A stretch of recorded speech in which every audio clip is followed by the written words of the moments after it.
chino kinyi makaon tarik 2 dwe ni mokwongo higa mar 2026 ne sapagare mar okinyi makaon wakelo chino mar piny kon bakoromo nyinga Cleophas Oluoch jakisumo kanya kwa mokeo nyaka sango machiegni. Oyawore nyakora Mugiajwang kamoro amora ma intiere okinyi makawuono en geno mara ni chio maber kendo kaka pile wagone Ruoth Nyasaye erokamano kuom tayowa e weekend duto kendo koro wasechopo mar taye chenro mar piny. Bed kudo nyaka giko nyinga Joyce Oduor. Oyawore nyakora Mugiajwang erokamano nyakum ya TV mar Ramogi ne weche manyien kanyakla kod chenro mag okinyi makawuono nyinga Sharon Ngao machiegni. Cleophas Joyce, uchio nade? Achio maber, to in? Hamba achio makare, Cleophas? Achio maber, ori Nyasaye erokamano. Wacho no subedo jakorwa. Weekend lunch. Kamano wayepo wane juma manyien. An mo wichinga mar adek. Mar adek. Wan mo kamaro pamokuongo. Machiegni ure juma. Erokamano. Ang'eni kawuono iko ne nyikora Mugiajwang okongo mondo dira no bedo gi weche mang'eny weche mag tuke aparo ni naneno kata ka moko ni lidho weche manyoro e okang' mokwongo bedo nyaka saa 7 Sharon poka ng'e mar neno adhula koso mich mumiti rwaka nanon miya t-shirt to kora rwaka kumigi moro tirwako mondike nyingi nyaka ng'ano bed ong'eyi donge detim nano ichuna nyakora Mugiajwang en official an gi jo Arsenal 2 ka okinyi aning'eni chuna gi Siro Joyce gi Sharon to afwan ni pako timani afwan Senegal to nagiyo e pako ge final go se pako ge napako gi apaka e chakruok chakruok napako Senegal gi Nigeria Nigeria kano se gol tacho ni wadhi gi Senegal to Joyce Nigeria un mango bedo namba 3 watemo ana ne tim Kenya ma ono yudo flag to kitadhula mogo AFCON cha Kenya dhego Kenya Nano kanti achiel kuom jofwambo manopenjo ni to East Africa makoro tiere AFCON 2027 to yore wacho ni tibo kata mna piny Kenya kidhi Tanzania titieko ndalo 2 ma wuoro ni manga to nen mana jafwambo mabende na penja keni Cleophas ni seneno kana winje kendo ng'ato wacho ni samoro ng'ano wuok e tung piny ma Tanzania piny kucho to stadium migo e adhula nitiere yo mar Sabit Mandera mar piny Kenya mano kitiyo gi ndara kata kiwuok e Eldoret kichomo Isiolo ang'eni bokawo kata odiochieng' achiel moro to ang'eni ok obor kamano namanga ka donji chopo odiochieng' achiel kata odiochieng' achiel okumni kata iwuok awuoka chon maber kiwuok Nairobi mano kitiyo kod ndara kata kamano Afrika ma ugwe otudore nitiere pewni mag ndeke mopogore opogore ma oganda nyalo tiyo godo mag Kampala mabiro Nairobi Dar es Salaam mano bende boneno kaka itude kendo tudo pinje mago mano timore wi Kenya koro Mugiajwang moting'o nyaka Man U mano goyo Man City mano bende alose odiochieng' manyoro gi Arsenal mano godro ang'eni chieng'no jo Man U no mor nendo magi wuoch nyaka kawuono pod wantiere mana kacha Bruno Kunya wacho mana kaka igoye odhi mamit kata kamano wacho ni mago matimore weekend nyakora Mugiajwang kwachako kawana kelo ni weche manyien kato bang' wadonje gazet ma wabedo kawarango kawuono bende gazet mar The Standard kod Daily Nation anyakora Mugiajwang gazet mar Daily Nation kod The Standard weche magimiyo pek opogore Daily Nation ondike kae ni executive impunity mana ka bende giketo picha mago mag jotelo mochung' ne migepe mopogore opogore e pacho kae kachiel kod sekta mar obila e pacho kae magiwacho ni mago moko kuom jogo mosebedo ka buono chike mag doho e pacho kae magi duto timore kato bedo ni jatend piny Kenya William Ruto nosingo mano mar luwo chike duto madogo e pacho kata kamano mano kwasebedo kawaneno kopogore kod mano bende gimenyo weche mag thieth kama koro iwacho ni nitiere deo wanga ahinya to e chwalo omenda ne jotuo iyudo ni nitiere jotuo 2 maseche moko gintiere kod tuo machalre to kit omenda ma SHA miyo gi opogore kalure ni ka ing'eyo ng'ato matiyo e sirikal to okumba mar thieth mar SHA miyo omenda makore lach to kikia ng'ato timiyo omenda matin mago duto abobedo kalidho e gazet okinyi makawuono ma Daily Nation ka benano ka gimenyo weche mag siasa bende gindike kae ni Gachagua party pursues coalition pact with Uhuru nyalo bedo ni duon bura mano mar DCP koro dwa donjo e winjruok kod duon bura mano mar Jubilee mago duto abobedo kalidho e gazet mano mar Daily Nation Sharon nyalo manangiso gi manitiere The Standard nyakora Mugiajwang thoro wach mabende gimiyo pek otenore kod weche mago mag mibadhi mano kaduola mano mar NYS gindike kanyo ni Gidhi EACC and NYS nitiere jago mabende ng'ere kaka Benson Gidhi Wangui mabende iseo koda mibadhi mabende notimore ka NYS kama bende siling bilion 6.2 ne olale. Koro matut Joyce biro bedo kami chakre saa 12:30 bang'e adonje twak mokwongo nyakoro Mgajwang' kawuono en chieng' tich ariyo biro bedo kwamulo chal mar piny Kenya. Weche mathoth osebedo katimore nyakoro Mgajwang' motelo ne yiero maduong' mano mar higa mar 2027. Tinong'e ni en higa achiel kaka pok yiero timre to siasa, liet mar siasa ng'eny pacho kae. Duto te nyakoro Mgajwang' antiere koda jonon siasa 4 wabiro bedo kwaporo godo wach weche mopogore opogore mabende osebedo katimore piny Kenya kanyakla kod gwenge magwa makaluo. Kapok wadonjo e chenro mar mbaka Romo Joyce ibiro bedo kichako gi chal mar fwambo. Nyakoro Mgajwang' abo bedo kami chal mar fwambo mago gin weche ma wabo bedo ka waluonu kata ma jofwambo magwa biro bedo ka luonwa e kor gwenge duto ma pacho kae. Bang'e to Cleophas donjo kod twak e chenro mar mbaka Romo. Mbaka Romo kono warango grade mar 10 nyakoro Mgajwang' gisebedo ka gidonjo e sikul to chetna de pod nitiere nyaka kawuono nitiere ote moko ma pod donjo. Iwacho ni en atamalo 61 mano mag jopuonjre mano mosetimo transition. Kata kamano nitie mathoth ma pod nitiere kae moluoro nyithindo ok donjo e sikul, moko bende donjo to yudo chiedh nade makagi ka. Nitiere ote moro mana yudo chieng' manyoro. Ang'e ang'wa penya ne welo mantiere e sikul. Ma wach manowuok nwa e kaunti ma Homa Bay.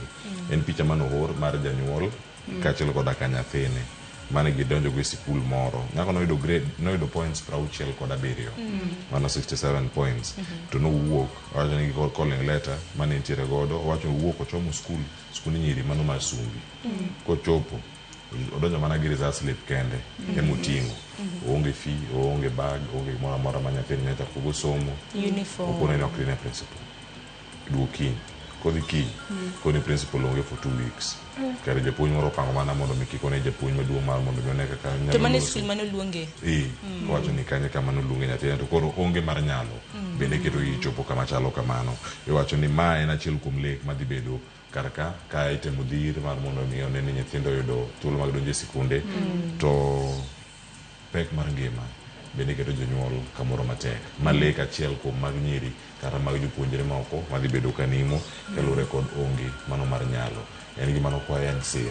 Nitie sir mamoko bende mapod ikwayo. Jolony weche mag somo wacho machal nade sirkal oketo somo mano mar dei.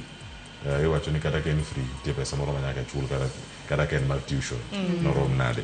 Gigi duto kama gitimre kar kae chief bende koro nomi chik mar mondo mi owuogo manyane kor gwenge kama gigi bende timre. Jatend migawo machon mar somo Nyasaye oket chunye kama okwe mosenindo George Magoha. Profesa nowacho ni en nowuotho kende no Nairobi ka nowuotho kende e skul e gweng' nyathini pok odhi skul nang'o ma pok otimre nang'o to manyogi sani koro donjo interior mano migawo mar arita ibiro odi gol nyathini di skul bende gimigi moro kosen mana modhi bedo go ka gi jolony bende ka warango ne atamalo 61 kata kochor ndalo mano mag donjo e skul bende gintie kod nyalo mar choko omenda ni ikinde mojor kata ka juma achiel mar mondo mi girange. Sharon tie kinde moko mane donjo e skul kuom ranyisi mano ken secondary nidwari mana gi siling 13,000 kata siling 20,000 mano ka ing'ama nie boarding 22. Sani mondo idonj e boarding e Kenya kawuono nyaka ibed siling 53,000 to ichulo e higa mane higa achiel kaeto bang'e nitie mag jodei bende chulo magi kama gintiere. Pesa nitie jomoko mane ok yud iwacho ni nyaka gichul siling 53,000 no pesa duto te iwacho ni fee mar higa te kidonjo e sikul. Aparo ni mane bende momiyo koro jonyuol bende nitiere koda chiedh nade makoni kod kocha ma bende wacho lipa mdogo cha bende en gimoro mantiere chulo atamalo 50 atamalo 20 atamalo 30 kata atamalo 30 atamalo 20 atamalo 2 kod atamalo 3 malure mondo nyathi obed e sikul mar mondo mi bende nyathi oyude somo kod jowetegi e kinde makare. Iwacho ni en ga gimoro malet ka iwe nyawadu chien mane ni godo e klas ineno ko osedhi e form 2 sani jagre ten ga odhi chomo grade 11 to gidhi 12 kendo gidhi bedo ka giwere yo machal nade nyathi bende ok bedo kod paro moro makare. Wadhi bedo ka kod jolony weche mag somo adek nyakoro Mgajwang' ka wagoyo mbaka kendo warangane ni somo mar CBC masani nitiere pioneer class mare kata class mokwongo madonjo e grade mar 10 achiedh nade magikadhe sirkal bende winjogi tinyalo time yo machal nade mondo mi osir somo e kidieny machalo kamano. Ndiro sani nyaki kumar chenro, SMS lano yawe na rede ka uchelo nono, yedo e mbui mar Facebook Ramogi TV, YouTube wantiere live Ramogi TV Kenya, ka yedo wagi nying mar Ramogi TV, mane Citizen Digital Radio kidieny mar live, tedo wakata achiel kachiel. Koro ke wuok e dhi tich sani kik bede kibaji. Pod nyaneno wakata kiloro TV ni sani, e mbui kod kuonde mamoko mag tudruok. Anya kora Ramogi Ajwang tudri koda kokale Facebook page mara ibiro yuda Joyce Oduor, mbui mara mar X ibiro yuda @JoyceOduor_. Ne kora Ramogi Ajwang mbui duto te mintiere godi simbi kanyo hantiere iyuda nying mar Sharon Ng'aw. Bedo koro nyaka gikon kichma Endro Kenya. Mokongo magethon weche. Ile kitu imefanyika ni ile trailer imesha break. Dereva alimejaribu kucontrol hiyo gari Nissan. Lori imemchukua mpaka mahali alikuwa. Ndio ikakuja sasa ingeingiana Edon na huyu wa matatu.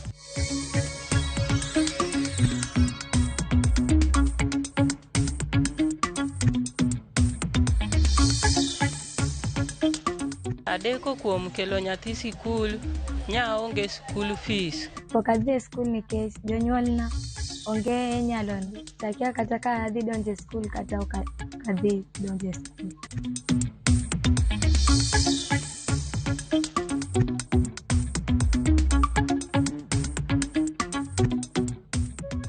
Wuogi gimako rombe gimako akawo initiative ma wuoyo gi jo Kenya Wildlife Migori ka gocho negi to unfortunately jogo eko kona ni mondo wago gino picha mondo waor negi.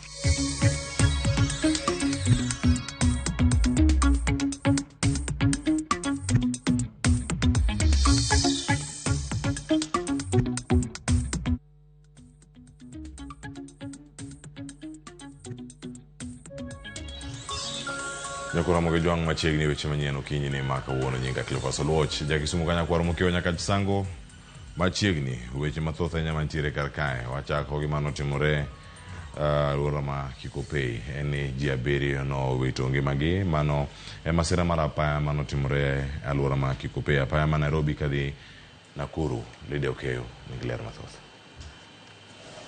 Mae kar masirano ma okawo ngima ji 7. Lorini manore kochamo yo Nakuru no bayo ndara kendo tu matatu 2 ma okelo masira makama. Dereva alimejaribu kucontrol hiyo gari Nissan. Lori imemchukua mpaka mahali alikuwa. Imemsukuma ikaralia hiyo Nissan na watu kadhaa wakapoteza maisha. Naye lori mwenye lori ikaenda kama inapanda mlima. Ikagonga gari nyingine Nissan ilikuwa kando kando. Ikaigonga ikachukua zote zilikuwa kando kando ikasigonga. Tulikuwa tunasafiri kwa gari moja kutoka Nakuru. Trailer ime lose control. Ikakuja wrong side.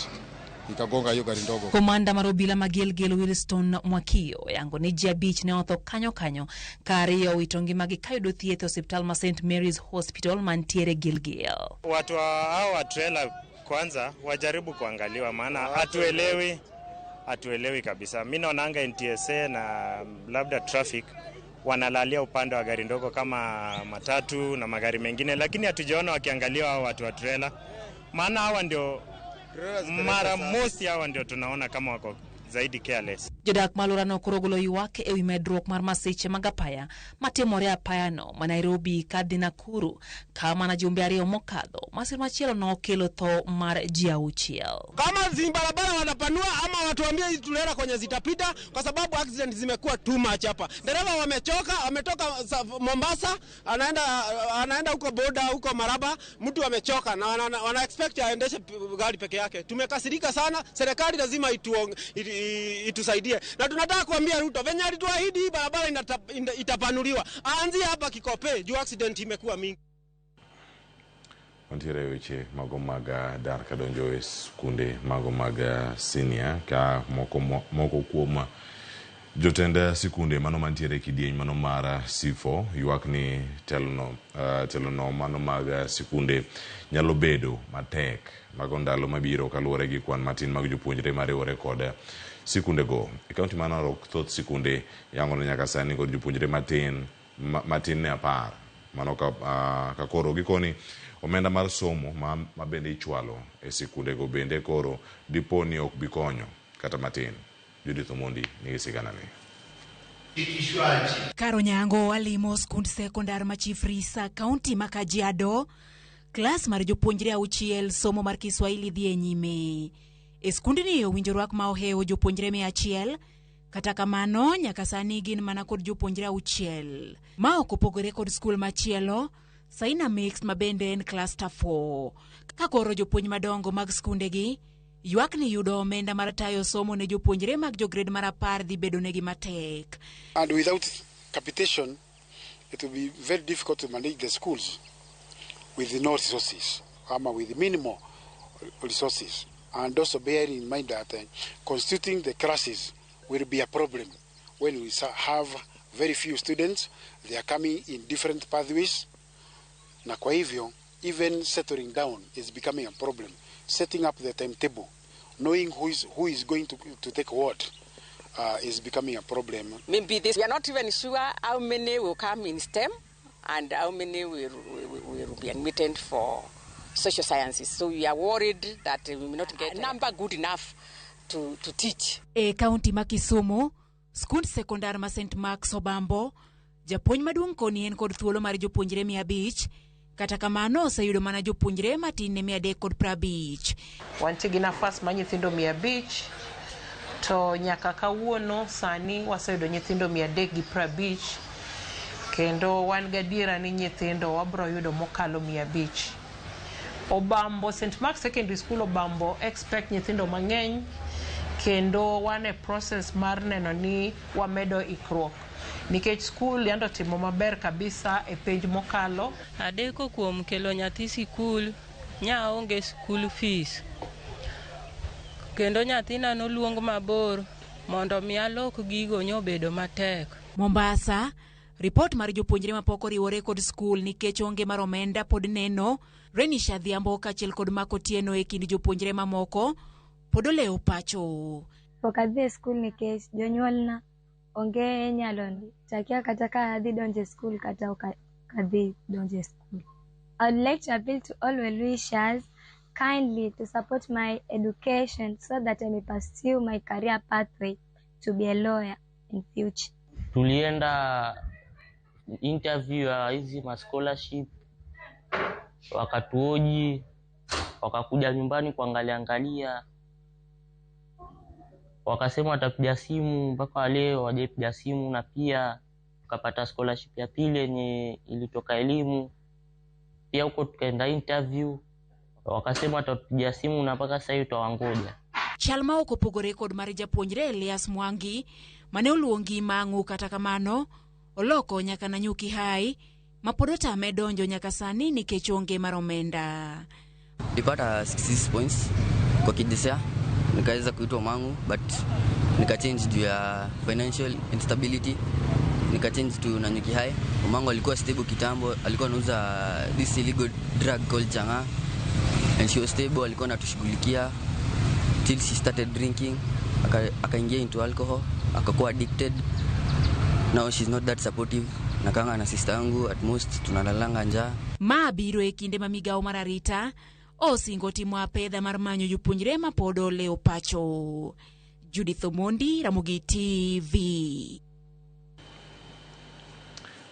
Mago pod weche matimore kor gwenge. Mae twak mang' wabedo go Demba koro kawuono ka warango kaka itimo gi kor gwenge. Pod wantie weche mag somo kata ka warango matimore kaunti ma Migori. Moko kuom jopiny e gweng' mano ma Kugitura, mane sub county ma Kuria West, ogero class mano ne jopuonjre mago mag nasari, mano magin giwegi gintiere kacha e sikunde mago mag primary, mano ma Bishop Mugendi, mondo mi jopuonjre oyude lwasi maber.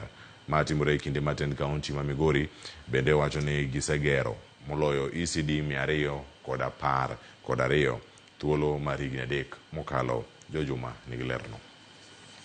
Wasi maso ma jopuonjego mag nasari kata ECD e kaunti ma Migori pok obed maber e moko kuom sikunde e kaunti ma Migori, kata Beniten kaunti ma Migori wacho ne gidhi nyime mar medo gero klese kaachiel kod bero lwasi mar kuondego mag somo. E kinde moko oganda korito mondo koten kaunti ma Migori koro gernegi klese ma jopuonje mag ECD e skundegi. Achiel kuom jodak e gwego ma Kuria okawo thuolo mar gero klas mar ECD e skunu ma Bishop Mugendi Kigutura e sub county ma Kuria West mondo jopuonjre obed kod lwasi maber mar somo. Nashukuru sana kwa sababu muda mrefu tumewahi kusumbuka kwa hili darasa. Mazingira ya kusoma yalikuwa ni magumu sana, ambapo tumejenga darasa moja la ECD ambalo naweza kubeba watoto takribani 80 kwa kuanzia, na nimesukuma tu na hoja kwamba mimi kama wakili nayetetea haki za watu, naamini kwamba haki ya kweli ya kijamii inaanzia darasani. Japuonj mag jopuonjego mag nursery school ni mar Kigutura Evelyn Chacha wachni monde sani jopuonjego mag nursery school ni nitie kod lwasi maber mar somo. Na hilo darasa lilikuwa darasa la shida, vumbi, yani environment haikuwa nzuri kwa watoto wachanga. Nondo maro yango ni thoth sikundego mag nursery kod ponti kod midhieche mathoth ma oting'o nok mar klese, nok mar jopuonj kaachiel kod moko mabende koro miyo lwasi mar somo koro ok bed makare. Kabende luoro nitie ni thoth jopuonj bende koro kale mokuom sikundegi ok yud somo e rang'iny mowinjore. Watusaidie kama vitabu, bado hatujapata vya kutosha.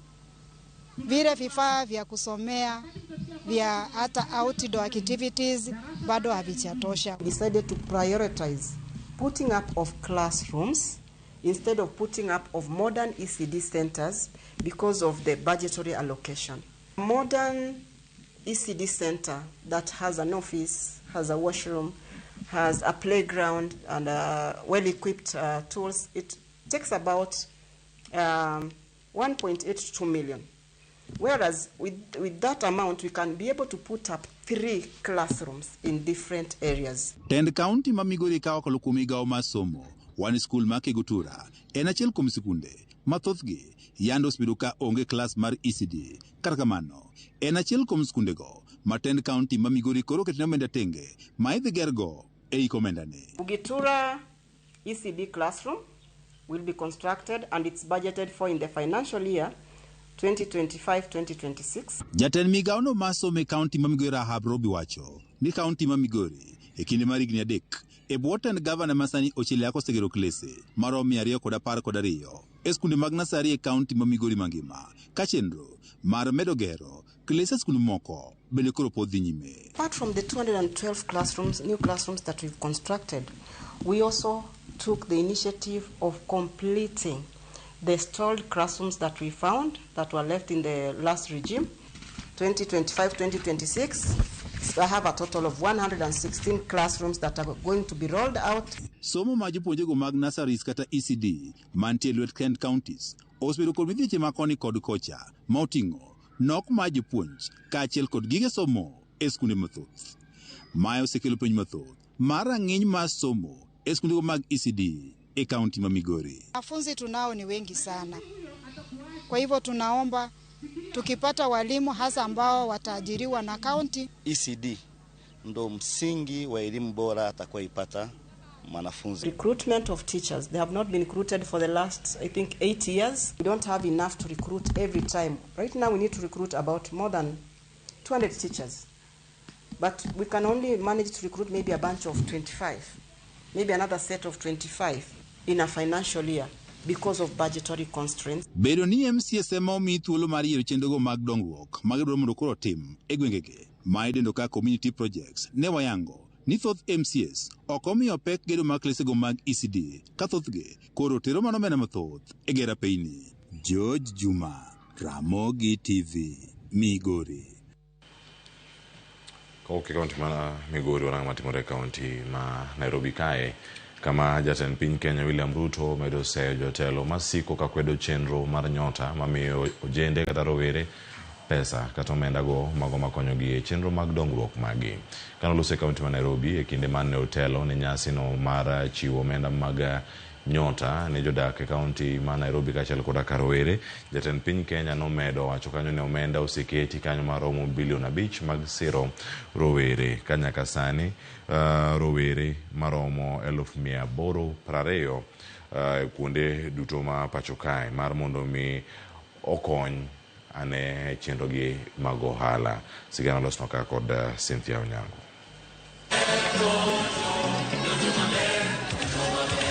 Rowere makwan giromo 14,000 mawuok e kaunti ma Nairobi, Kiambu kod Kajiado tinende ma obedo wendo jatend piny William Ruto wuon Nyota. Iromo makende ma obagi ya laptuke ma Moi Kasarani Nairobi. Iromono mabende oyuorie kod jotelo mopogore opogore moting'o jalup jatend piny Profesa Kithure Kindiki, jotend migepe, jogoro mongirori, governors, jod bura kod jotelo mamoko. Jatend piny William Ruto mako mafwanda jotelo mowacho ni dhogi siko kago pere weche omenda mar Nyota kagilieko ni en mar timo kampen ne yiero mabiro, kendo nyiso jotelogo ni owe lothni gi wach kendo nyis jopiny adieri mar wach. This is not about political parties. This is not about politics. This is not about the next election. This is about this generation and the next generation and the future of our country. For a very long time, everything we do is about politics and about the next election. And that is why we never succeed. This time round, we are running programs that are not about politics, that are not about the next election.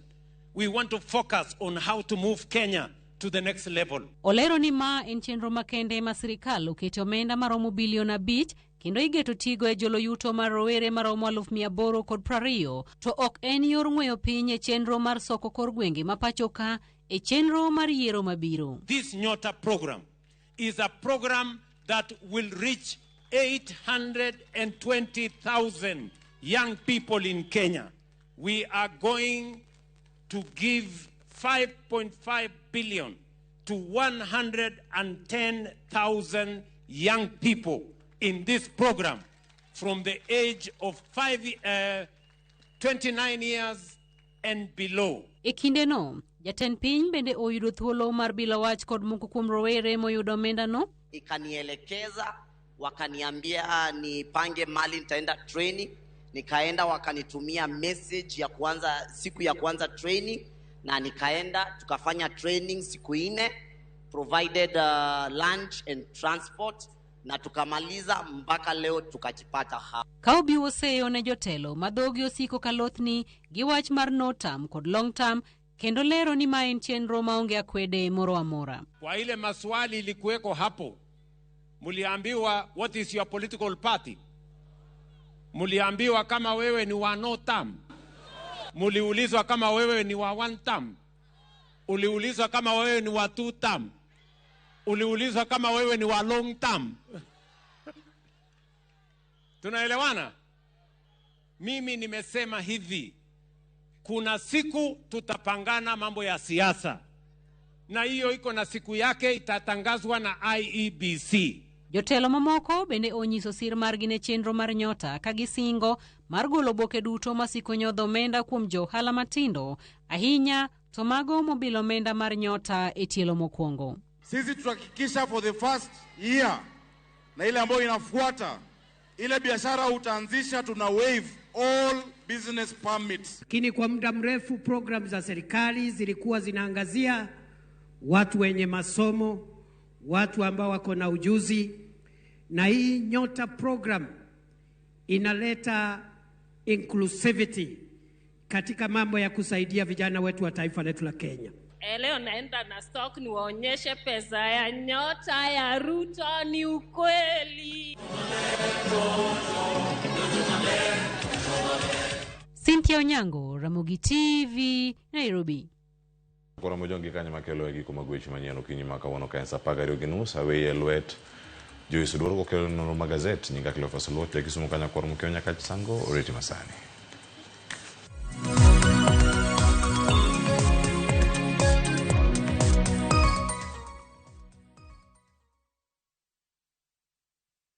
Are you a Kenya government civil servant na uko na ka emergency? Maybe your child is sick, rent is due, or unexpected trip came up. Usijibox kwa noma. Borrowing on MyMobi is now upgraded to a whole new level. Forget that old story of filling out forms or waiting for HR to approve your loan. MyMobi is now instant self-approval. Simply apply for your loan, enter the code sent through SMS to approve the loan, and the cash hits your M-Pesa instantly. Sasa, hakuna mambo ya payroll imefungwa. Sort noma zako anytime, any day. Whether it's a weekend, holiday, or the middle of the month, MyMobi is open 24/7. Dial *531# and get up to 20,000 shillings to sort your emergency. Repayment is easy. Pay early via M-Pesa or let it be deducted from your next payslip. The choice is yours. No paperwork, no drama. Ni wewe tu na simu yako. With MyMobi, now you're in control.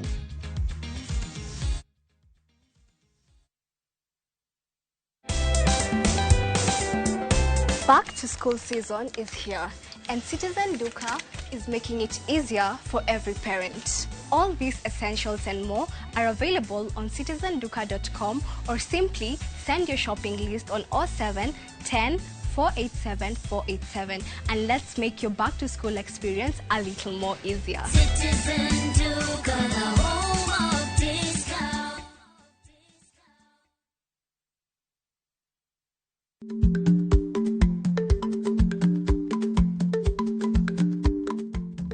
Icha gweno to icha ogwang'. Matiende ni, kapok ing'ado bura ewi wach moro amora, kuong inon ng'ama rach.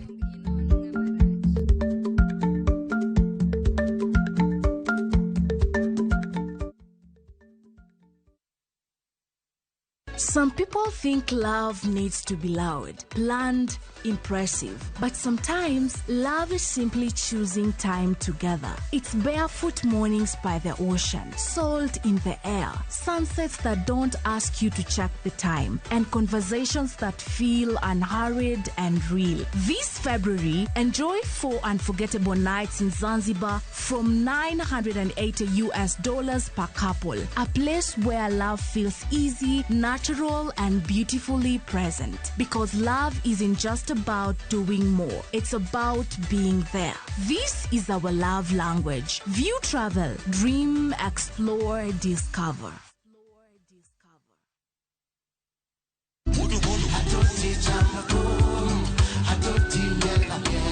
Woktich ka woktich wakelo ni duon ya wotonagi.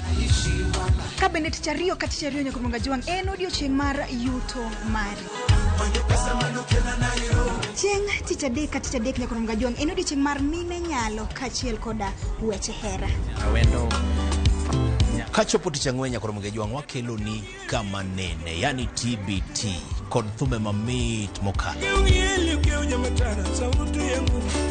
Furahi the edition and thum kaliech. Loso kapuoyo nyakumunga juang. Ka wakelo ni jothumbe mopogore opogore. Kanyo ndio bende wakelo ni gimiluongo ni be yawa.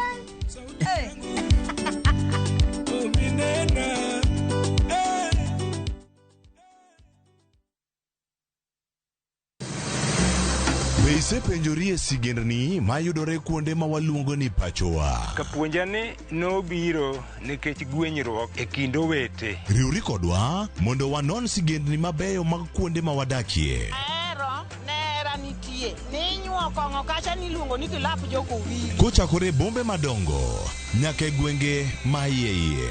Otusenge en pinjo imbo mar oganda kiluonwa senge. Ng'e gigo mamiyo oganda ka oganda bedo mopogore. Nueng'o ma wan godo ka en mar kunyo goldi. Urudi. En kama ji duoge ji ok lal. Ng'e weche mane osekalo. Chon chande lweny nitie kor gweng'. Rwako sigendni mag kuonde ma wadakie. Kiwacho ni kibedo piny e kom, ineno ng'ama lwete fuare kama mano nyiso ni jakano mulo ka pigo sechope bwo mesa. Ng'e gwengewa chieng' tich ariyo saa 3 otieno mana e Ramogitvlive.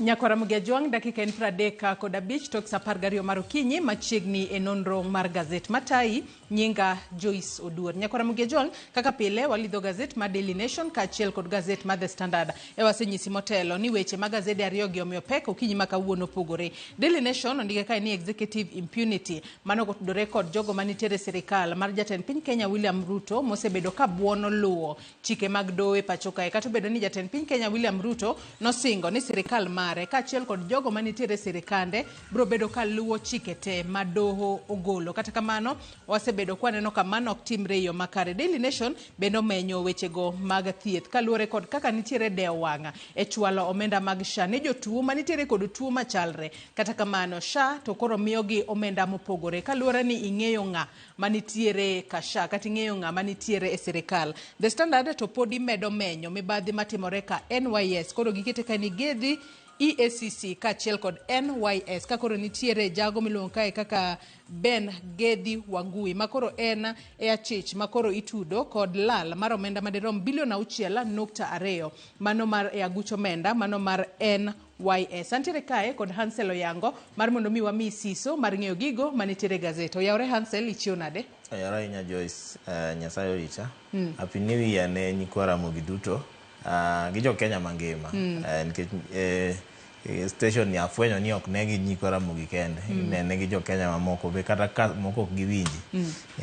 To giketi aketa. One national ok wan mar joluo kende. Kata kamano adwa nwachak kod gazet mano ma Daily Nation mondo wang'i ane weche mabenda sing'so nyakwa Ramogi Ajwang' ni gazet ma Daily Nation omiyo pek. Mana kaka sing'isi kanyo nyakwa Ramogi Ajwang' executive impunity. Oket pichni mag moko kuom jogo manitiere sirikal makoro sebedo ka buono chike mag doho e pacho kae. Ano kanyo ka mokwongo chak kod picha mano mar jalup jatend piny Kithure Kindiki, jatend migawo mochung' ne wechego mag alwora Deborah Barasa, jatend migawo mar omenda John Mbadi, jatend jagoro mongirore e migawo mar arita Raymond Omolo, jagoro mongirore e migawo mar lweny Patrick Mariru. Wantiere kanyo kod ogai mano mar obila Douglas Kanja, jalupo ogai mar obila Gilbert Masengeli, director mano Kanema Mamo Boru, kachiel kod commissioner mano mar KRA Customs Lilian Nyawanda, kachiel kod commissioner general mar KRA mano Humphrey Watanga. Mago moko kuom jogo manitiere sirikal mar jatend piny Kenya William Ruto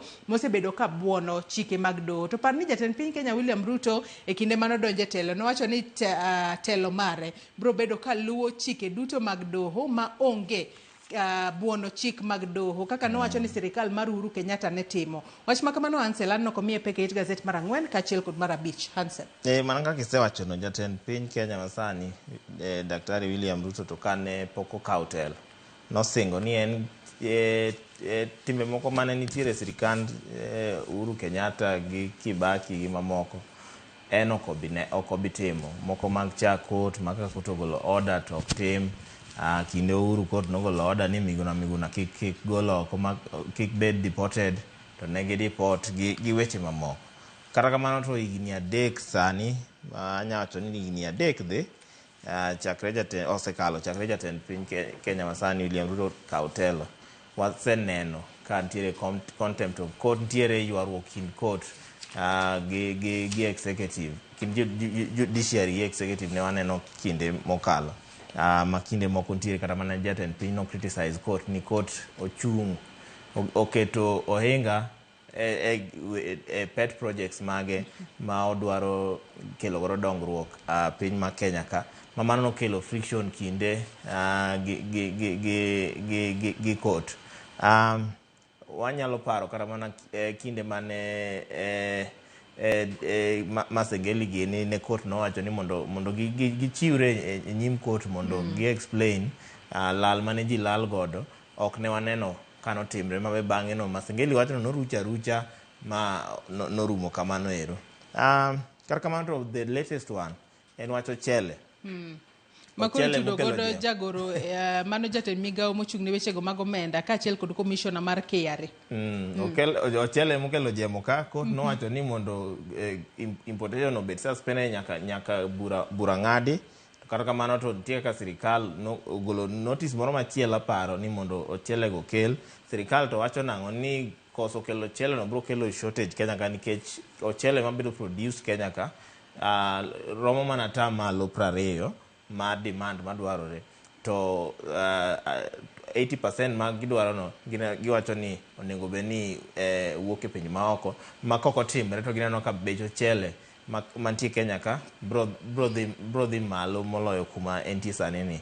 Koro mage ywaruok manitiere to nitiere weche mang'eny nitiere kata mana kinde moko court nowacho nang'o ni Azimio ema nigi MPs mang'eny mondo gin ema koro onego bed ni Gibed giyiero majority e od bura mamalo kacha. majority emagologa speaker. Kata kamano to wachno norucha rucha ma kendo broad base koro nodonje ma wechego chal ka gima nolal. Weche thoth kaka mana Deborah Barasa dhi wacho ni nitiere content ma court manotimo ka nitiere jal moro mane oyiero to court nonyise nang'o ni en onge teko ma timo welo aina no, to kamano chal ka gima nodhi adhiya nyime ma mano nolala kamano. To kata mana weche mag housing kane pok okete tim chik masani nitiere ne nitiere ng'eto mane sirikal nochaka ng'eto ma ok noluwo chike moket Kenya ka mag osuru.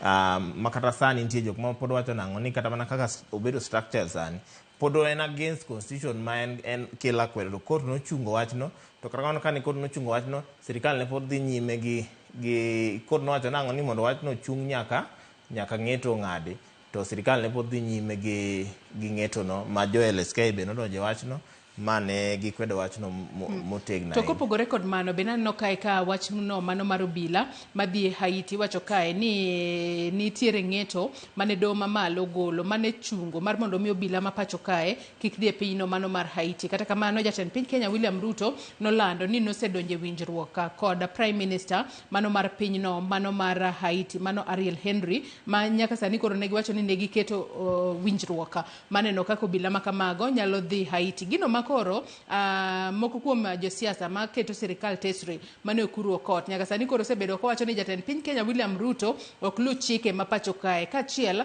kod dhi ataro mano mar pend chike ma pacho kae. Mago mana moko kuom ranyisi mag kaka sirikal mano mar jatend piny Kenya William Ruto osebedo ka buono chike mag doho. To be naneno kae Hansel Kapisi mano mar Attorney General bende ok osebedo ka chulo omenda mowinjo bed ni gichulo ne doho. Kakori wacho ni higa mokalo ne owinjo bed ni gichulo ne gi face mano contempt charges mano ma kaluore nok gichulo omenda maderom $1.9 mano winjo bed ni gichulo mano iwacho kanyo ni award made 30 years ago kata mano chenro mano winjo bed ni gichulo ng'eto makamano nogol higni 30 mokalo. Mago duto nyakwara Mugia Jwang inyalo somo it gazet mar 4 kachiel kod mano mar 5. Nitiere sigana magazet mano mar Daily Nation omenyo mabende aneno ka mano en mano mamulo chuny jopiny ahinya weche go motudore kod okumba mar thieth mano mar SHA. Ondike ka ni SHA medical cover bias hits patient. Kenda duon wadhi it gazet mar 2 Hansel mar gazet mar Daily Nation kalure ni it gazet mar 2 kanyo ema koro nyiswa ranyisi mag kit kaka jotuo koro kale midhiero ahinya e kinde ma koro gidhi manyo thieth e ute thieth mopogore pacho kae. Gazet mar Daily Nation omenyo ji 2 kae kata kamano mag ok nyinge gi mag adiera giketo kae Elizabeth Kerubo kaachiel kod Jacinta Awino. Giwacho ni magi jotuo magi duto gintiere kod kansa mano mar thuno kata breast cancer kod dongere. Kata kamano ka ging'iyo kit kaka ne winjo bene ithiedhogi yudo ni nitiere jatuo achiel mano Elizabeth Kerubo e kinde mano dhi manyo thieth e osuptal to en nitiere kaka SHA ne ochulone mano iwacho ni nitiere process 3 mowinjo bene gitimo. Kata kamano tok ka SHA nosechulone mano ong'iso nyawadgi Jacinta magintiere gode group achiel mar WhatsApp ni awadhi osuptal makamae SHA okava na thieth gi duto imbe dhiane mar mondo mi iyud thieth makare. Nyawadgi kadhi to en to koro ng'ise ni oyo inyalo mana yudo achiel kende. To magi gin jotuo ma kit tuo magintiere godo en achiel to koro king'iyo omenda ma SHA golo opogore. Ng'at achiel ichulone process 3 go duto ng'at achiel timiyo mana achiel kende to ng'amimiyo processes gi duto kaluore ni ong'eyo ng'ato ka SHA nogoyo simu to wacho ni ero Kerubo biro kanyo ne ni koro thiedhe e yo makare to SHA okava cost te. Jacinta to koro onge ng'ama nyalo loso e loe mar mondo miembe yud thieth e yo makare. En gino malit ahinya ka gigi timore to par ni jogi duto chulo omenda maromre 6,000 matendo ni winjo bende giyudo thieth maromre to mano ok timre. Sigana ni paro na book moro ma jandiko molony ne iluongo ni George Orwell no wacho ni le duto rome kata kamano nitie le moko maromre molo moko. All animals are equal but there are some animals that are more equal than others. Matiende ni Kenya ka oken kata mana ni whether ichulo osuru kata ok ichulo osuru en ng'at ming'e sirikal ema koro bro goli oko. Kech kaka sigand Kerubo ka osegol nang'o ni ntiere kaka gin ne gigocha gocha ne jatelo moro, to jatelo ne manoloso ne wechego, to wechego nodhi. Iyudo ka koro iwacho ka ni cover en same, osuru michulo en same, but ntiere jomoko ma yudo preferred services molo jomoko. Ntiere kata mana miyo moro ka bondik ni en gi nyawadgi, same cover, same hospital, same ward, ne gidhi e C-section, to en nomiye 30,000 to nyawadi to noyudo 80,000. Koro chuno jomok ok ong'e jomoko e sirikal ni mondo donje ofukgi mondo gi jas pesa no eka mondo giyud thieth ma gidwaro. Nikech kata mana ma kansa miwacho ni ntiere kansa thieth ntiere adek monego bed ni itimo. Kata kamano to ntiere joma yudo achiel, jomoko ntie ma yudo adek go complete, but adek no mondo yude complete nyaka ing'e ng'ato ka SHA kata ng'ato ka sirikal maduong' mabro gocho e loi, mabro gocho no hospital e loi, to hospital bro at approvals go ibiro tim. Kaluwore kod SHA, to SHA winjo bed ni cover mana process achiel kende. Koro penjo en ni bedo nang'o ni to jomoko gin to gintiere kod ang'o, kata en tudruok mane ma gintiere godo gi sirikal ma koro en kar mondo miyo cover achiel ti cover adek, jomoko to winjo malit kaluwore ni koro nyaka gimany pesa e ofukgi. To ang'e ni adera thieth mar kansa to en thieth ma nengone ni malo ahinya e pacho kae ma nyalo nyoro ng'ato ahinya. Hanse ok en kata mana kansa kende, tuo atuoya ng'ato kosetuo to onego bed ni cover kowacho ni mae kuma wachope, to onego bed ni kanye ma wachope, to onego bed ni en gima itime across the board, whether in high profile official kata in mana jalwedo matiyo mapiny. Onego bed ni ntiere gini okel akweda, nikech mae koro ing'e ni en ataro ma chik ma Kenya ka mawacho ni universal health ma wa push for, ma sirikand William Ruto osebedo ka push for, ma be koro rocho wechego, to kendo odhi ataro mar chik ma wacho ni gimoro kaka thieth, gimoro kaka somo, gimoro kaka udi, ok onego bed ni gigo kelo discrimination. Koro mane e midhiero ma jo Kenya yudo ka, to chal ka gima SHA ni sirikand Ruto higni 5 gi, SHA ni ma koro chalo ka gima koro en kansa monego bed ni thiedho mokwongo, kapok wathiedho pok wang'iyo kata mana kansa ma wathiedho ma itemo thiedhgi eki. To ok en kata ma kende, nitie kata mana jomoko ma kadhi loka tiyudo ka en kogocho ka en loka itimone, but nitie jomoko ma sirikal keto siko kochopo loka kuchocho singo no ok chopi. Koro jatuo dhi sandore e pinje maoko. Jatuo koro thembe pinje maoko kuchocho, to osedhi kuchocho kogeno nang'o ni sirikal bro rito singo ne, samoro miye mana barua emodhigo. Koro magi gin gik ma sirikal onego ng'i, nikech magi koro kendo gik ma keto kata mana ngima jomoko kama ok ber ahinya, nikech ka in iyudo winjo ni wadu yudo 80,000, inti yudo 30,000. To wach mar thieth kanyo, nikech aneno kae kata kaluwore kod iwacho ni gazetted tariffs mago mag okumba mar thieth mano mar SHA, mano kotudore kod kit omenda mowinjo bed ni miyo ka miyo e kinde ma miyo dhi nyuol. Iwacho ni kidhi nyuol normal delivery mano e yo ma kare, to winjo bed ni imiyi kanyo 10,000, to kidhi e yor pala mano miluongo kanyo kod dongere ni cesarean section, winjo bed ni imiyi 30,000. Matiende ni ng'ama ong'ere kata ng'ama ong'e ng'ato ka SHA en kosegoyo simu timiye kata omenda mang'eny moloyo kata mano mondik piny ni mae mowinjo bed ni imiyi. Gino malit ahinya kaluwore ni omenda magi jogi nyalo bedo ni chulo omenda maromre, to koro kodok korka yudo services to nitiere ng'ama indusone, to nitiere ng'ama koro iolone aola mathoth ahinya. Mago duto Nyakwara Ramogitvlive nyalo somo e it gazet mar 2. It gazet mar 3 Hansel bende nitiere sigana ma bende omako wang'a ni jopuonjre mago manotimo grade mar 9 medo donje skunde mago mag senior school e gwenge mopogore opogore. To kata kamano nitiere moko kuom gi ma pok obedo kod nyalo kata pok oyudo pok obedo kod thuolo mano mar riwre kod skunde mago mag senior school. It gazet mar 3 kae omeny sigana mano mar nyathi moro kae ma jahigni 15 makoro yang nyinge kaka John Mwalili notimo penj mare mano mar grade mar 9 kendo noyudo kanyo points 64. Entiere kod lek mar dhi skund yawuoyi mano mar Alliance High School. Kata kamano jopuonjre nochako donje skul tarik 12 dwe mar 1 higani, ento pod entiere mane dhot. Ngeche ni janyuol mare onge kod nyalo mano mar yudo omenda mar fee ma koriw to romo kanyo 120 madwarore, mano moriwo fee kaachiel kod uniform gi gik mamoko mondo donje skul. En gino malit ahinya, to ang'eno ok en wuoyi ni kende, bende nitiere jopuonjre mathoth ma pod odiwe e dhoudi. Hansen. Nitie kata sigana moro ka ogol ma nyithindo moko ma Eldoret, chief omiyo barua, entiere nyime i gazet ka chief omiyo barua mondo koro gitembe gweng' ka gikwecho. En wach malit ahinya. Konchiel sirikal nyisowa nang'o ni gidwaro 100% transition. On the other side, 100% transition yok nyalo bedo achieve nikech nengo ma somo Kenya ka tek. Watemo mondo wane ni nyathi kotimo class 9 grade 9 to transition no nego bedo 100% kaka sirikal wacheno.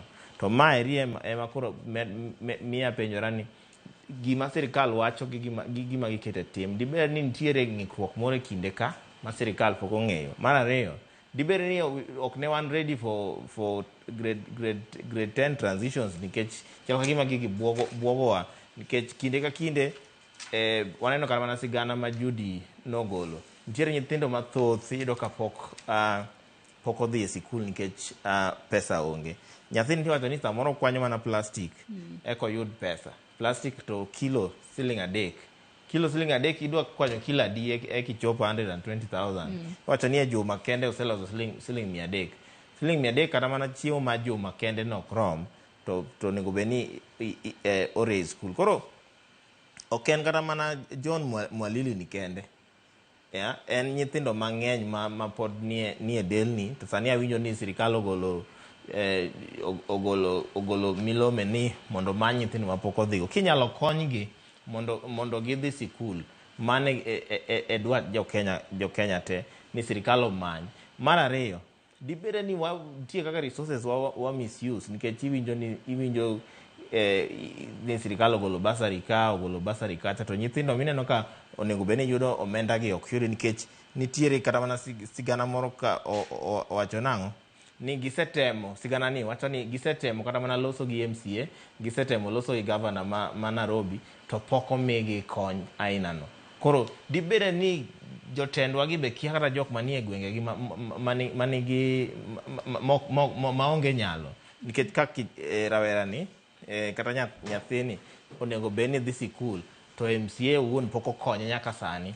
To sani to koro wan e juma mar ariyo aparo ma koro onego beni somo dhi godo nyime, to en pod en dala to pok okonye nyaka sani. Koro jotendwa be dibede ni gin out of touch gi jopiny nikech kama sigana ma jo news ochopo mogolo matene en sigana ma samoro ng'ere kata mane e gweng' kata nyathini to kalo moyudo 64 points ma oluonge Alliance High School. Alliance ok en sikul miluonge ng'ata ng'ata, nyaka bed ni kalo malong'o, nyaka bed ni nitiere gimoro ma gineno kuomi ma gidwa develop.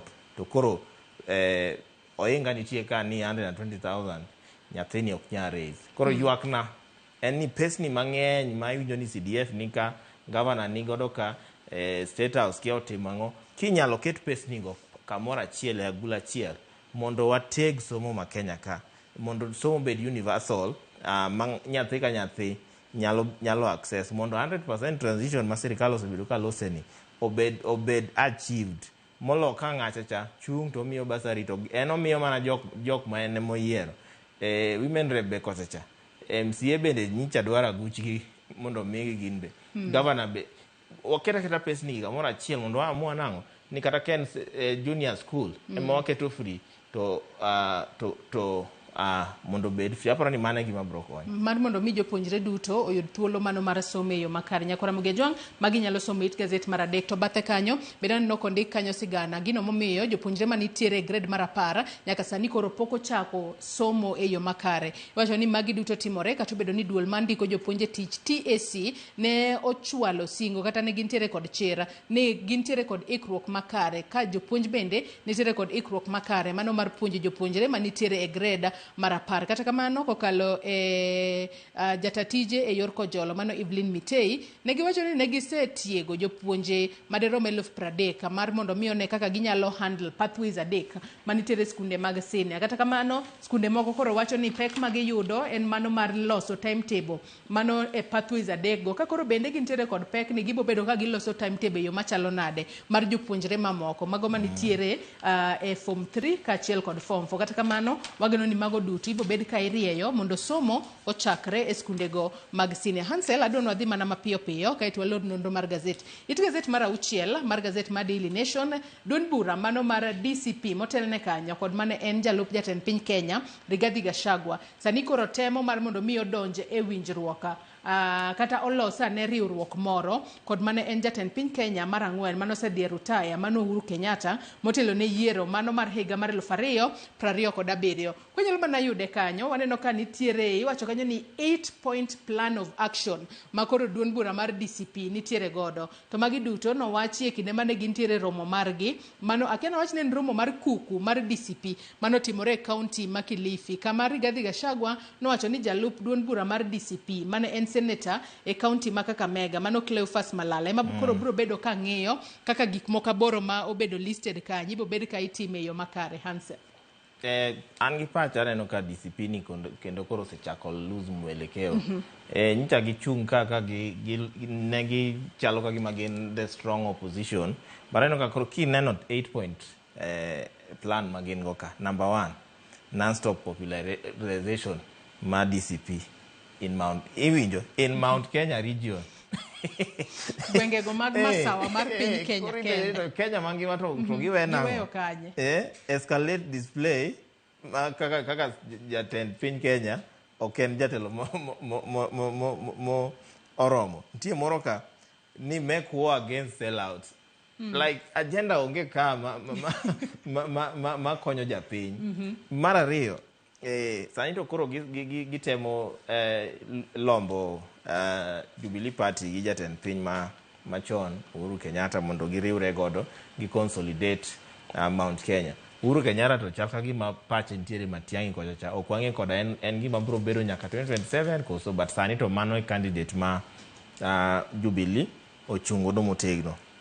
Mistake mane Mount Kenya notimo as a region en loko tokgi ne Uhuru Kenyatta kinde mane Uhuru Kenyatta nombo gi mosagi moiso ini kik udhi direction no. Mane mistake mane koro sani gitemo duoke mondo gitem consolidate gitem riwo Mount Kenya to Uhuru Kenyatta beneno ni jogi kinde mane wadwaro gi mondo warit telo to negi loko tokgi makinde go kata mana mane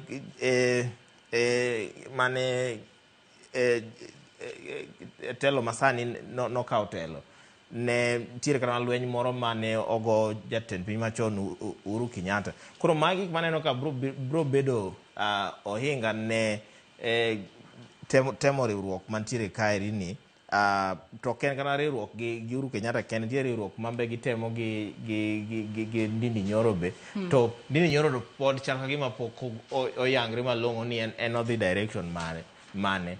Aparo ni nitiere confusion moro Mount Kenya sani mantiere joma dwaro dhi gi Gachagua, nitie joma dwaro dhi go Uhuru, but nitie jomoko ma pod dwa kwamo gi jatend piny masani William Ruto. Gineno ni jatend piny masani pod bro bedo e sirikal higa e tam mabiro. Koro nitiere division no, en silent division ma onge ng'a lose but en tie ok no onge. But ka ginyalo unite kaka gidwaro unite no to gibro bedo a force mano to wang'eyo. To kapod wantiere mane weche mano motudore koda mane en jalup jatend piny Kenya Rigathi Gachagua e it gazet mar 7 kanyo be naneno ka koro ket penjo moro kanyo ondik kanyo ni Gachagua is he the united opposition's unifying figure or a bull in China shop.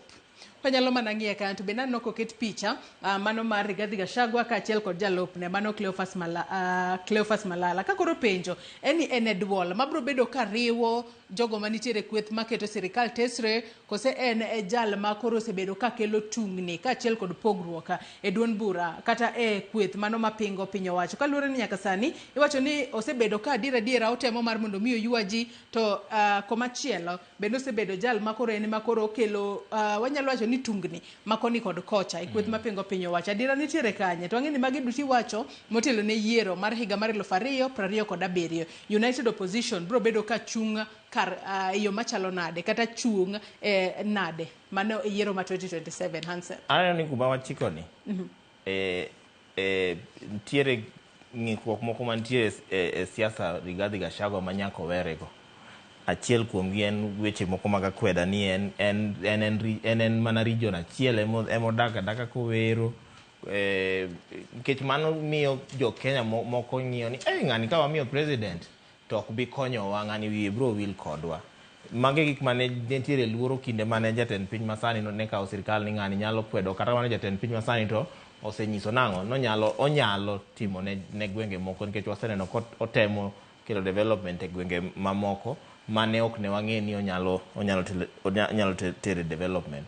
Gima hinyo jatend piny jalup jatend piny machon mano Rigathi Gachagua en kind ma politics man numbers ma odaka ni region gini numbers, so region to divided sani ma east ni koni, west ni koni. Koro numbers mosebedo konyiso jo Kenya wanda nang'o ni ka koro mbere mane oduwe to macha to background to koro usiko kunyiso wa nang'o ni un gi numbers. Mount Kenya East be sani koro wacho nang'o gidwa riwore, gin ema onego bed ni luwo gi nikech gisebedo ka giluwo west for a long time, to west osebedo ka ok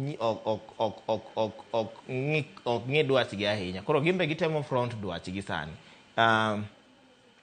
Nitiere weche moko be nitiere ni walkouts moko, nitiere jomoko ma sani osechako kelo ywang'iche e party ma DCP ma Gachagua nigodo ni. Shida ma Gachagua en ni party ne ni ok en national mokwongo. Konyalo make party ne ni nen ka gima en national to en gi chance. Warito neno no bobede yo machalo nade nikech nyaka sani osebed kiwacho ni amane en jatend migao mar arita e pacho ka Emmanuel Fred Matiang'i kaachiel kod jatend duond bura mar People's Liberation Party mano Martha Karua. Mage moko kuom jogo ma ok osebedo ka chopo e romo mopogore opogore magisebedo ka gibago. Kata kamano warito neno ne bobede yo machalo nade. Adwani watie kod machinglo manitiere it gazet mar 15 mar gazet mar Daily Nation. Mago gin weche mag siasa inyanya to mago magore e duond bura mano mar ODM. Adwani wayud machinglo makamano achiel kachiel mar mano miwang'e ni to jagoro ne temo chwalo message mane kod goro makama. Wang'e gigo manotimore giko dira mokala inyanya to chieng' Jumapil kama wang'eyo ka ni pichni mag joma waneno kae kata sura ma waneno kanyo wanyalo pongo gi wiwa ni gin jomage, to wang'eyo ng'ama nowacho wach mabende koro wach kanyo. Hansel korka kori paro nang'o matimore e machinglo ni?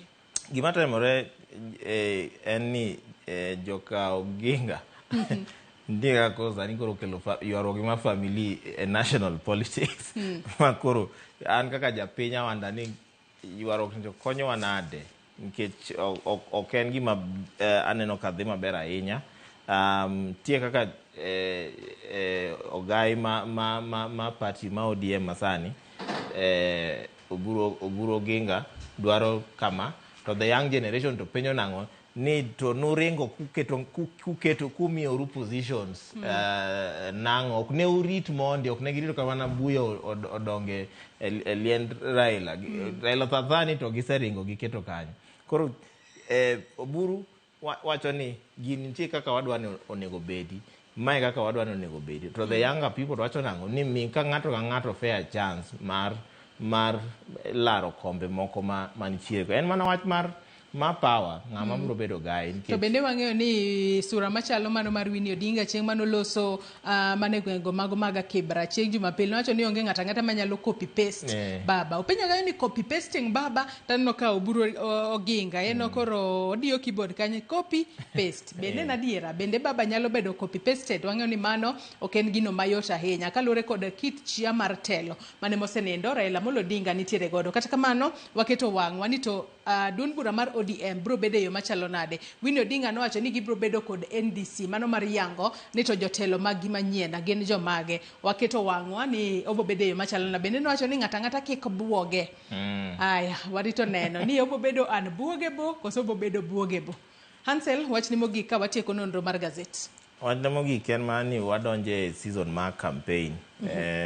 Of course ok en official but wabro neno siasa mopogore wago mana siasa mari Uganda mane ywakna kik wago siasa makela kwede siasa moko mag region kiani region ni mbeta molo region cha mago siasa makikwa donje wago siasa makelo dongro Kenya ka wadwa dhi Singapore kaki wacho ni wadhi Singapore okwanya dhi Singapore to undivided ka ngato ngire dot mopogore wangire kaka jok mowuok e dot mopogore wangire kaka jok Kenya wamu kamora chira kaka jok Kenya wangni wago kura ka wan soba wa emotions moko ne wan godo last time waseneno ni jo siasa gi kata kinde kura to giketo wa gi liet then bange to ka kuro serumo giluongore kende mesa to gichiemo kamora gibedo jodonga ich gine magi manyo margi jopiny to dong makanya jopiny to weka ineno ko wach chani ka iwinjo ka nyaka kori nge jatelo eka misha wach malita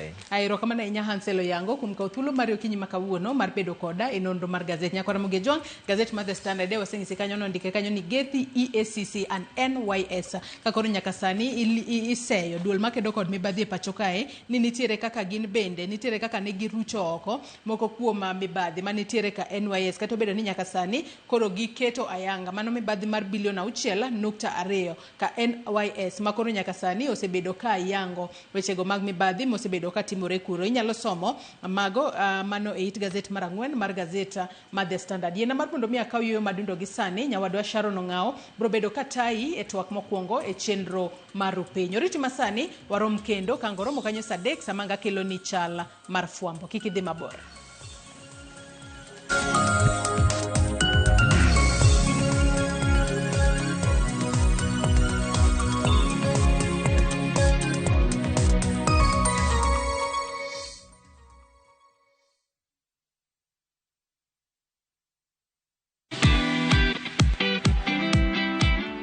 Get inspired as we welcome you to the world of stories. History, culture, heritage.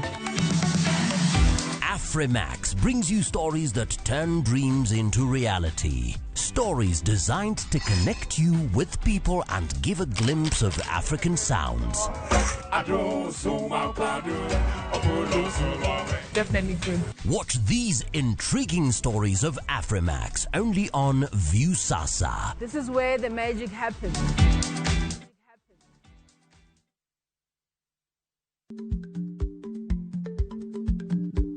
Chako chon loyo dhi kajuoga.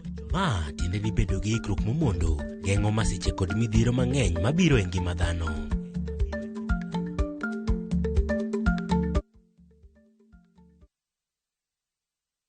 Tired of late rides and shady charges? Itisha Wigo. Now Wigo, you get more than just a ride. Unapata on-time pickups, gari safi na fresh every time. Ride V-Smart, ride V-Safe, now Wigo. Download the app now, ama SMS Wigo to 20425. Wigo, your trusted ride.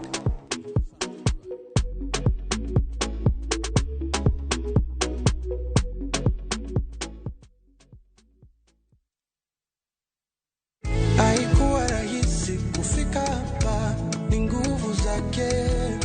Isingekuwa rahisi kufika hapa, ni mkono wake. Haikuwa rahisi kufika hapa, ni nguvu zake. Isingekuwa rahisi kufika hapa, ni mkono wake.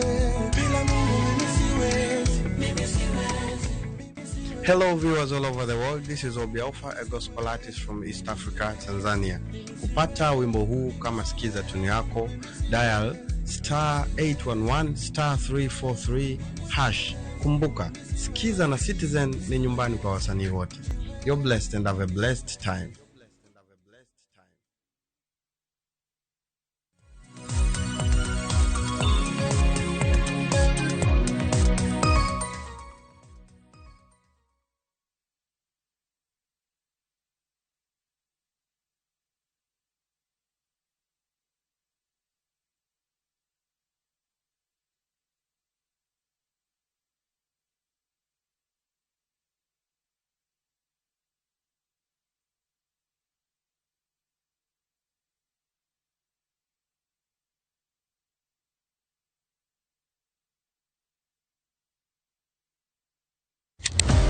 Tich ang'wen ka tich ang'wen, wafwenyo teko mar pok mari. Ochalo like gima nasomo. to ok nasome polytechnic, nena ina jua kali tu kaka kora timeni. Pok opogore keto lere wi jogo ma pile loko michgi obedo ohala madhi maber kendo bedo yo mar yuto margi. Tigoni inspiration ayudo kuom jo Masai.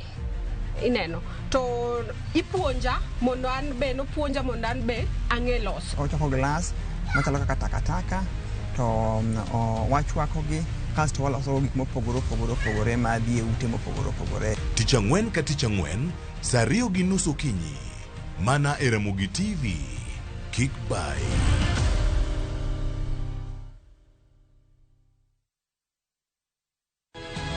Nyikwa Ramogi.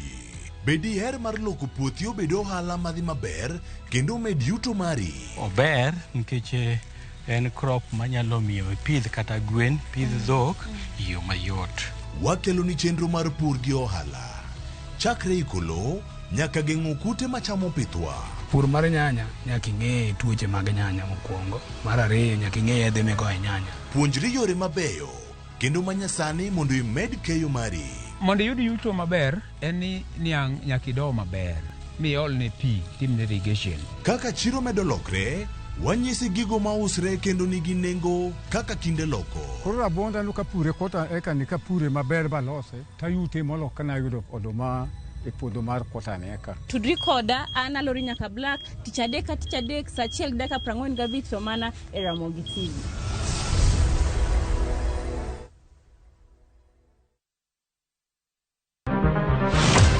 Chal mar pinywa en gima ichiko e mbaka ma wabedo godo kanyachiel. Okoripo bed ni warito Trevor nyaka issue obedie. Nikech leadership is not just felt in a crisis. Chakre wach yuto nyaka somo, wach telo nyaka ngima mapile. Jopiny dwaro ni umie strategy kaka ng'ani dok dala. Owe ponde toka gwam. Penjo madongo dwaro duoko makare. Wachiwo duol maduong' ahinya. Jotelo, jotim nonro kod jogo matemo kelo lokruok. Kitwa mokwongo namba 1 en ng'iyo kaka warito kendo wakonyo jopiny. Omiyo ka joka dhi marach to nyaka koro wanyisgi. Dwarore ni wang'e, wapenjre penjo kendo wayud duoko.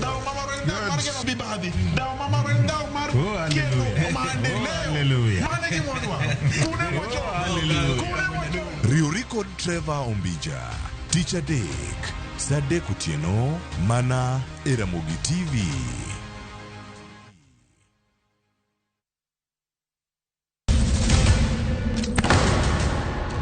Duto teka unusiye gi wachno. To ano kabibet ka ikinyuome. To kata arus mare ano kabibiro. Ere kaka ini nyalo timre gosipre malich kamae. Kosiparo ni nen mana kende ka. An kamoro achiel kode. To joma ni kate bende ni kode. En chunje adek. Osiep. Hera. Koda timbe andhoga makelo chwanyruok. Koro onge kaka arus ni nyalo timo.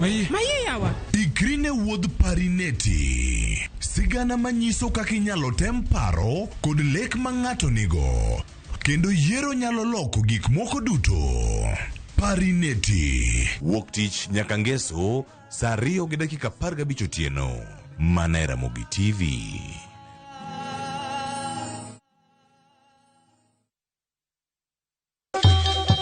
Ang'o mosetimore ne joma ne ochweyo Ugandawa? Adhi primary Kangonditi Primary School. Gin kanye sani? Amobilize kalere te, ne wago poro to gibiro wasombo kidi to watero kacha jite e secondary kacha. Waromo gi jodgi to wafwenyo sigand gimagi mopondo. Siasa ka ng'amoy wae maduong' katere siasa en Daniel Arap Moi. Ng'e ranyisi mabeyo mane giweyo. Ne japiny opogore kata ng'ama ne nie duond loch ne neno ni kopo ni Kenyatta dhi Tom okawie thuolo ni mondo tanwa pinyni kaluwore gi mwaseneno kuome. Ang'o ma gitimo sani? To kata kamano be pod gin kodwa. Nakedo ne wach sukari ma jobunge donjo kod buot nyaka ne bwana sukari. Gin kanye kod Walter Nyambaga. Tich Ang'wen saa 3 otieno mana e Ramogitvlive.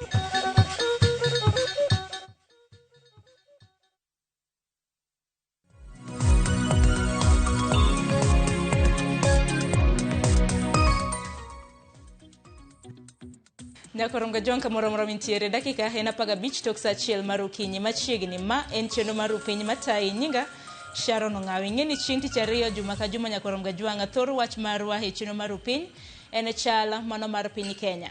Omiyo kiny makawuono ntiere kod welo mabende ni senene posters mabende nwake mbui mago oganda. Kiny makawuono adaro mar mondo miwa mul thor weche ang'wen ka wan sawa no yieno Nyakorom Gajwang'. Mokwongo wabiro bedo kwaloso kotende kod winjruok motelo ne yiero mano mar higa mar 2027. Winjruok mane kind UDA kanyakla kod ODM nyaka sani DCP bende chwalo winjruok mar gi Jubilee. Kopogore gi mano thor wach mar ariyo wabiro bedo bende kwang'e na josiasa moringo Gachagua kanyaka sani nitiere josiasa mahao mana par manyaka sani oseringo duond bura mano mar DCP. Wach mabende Gachagua wacho ni gin mana moles kata mana agents mago mag duond bura mano mar UDA. Mar adek Nyakorom Gajwang' wabiro bedo kwang'iyo tielo mano mar ariyo mar Nyota jatend piny Kenya nantiere e kaunti ma Nairobi odiochieng' manyoro. Bende ka thuolo no yienwa bende wanwa los kotende kod dwaro mar piny owacho mar uso kwanata malo 15 mar kambi mar tudruok mar Safaricom. Odiochieng' manyoro nwaneno kanyo jata chenro maduong' mano mar kambi mar Safaricom Peter Ndegwa nochopo kanyo e nyim kamiti mar od bura maduong' ma pacho kae. Omiyo kiny makawuono nane bina ntiere koda welo ang'wen adek kuomgi mosechopo yiena mar mondo miarwak Shilo Lang mabende en jalony e weche mag dongruok kod ochumi. Mai thuolo mare mokwongo Shila higane mar biro e piny machiegni. Erokamano kabisa. Kendo amoso nyikwa Ramogi ni ma koro 2026 odong Christmas achiel kende. Erokamano. To 2027. Erokamano ahinya. Kopogore gi Shila Nyakorom Gajwang' wantiere ka gi okil kama loka. Mano Joshua Nyamore. Nyamore bende machiegni. Happy New Year. Happy New Year. Pok waromo higani.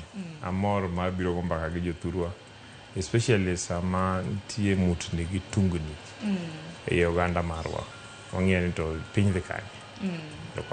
Mana kamano Nyakorom Gajwang' wendo machielo mabendo kendo wende wang'i kinja hera mar piny gi mbako romo wantiere ka gi John Nene. John Nene ni bende machiegni. Happy New Year. Bende pok waromo higani. Happy New Year. Sharon. Erokamano ahinya. Arwako ji te. Mana kwa Nyakorom Gajwang' parni chenro makama biro ni bende kopogore gi wang' jowi yudo achiel kachiel e mbui magwa mag oganda. Wantiere live e mbui mar YouTube, Facebook kanyakla kod Citizen Digital. Be Nyakorom Gajwang' thor wach mar kintiere koda thor weche inyalo oronwa ote machuok lai magwa mag ote machuok 3:600. Yiena mar mondo miachak gi wach ma bende osebedo ka kelo koko Nyakorom Gajwang'. Wacho ni koko marach to kata ngano wach ma bende osebedo kantiere it kanyakla kod dho jopiny. Weche motendo kod winjruok motelo ne yiero maduong' mago pre-elections coalition. Wang'e duond bura mar ODM Nyakorom Gajwang' gin bende gisechako romo kod jopiny ma bende gidendo kaka Linda Ground. Nwaneno gi kanye kar chung'od bura ma Kibra, wachako neno gi gwenge mag Imbo mar piny Kenya, ahinya gwenge mago mag Busia kanyakla kod Kakamega. Wewe nyana report makama ma bende natimo chieng' ngeso Nyakorom Gajwang' kinde ma bende Oburu Ginga ma bende jatend duond bura mar ODM. Nwachanga ni gin ka gidhi winjruok gi UDA nyaka migi pok machwe ok gibi yie mar mondo migi peanuts. So nyana sigana makama kapok wadonje twak marwa achiel kachiel.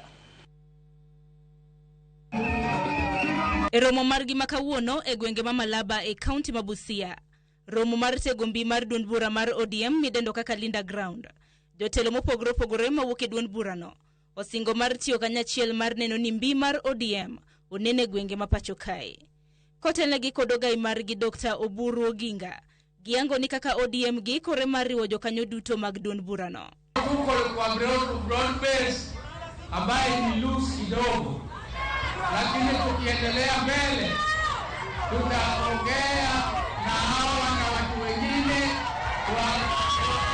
from a point of strength, na nyinyi mkinipatia hiyo idhini nitahakikisha ya kwamba we get the best as the biggest party in the country.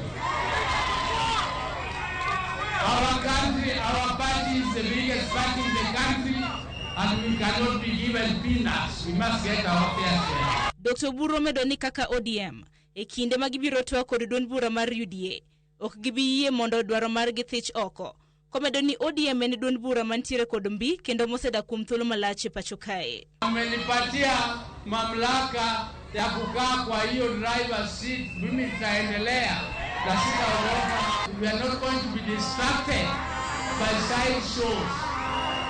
We are not going to be distracted by side shows. Wale ambao wanafanya side shows huko na huko Mimi ninawaomba warudi kwa chama, warudi kwa mainstream, warudi kwa wananchi.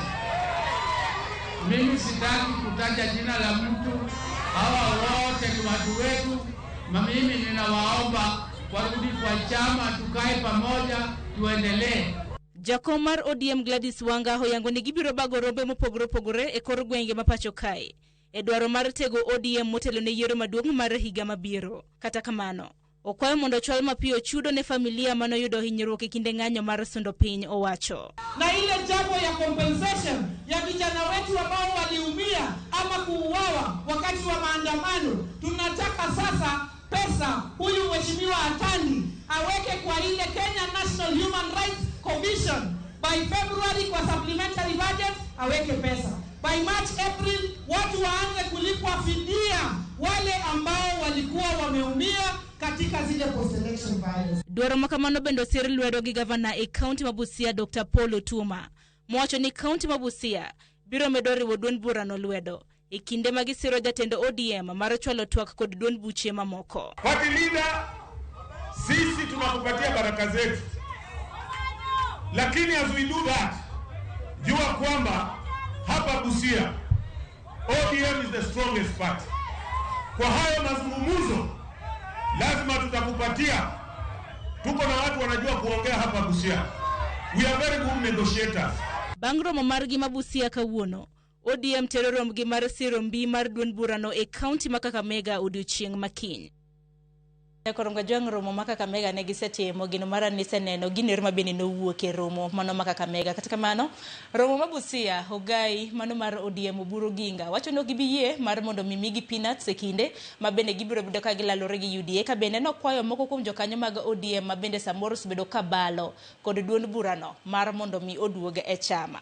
Shila ng'eni weche mosebedo ka timore thoth to weche motenre kod lalruok makama bende madwaro mar mondo mi wachak godo. UDA chano lalore kod ODM bende neno ka ne oseromo koda kuku margi iwacho kanyo ni Central Management Committee e gwenge mag Kilifi mana gi puodho buru wami green light mar mondo mi lalruok ochaka yanga. Diwacho nang'o? Mokwongo anya wacho ni en gima ber kabisa mondo ODM odok ir jopiny nikech kata ka wacho weche mag chama gikone to chama tang'o. Chama en mana jopiny. Chama en wanyato ni en platform kata en gari mating'o duonde jopiny katero mbele mondo wawinj duond jopiny. Koro en gima ber ni ODM mondo gidhi mondo giwinj duond jopiny. Apani gikruok mosebedo ka nitie en ni chakre baba ne wewa nitie joma samoro ne feel kata ne winjo ka gima ne gidwa dhi piyo ahinya ka ok gitimo consultation gi jopiny. Omiyo ka koro ne gineno ni ber mondo gidog chien, gidog ir jopiny mondo giwinjane ni jopiny en ang'o ma gidwaro. An mara en mana jiwogi ni siasa mabiro 2027 wan kaka jopiny, wan kaka jo ground moningo wabed skizad no. Wadwa wacho ni wadwa mana siasa mar dongruok. Hapa ni kuma wachope ni wan kaka jomatindo wan gi shida mang'eny waonge tich, nitie dongruok ma waneno koni gi kocha ma wambede wagom mondo wabedgo. Koro kato bed nang'o siasa moningo bed ni ka gidhi mesa to gitwa kata giwachi kata gi negotiate en ni kaka jo dalawa nyalo bedo ni gidongruok, gibedo gi dongruok maber. Osebedo ka sani wanya wacho ni wan e peace time kata wan e kwe. Donge nikech wan e sirkal achiel, ODM ni sirkal mar broad based. Koro wadwa neno ni bede sirkal mar broad based berne en ang'o kata mitne en ang'o. To mitne ni nyaka beda ni ka nyithindo dhi school to wach mar school fees ok chand mine. Mitne en ni kidhi hospital sub county hospital mari to governor manitie ma en governor mar ODM ong'iyo ni yath nitie kacha. Mitne en ni ndara ma watiyogo kaka na Migori County ndara ka wuok ni adwa riera adhi kata ni mondo awuog Nyatike wakacha ka ng'ado ka dhi kumoro tayudo ni nitie security ndara dhi maber skunde oger maber. Mane mit ma wadwa winjo. Ok wadwa winjo kendo mit mar dhok mamit ni koro ing'e wer miel. Apa ni mago koro rumo. Wadwaro ni mit ma wawinjo kaka jopiny en mit mar dongruok manenore ayanga kendo ma ji winjo maber. Adwa wacho ni week mokadho waseneno counties kata constituencies moko e wi got ka apa ni omiyo jodala wa koro penjo mang'eny kabisa ka nitie jo mang'eny magineno ni gima gidwa sungo ok ni gidwa sungo ni an ma baba nowacho ni an e nyathine kata ywe pi wang'a gin gisungo ni nyathi dhi school gi 500. Mano e gima gisungo. Moko sungo nwa ni nyithindo gi kodhi e skul kia ni chamo lunch. Magi gik ma gisungo. Sani wan e sirkal. Koro mit ma wan wadwa winjo en mit ni nyithindwa dimo ni kaka polis yath nitie osiptal, wan kaka joma mine sama wadhi konyore nyithindwa ok tho nikech waonge gi services gi delivery. Mano kende manyalo jiwogi ni wadhi ure ground to mit ma giyudo bedo kanyo no wambe kaka jopiny wawinje piny koni. Erokamano ahinya. Wakili lalruok osechako. To en lalruok e kind UDA, iwinjo kanyo gi ODM. Jubilee bende aneno ka DCP bende koro dwaro mar mondo mi gilalre gi duond bura mar Jubilee. Wadong' gi dweche 17 ni yiero maduong' mar higa mar 2027. Mokwongo adwaro ni mondo akomente wach mar the ground to gi koko manyalo bedo ni nitie e chama mar ODM. Mokwongo kan member mar ODM, but an luo.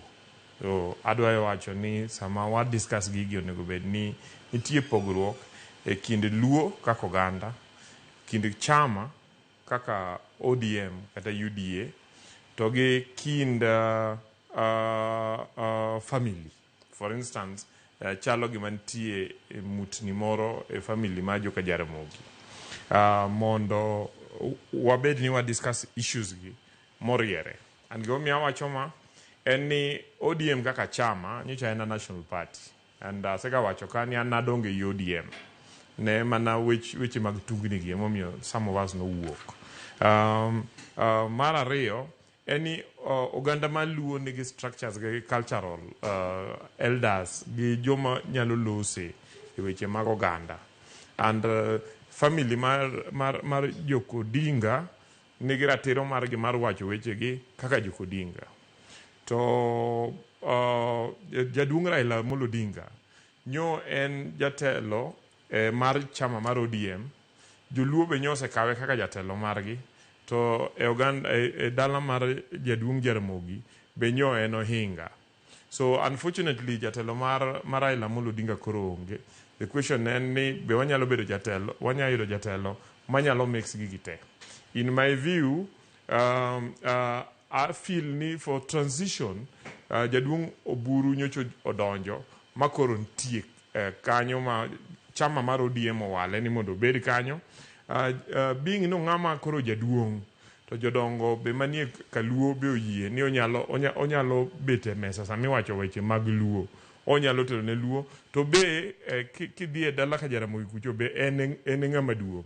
Okay, so akwayo ni it is important ni joka Jaramogi moko mondo owe paro ni issues gi maka Jaramogi inyalo loki mondo bed issues mag luo. Dibeni loso kotende kod romo manotimre Kibo. Exactly, gi weche mosebet, especially kiwinjo ka amemba mar joka Jaramogi wacho ni Oburu Odinga en mana party leader nyaka. Okay? Kendo kiduogi winjo ka Oburu Odinga ka en party leader nyose wacho weche kata ka gibet kaka oganda maluo gise wacho weche to achiel kuom nyathi mathin ma entie dala ka Jaramogi wuok to contradict.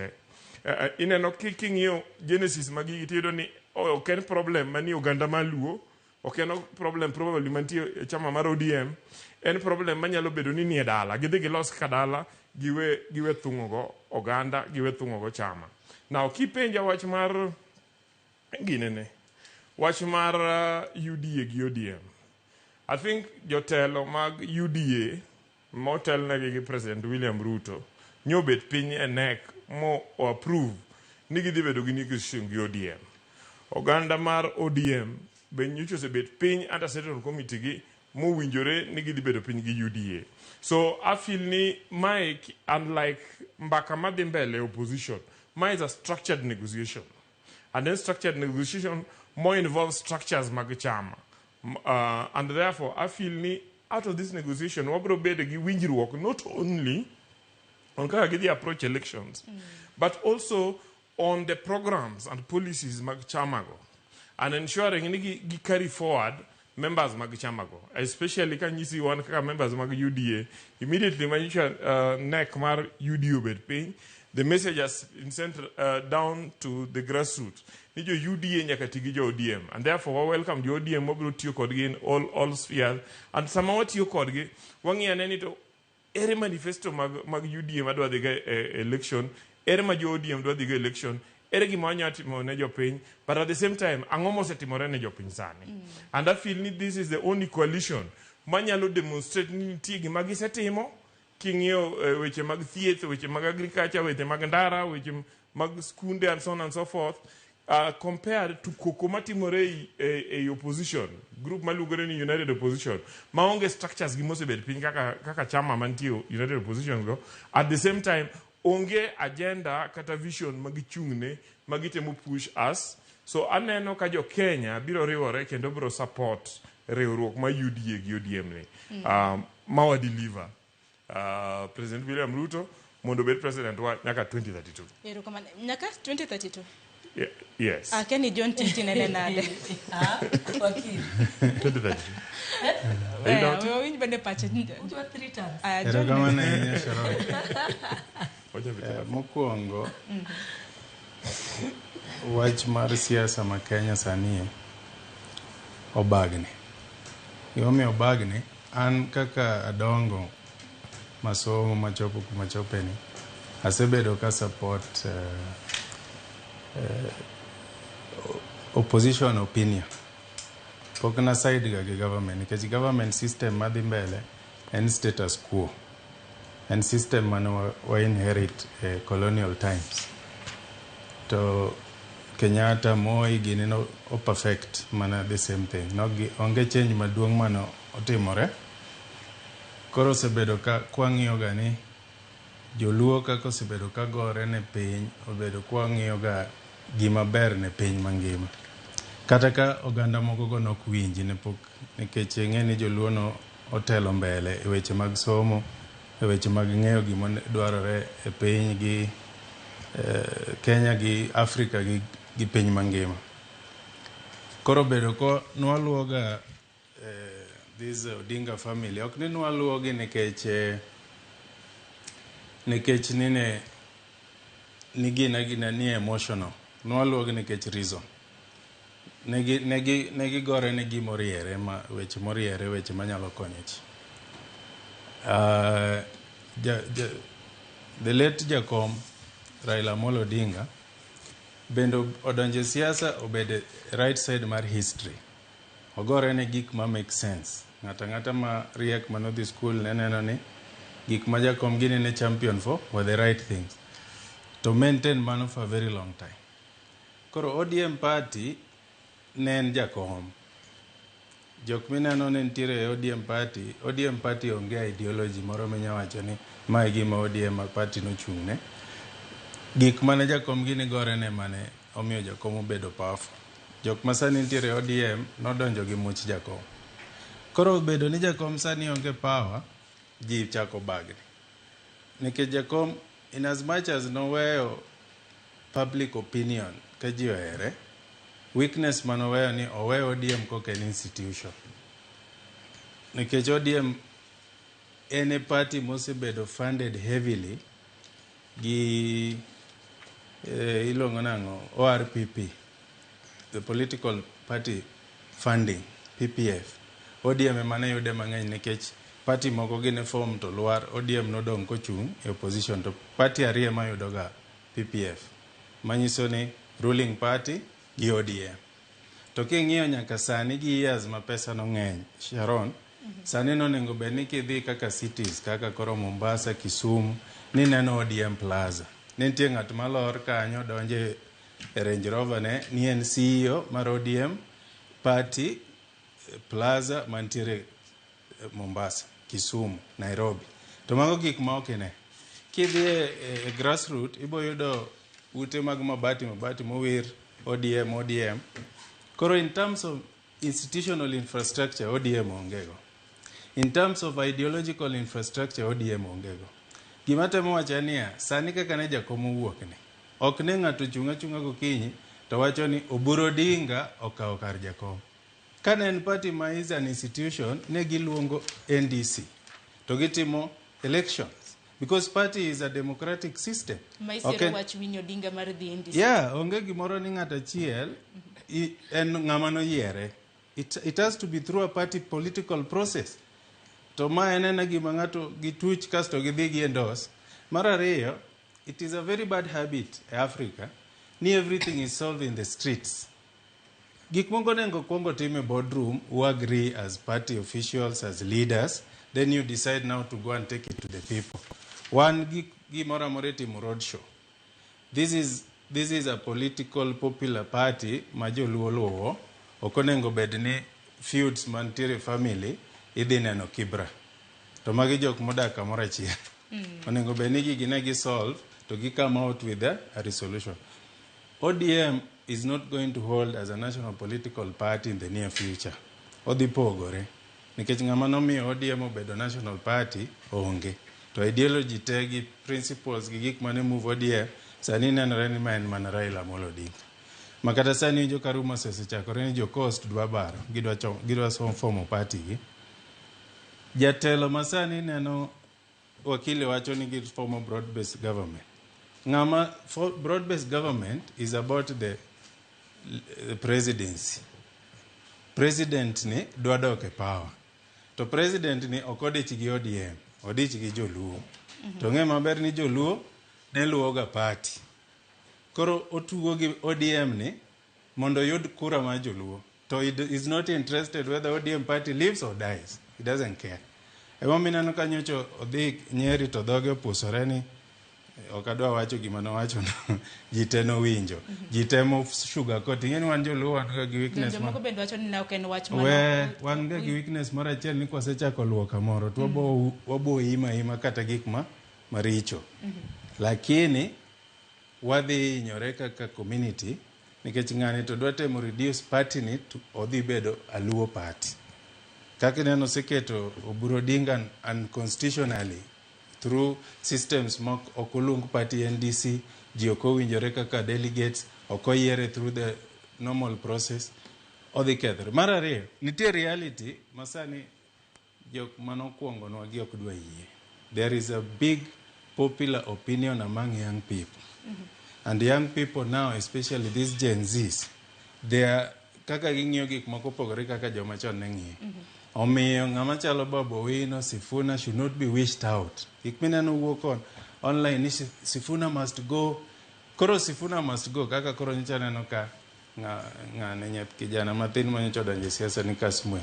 Owacho ni Sifuna mondo owuoge party mondo donji. Mano nyiso ni koro party leader Jaluo Secretary General Jaluo, what are they insinuating? Gitemo reduce ODM party to a Luo political party. And this is, in terms, katakana onge structures kaka temo wacho mokwongo ja, but it was the most popular national political party in Kenya. Koro kajo ODM okong'iyo gigi, to ODM dhi gore piny. Mogik, party is formed to form a government. A government ni, ok ni otimo everything 100%. Party mong'ega pile ni check ga government en ODM. Weri gige Gachagua gi kaka wakili owacho. The official opposition party masani ni onge plan, gionge ideology, and Gima is being driven by a community which is feeling very bad that they are going to be out of power for some time. ODM mong'ega ni champion for what is right for the government. Wane mwa check the government. Ana dwenye wacho kaka ng'at maneno gik matimore Kenya kanya kadong machopo sani. This government is not performing 100%. Onge gimomiyo wadonjo eti gima dhinyo kaka joluo ma nyalo miyo ideology wa tho. Wacho kanye ko opposition bende wacho ni gionge kod idea. Apenji ni Sharon. Kakoro wane joluo joma riek mosebedo ka shape opinion mar Kenya since independence.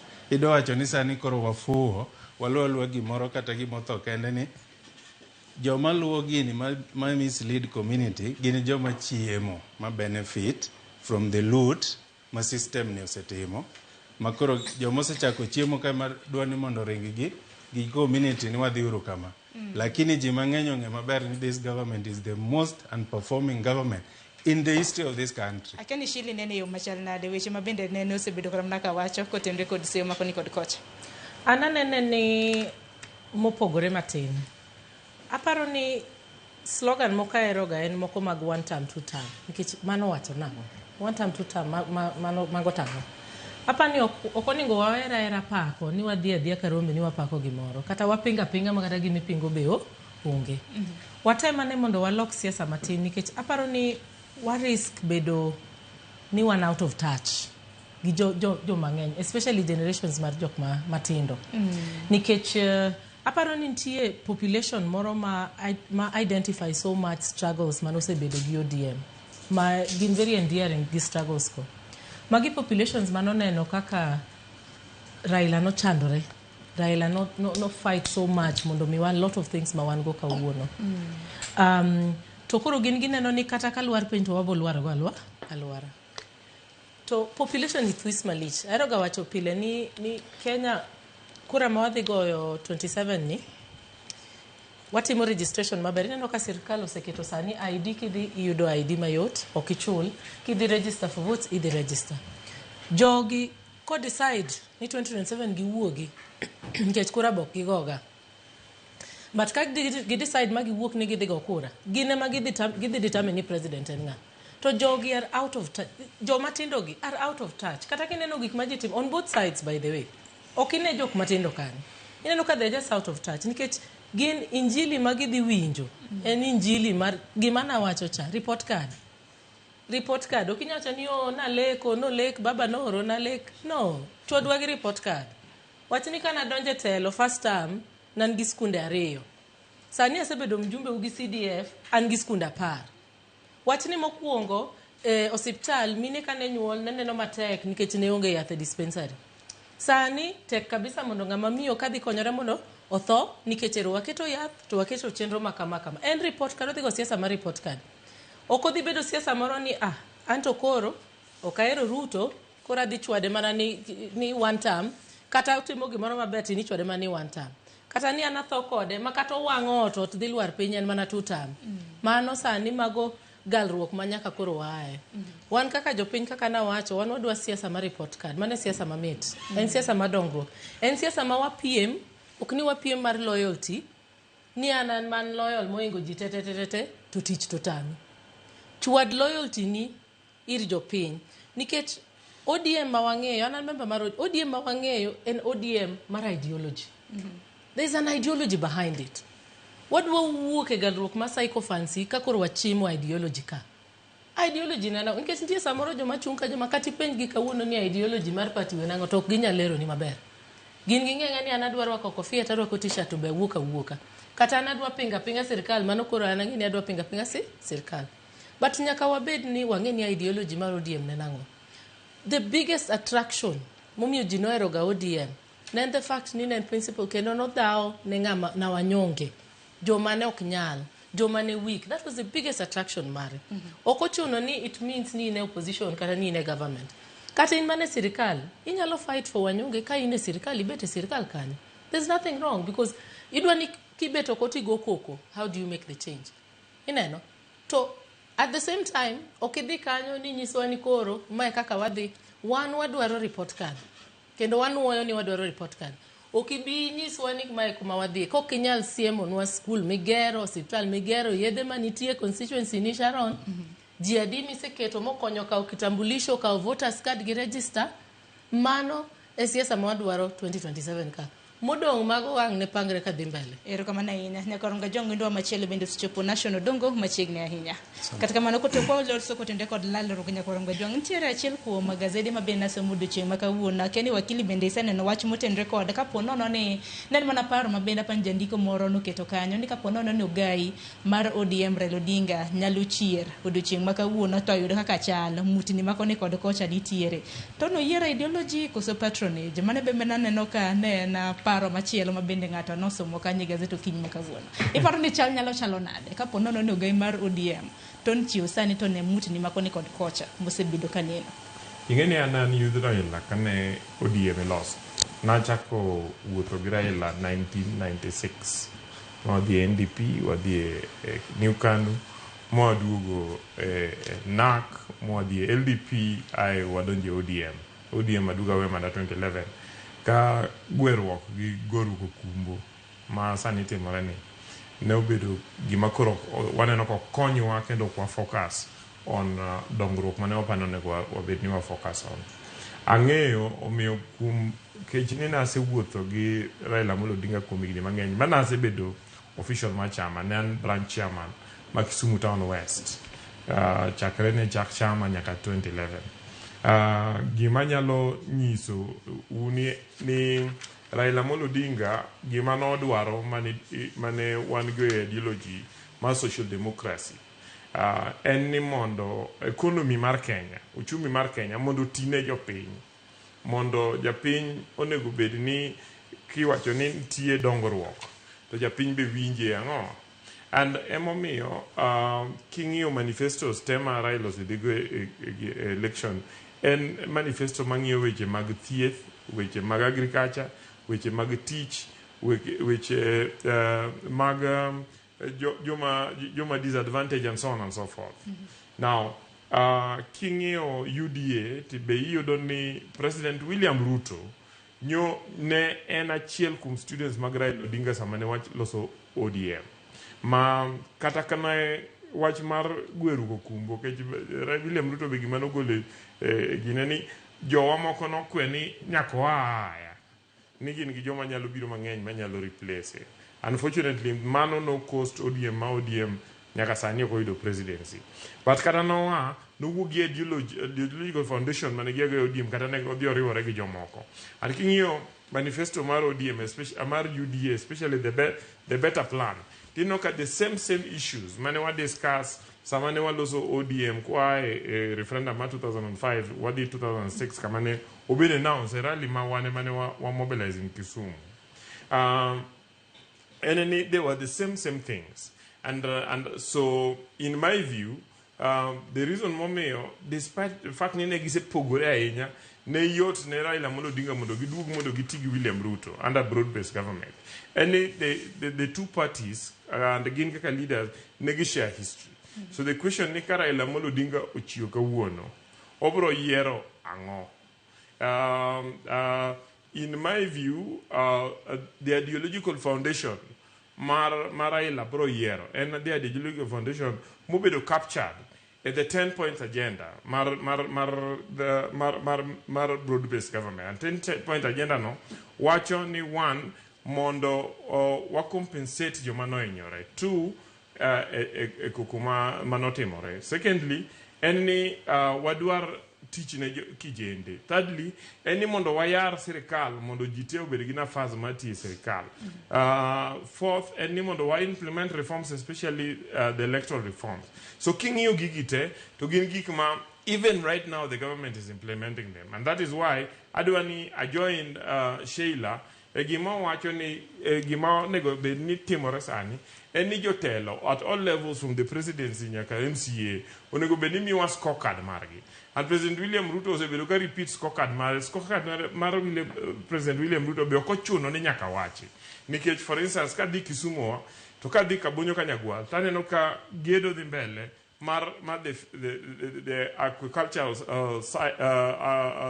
center kama ibro kete fish fingers mabro stock the lake bro konyo mabondo be wapidh rech around gi ponds and so on.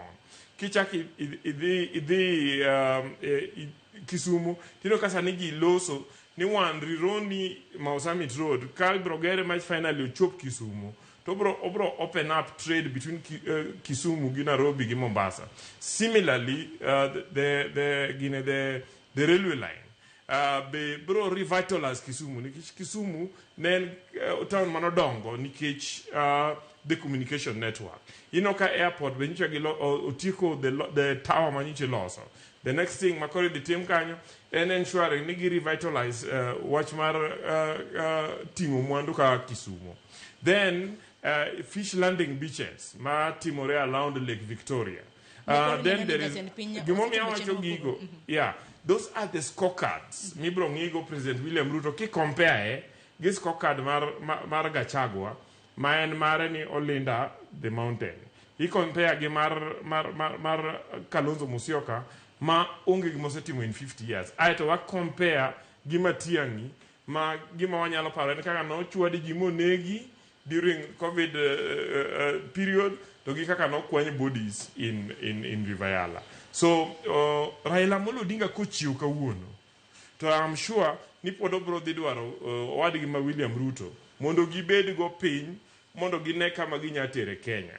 But at the same time, as we say that, it is important ni mondo wapar ne jowa. Ni jaduong' Raila Amolo Odinga nyotieko mare. Jaduong' Raila Amolo Odinga ok dhi chier kendo. Aneno ka jowa moko loso kagima Raila odhi wuoth duogo. Okay? It is important ni mondo wanyis jowa adier ni Raila Amolo Odinga onge sani, onego wachak mondo wa evolve telo manyien. And jaduong' Oburu Odinga gi age ne, gi the fact ni ene manosebed gi Raila Odinga for 8 years mono ng'ata. At the same time, ne gidongo gi Raila kane Jaramogi loso ideology ma joluo osebedo kaluwo. And I know, because nasebedo machiegni gi Raila, ni Raila would listen to everybody, to ng'ama obro winjo pache mogik mobro tiyogo en Oburu Odinga. Because of that, onyalo bedo gima kisungu wacho ni steward mar the legacy mar Raila. En ng'ama rito gima ne Raila dwaro ni mondo timre, mane Raila temo mondo tim. As we discuss ni ka wabro dhi mbele, wabro bedo gi telo mane. Gima wadwa kwayo, jomodong' mago koko mang'eny ni mondo giwe jaduong' Raila Oburu Odinga mondo ritnwa gini ka otemo rito gima ne President William Ruto owinjore gi Raila Amolo Odinga mondo water joluo, wa make sure ni joluo are part and parcel as stakeholders ma the next government, and ginyalo bedo gi a claim on the table ma sirikandno mondo wamed yudo konyruok ma yudo water dala. Ang'eni wach mana jo nene na sene kotenre kod kaka seyo mantiere ni kaka nokete koma kamano koko kadhi NDC. Kata kamano nation machiegni twak waloso kotenre kod lalruok mabendi dhira. Keni paji kaka japiny kaka janon siasa pachoka lalruok mabende osebedo katimore UDA rochako margi kanyakla kod ODM. Jubilee cha bende aneno ka jo DCP bende geto Jubilee e lalruok. Erokamano Sharon, agomo sana kuom deko mara, nan gi achiel ariyo wang'ayo to thank God achopo. Koro I'll just go straight to the discussion. G form power, G form political parties, and the main basic reason momiyo G form gigo en major limono mi ng'ato o capture power. Koro ng'eni telo, defining telo, and especially in terms of popo ni udhi siasa, ungi political party maru, udhi the party itself, or udhi the coalition, au form udhi grabs, akukare grab, kizingini tindi beteli kao, udhi grab power, bedo gi power. Koro mano is the any musingi mar idea mar ng'ata bedo piny odar form political party mondo mi otim ng'awa ocha godo maybe okaw godo telo. Ewi mano achiel kuom gima stand out mondo mi ng'ato form a good political party ma successful en nyako riwruok en gima number 1. Koro inyalo riwruokri as a community kata kaka as sub communities. Ada chiwo reference to ODM. Sharon obeda uru very honest. Wakili inbe ngama sebede party asunye ke wacho from the conversation. Sheila ngama bedo wangeyo is a party member. Even my brother Janon said they can know. ODM party kama chomo o bedo wadier en kama di barore. To mano gen doubt kinga to ni ntie away Martin can come to ni moro miori rekendo. To gima nyalo make things mondo be better. Wanga kwasa wachadia mana ka wakili wacho wasebedo gi reality ni koro Raila ngama koro onge kuoma. A good number of people believe ni maybe samoro ng'ato nyala kum somewhere manyalo go ahead nyalo replace Raila. Nyare nyoro no wacho nyocha kae weekend ni no one can replace it, which is true. The power and take mar Raila man godo in terms of wuoyo gi ji, persuading ji mondo mi at least of pursue a certain agenda. No one can assume that role. To ngene kino ka some communities ani koro ji odhi odok chien ji back down cage ngene political party mar ODM en party mongere party biro bedo formed magra power to party mar ODM teno ochung ma oko ngit ni kara matin mano ngiso misingi mano ket gi jatend party man Raila Amolo Odinga man senindo. Koro going forward lo nitiere iyo pejo moro ka before ka ji no would discuss ni kasa ndang Raila dang chung malo to dang wach nango ngat mo nyalo ngiwacho idea mar Raila sana chiel kuom nyalo recommend effectively the Odinga family. Aida Odinga no wacho very simple question kane o celebrate birthday mar jaode mosenindo. Wacho ni debe ni jaduong tiere ka sani to the main important thing onyalo wacho no kono ni bedo piny mondo wuo. To adier mar wach bedo piny ji chaka bedo piny from no ni koro ji bedo piny ni wuoyo nikech council cha ni kere. To ng'ama nyalo kelo ji joge piny ma ke joge piny ma ji wuo kanyakla ma ji winj a common cause ni koro luru direction ni en Raila Amolo Odinga. To koponi ng'ano onge an gi a bit of a problem gi ODM kaka samoro sani tae wang'ere do maber ni nitiere pogruok ndiyo to party leader marwa an miye full support an still a member of ODM to nitie gik monego bed ni nyalo timo. En adier ni kane Raila ngima to behind coalitions mano kata Raila nowacho wuon to kata mana war gi buru be nowacho and he was the co-founder ma behind these discussions. Koro onyalo wuok ji no winjo gimoro amora ng'ato wacho lakini at the end to be penjo wadgi ni watimuru nang'o kae. Koro en adier ni en ng'ama osebet kotiyo good on the background ma actually position no o deserve sana. Party mar ODM, if they could have a very understanding order, monyalo bedo gi away, monyalo bedo gi winjruok. A party leader nigi issue, or which according to me, anafa nigi issue ntiyo kama bear makumbuka if it can be solved, either oknia ni kore ka party miong'ado koro buru koro bedo maybe distance aside, but obedo part of the team. Uranyalo wuo from the negotiation. Koro ana wuoyo, especially appeal to jotelo ma kaluo, especially mantiere bunge, kada senators, governors. Kata beni party mar ODM bedo ata political party mar Luo Nyanza, but awakono ni riwruok gima duong'. Bet orime kama dhan ni koro ng'ato dhi from nowhere ma donje Luo Nyanza bende. Mana kaka sani koro en gima wich kuot ni koro Luo Nyanza obarre. Nitie joma dhi pro Ruto, and nitie joma dhi pro broad based, then nitie joma bende pro akia kama dhiye, bende nitie joma bende paro mondo mi gidhiye kanye tim mar Gachagua. Teko mar riwruok en ber mar bedo e telo. Apani most of us pok ong'eya. Katiko Sharon, kwa dhi forward mbele usanie, wadhi chomo kama wadhi go e siasa. To kendo siasa mwago en mar kao telo. An gima nanyalo apil en bedo kanyakla kaka gando Luo. To mwacho mang'eny ni koro waseyawo blame game ni ng'ane otimo ginie, ni ng'ane wanodhi luwo ng'ane, ok nyal konyo mbele kaka matin. Nikech kaka poni wadhi e negotiation table, tipenjo ni me I need a divided a united ODM. A united ODM kata be ni en mar Luo no Nyanza kende. No one support which direction. Bir kata kudhi ka Wamunyoro, kata kudhi ir Wusugoi.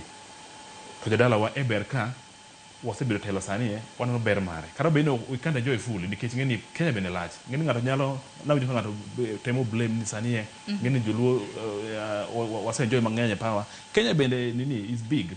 Koro ng'e jatend piny bende watemo balance. Ogo siasa koni, ong'e koni, he has to balance all the communities. Koro being this is also not a party or a government mane wa vote in favor of. No ken marwa, but no we were just taken kendo luongo wabedo. Koro momiyo matino, wachamiru, but going forward, I'm very sure de ber ka riwruok marwa mbele kae kik ti kodwa nikech an very gi strong feeling Sharon, nitie very powerful forces behind ODM. No koso winjo kanyakla bedo kanyakla to mano gima nyalo timore koponi maybe jotelo bedo piny to wacho ni yawa waneno gini kendo wasesome maber, ok nyal timore gini from nowhere ni gini ng'ama nyalo wacho ni neno gini ka timore to ling onge. En bedo piny kendo loso mikakati ni wadhi 2027. Yes, jatelo no Raila Odinga nowewa ka wantiere e broad based mok adier mar wach. All of us wanya neno to ko ya wuwe gima ng'ato wacho from the background ni maybe kano ken ng'ato nokone kan Raila nokone. Adam miwa very simple scenario katiko Sharon. Iko mara FIDESIO otimore close to less than 2 weeks kopuka kuja komonendo. To man of the biggest political rally manobede makoro no wacho miyo Luo direction. To ka ng'ato nyalo note kende ka ng'ato nyalo even go o mingi clip no. Nitie gima ne Raila wacho ni waritu 2027. Wakili nyambo beno waikae. Let us wait for 2027 umiwa scorecard maru. Kendo ti wach mane joma bweka go. Waendelea kubweka. To kendo kata kani wacho ni even they can even go and work together going forward. It is very difficult mondo mineno ka ng'ama jatelo. Ngani you can't open your cards on the ni come open ng'ato nyalo neno gima maybe ipango. Koro gima it was very hard mondo mi Raila ne wacho ni yani an koro antiere gima kanyakla gi Jasugoi now in 2027. He said he was with him now. To kata ka be nitie ka ng'ama somo siasa minyalo neno kama siasa dhiye. To you could even tell from his speeches gimano konyalo wacho openly mondo at least onyalo mislead kada the community kada onyalo announce the early idea ma ngoro mondo ng'ato som move mare. He was saying very well ni ubro judge according to kaka watiyo of which according to me okana kati di marach. My main issue en pogruok mantie kaluo. Jotelo onego bed piny wawachi kaka baka chiel mondo kwa dhie 2027 we have a very good bargaining power. My unity marwa can kill all our resources. One of our resources majakomno yaga was ODM. Let us make use of ODM. It's a big property mwanya tiyo godo going forward e timo a lot. Ahinya nyaka ka ODM bende higani no seingo kanyo higni 20. Ngeni mathoth Nyakorom Gajwang aneno kata mna paro mopogore ma bende uso moka ote ma bende biro bido kasomyo okang' mar ariyo. Gisani sario seromo Nyakorom Gajwang akaw yo matin kaduogo taduogo koda thoro weche mopogore ma bende aneno ka wuoronwa ote ka kanyakla kod paro ma samoro John dibed godo kapok wadhi e thoro wach machielo. Nyakorom Gajwang wakaw yo matin kik dhi mabor.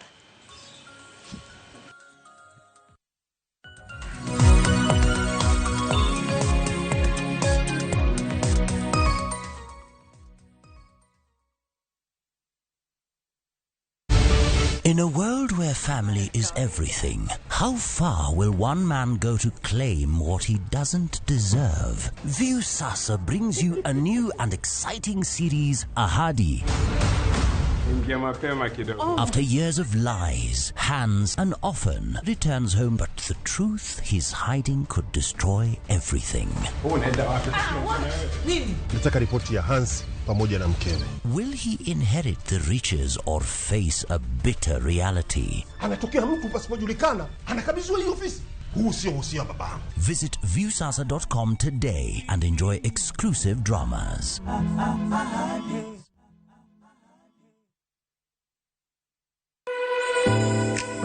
Chiemo oken mana gima wachamo kende. En sigana. Tim mapile, nyasi mar nyiso ni wan ng'agini. Mit chiemo en ang'o? Kitungu. Ber mar chiemo mar fry en ka kitungu nene. Wanono kido mag tedo e alwora waduto. Wafwenyo yore mag tedo mopondo, timbe anyuola, koda hera mamiyo kit chiemo mora mora bedo gi ngima. Chiemo chamo ga wan. Koro nyaka ikete maler, poka obedo gimoro ma wang'i nyalo kelo meloma mar chak. Ma oken mana tedo kende. En kit ngima mar oganda michiwo e mesa. Tedo gi chiemo kod jailieta tich adek saa 2 okinyi. Kik bai.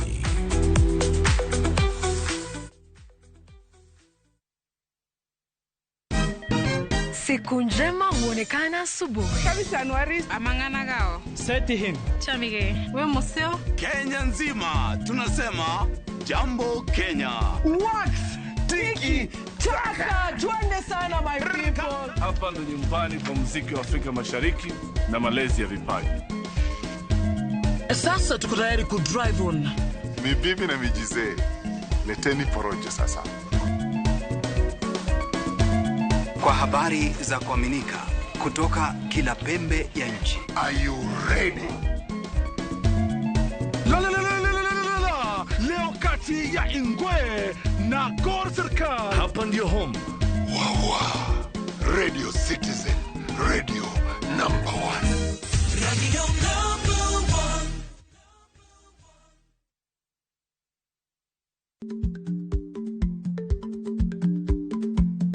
1. Jarik ni jamuod nyoyo gi goyo.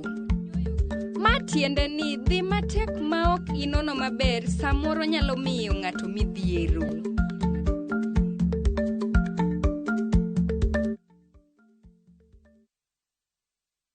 Before the emails pile up, before traffic becomes routine, before the year start asking for more from you, January is not a continuation of December. It's a reset. It's quiet mornings along the Kenyan coast, stillness in the savannah, open air in Zanzibar, open skies in Cape Town, places where beaches feel slower, where safaris feel grounding, where travel restores, not rushes. This isn't about doing more. It's about starting gently. Start somewhere quiet. Reset through our view. View Travel. Dream, explore, discover.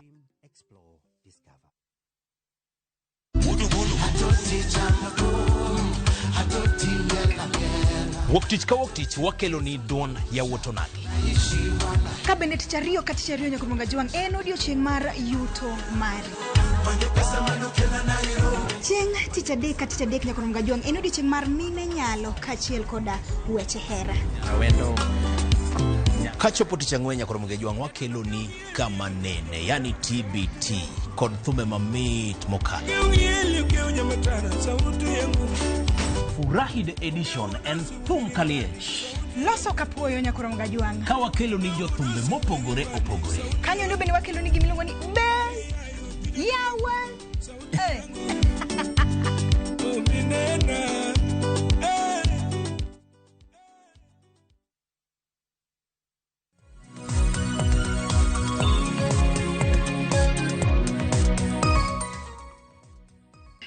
Nyakorom Gajwang machiegni okang' mar ariyo dakika na 4 tok saa 2 mar okinyi. Asema ni moko kuom ote ma bendi yoro nitiere Fredrick Osuru wacho ni aore Sharon Musna jotelo mantiere studio hisiro pachgi ka bendi wacho ni paro magichwalo kotenre kod ni nego wang'e records mag jotendwa kaka gitiyo kapok jopiny odhi e debe. Tiwacho ni okimor gi jotendwa, iwacho ni jotendwa pogo chama. Wach ma John Nene wacho ni party riembo jomoko to onge. Piny na John Nene ni ka jagoro mar ODM Sifuna ok nenre e romo ma ibago gi ODM to en SG mar party. Kar okang' mane mar chik manego bed ni ikawnegi. Paro mopogore opogore ma bende jopiny oro ahinya nya kotenre kod riwruok kanyakla kod pogruok ma samoro nyalo bedo ni nene ODM e kin mamoko. Aparo ni John Nene kinyalo mana duoko paro makamano gi wach minyalo nywando kapok wadhi thur wach machielo. Kamane nya Sharon.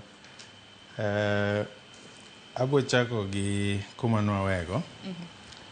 Wach mar jakom mane ng'ano temo lieko kanyo ni should Baba come back.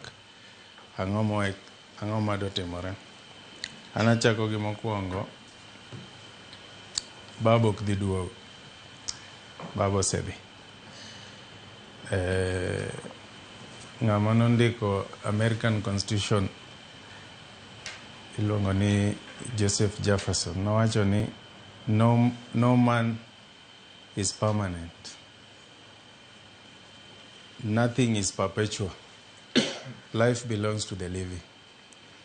Koro ng'ato kosewuok to jomodong' ema ng'iyo ni ng'ani nikech history be wuok be will go. Precedents mane Baba set up, how do we pick it from there? Sharon, gima sani timore Kenya ka, mokwongo I'm very happy ni Kenya among most African countries wantiere right track in terms of development. Gima ne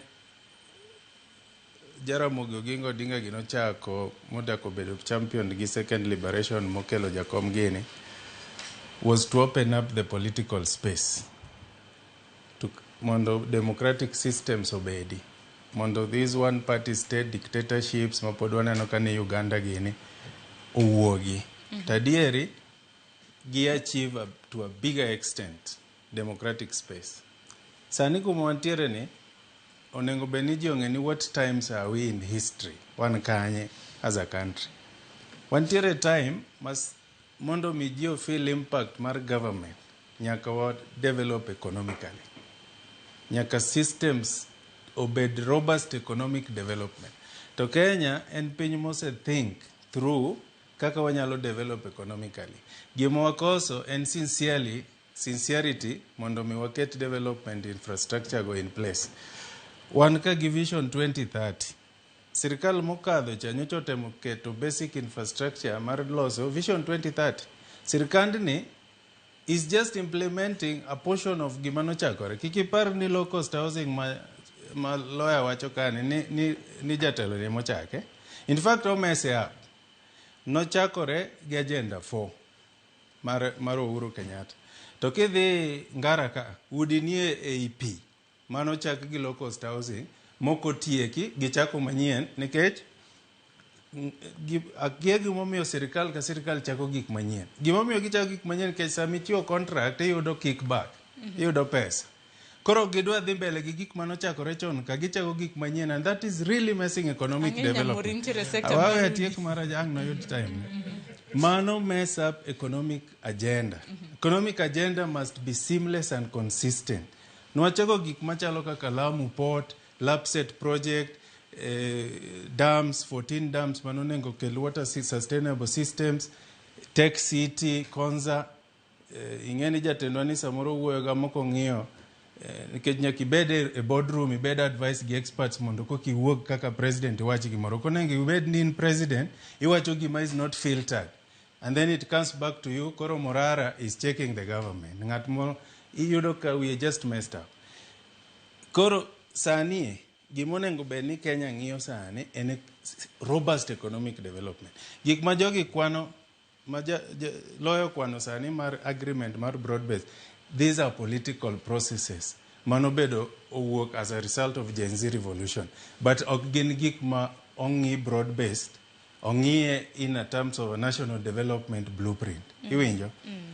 President ochako conversation maber sana. Kuma wantiere sani ni, onengo bednwa move this country from third world to first world. To tiyo gi example ma Singapore. Sharon anyisi to joma ni kabe riek. Singapore was an army post. It was not even a country. We are better off than Singapore 100 times.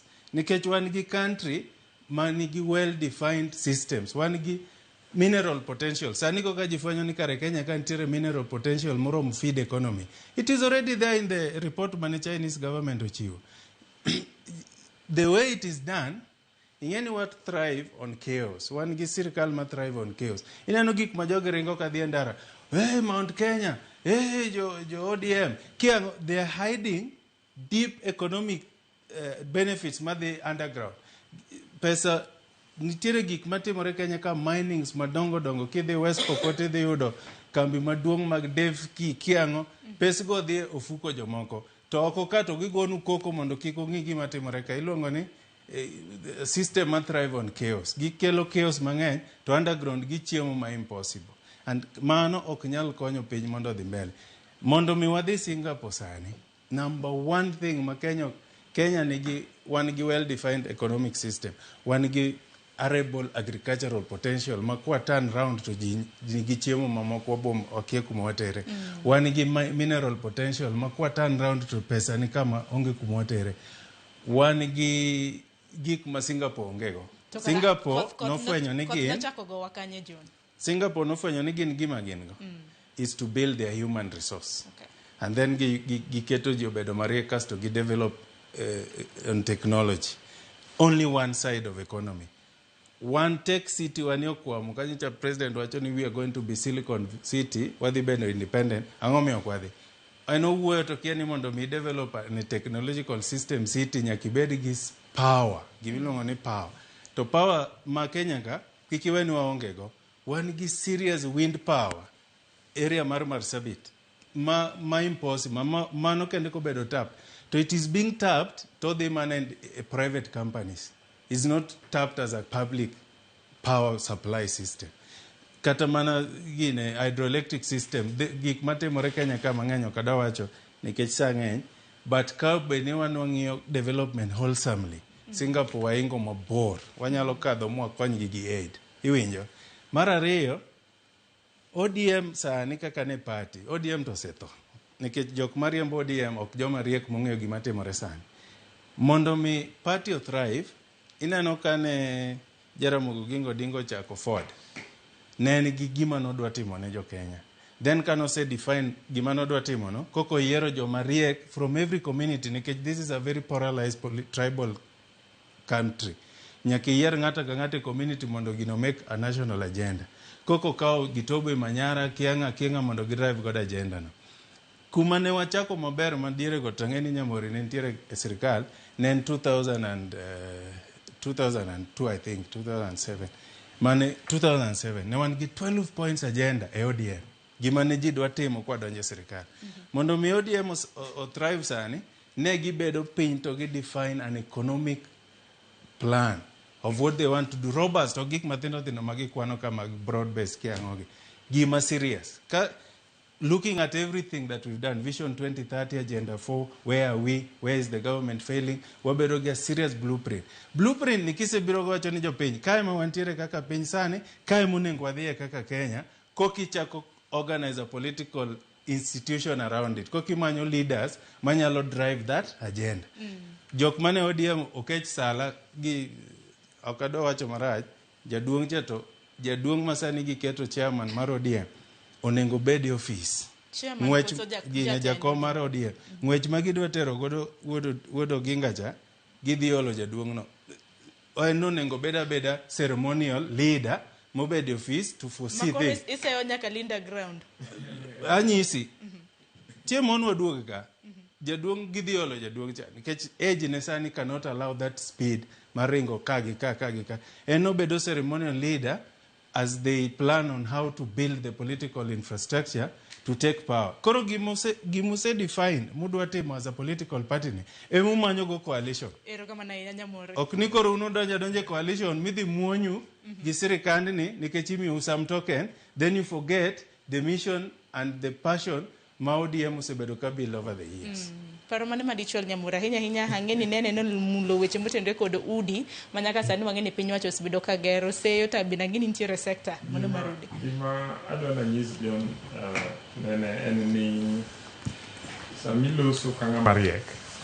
It is important ni ing'e ni kiloso especially TV maduong' kama to joma ibet go e panel be joma riek, at the same time joma winjo be joma riek. Ok inyal dismiss everything kagima joma ne pango gigo gin joma onge brain.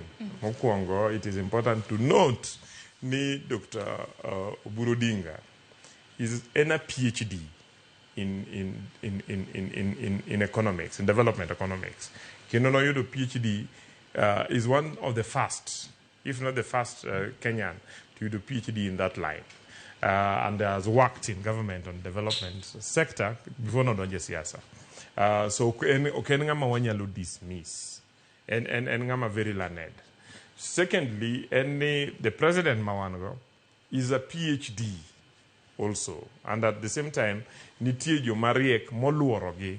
Okay, I was happy to see Professor Nyong'o, who is my governor. Although I disagree with him on a number of issues, to appreciate the fact that no participate in loss of the Vision 2030, to the loss of the employment creation strategy, you go in 2003, and at the same time he participated crafting the first manifesto mar ODM. NB nyine no kanyo giromo ge president kanyo ditero concept mar loso the roadmap to Singapore. So adwani mondo anyis John ni joma are involved in this thing gin joma riek. Okay?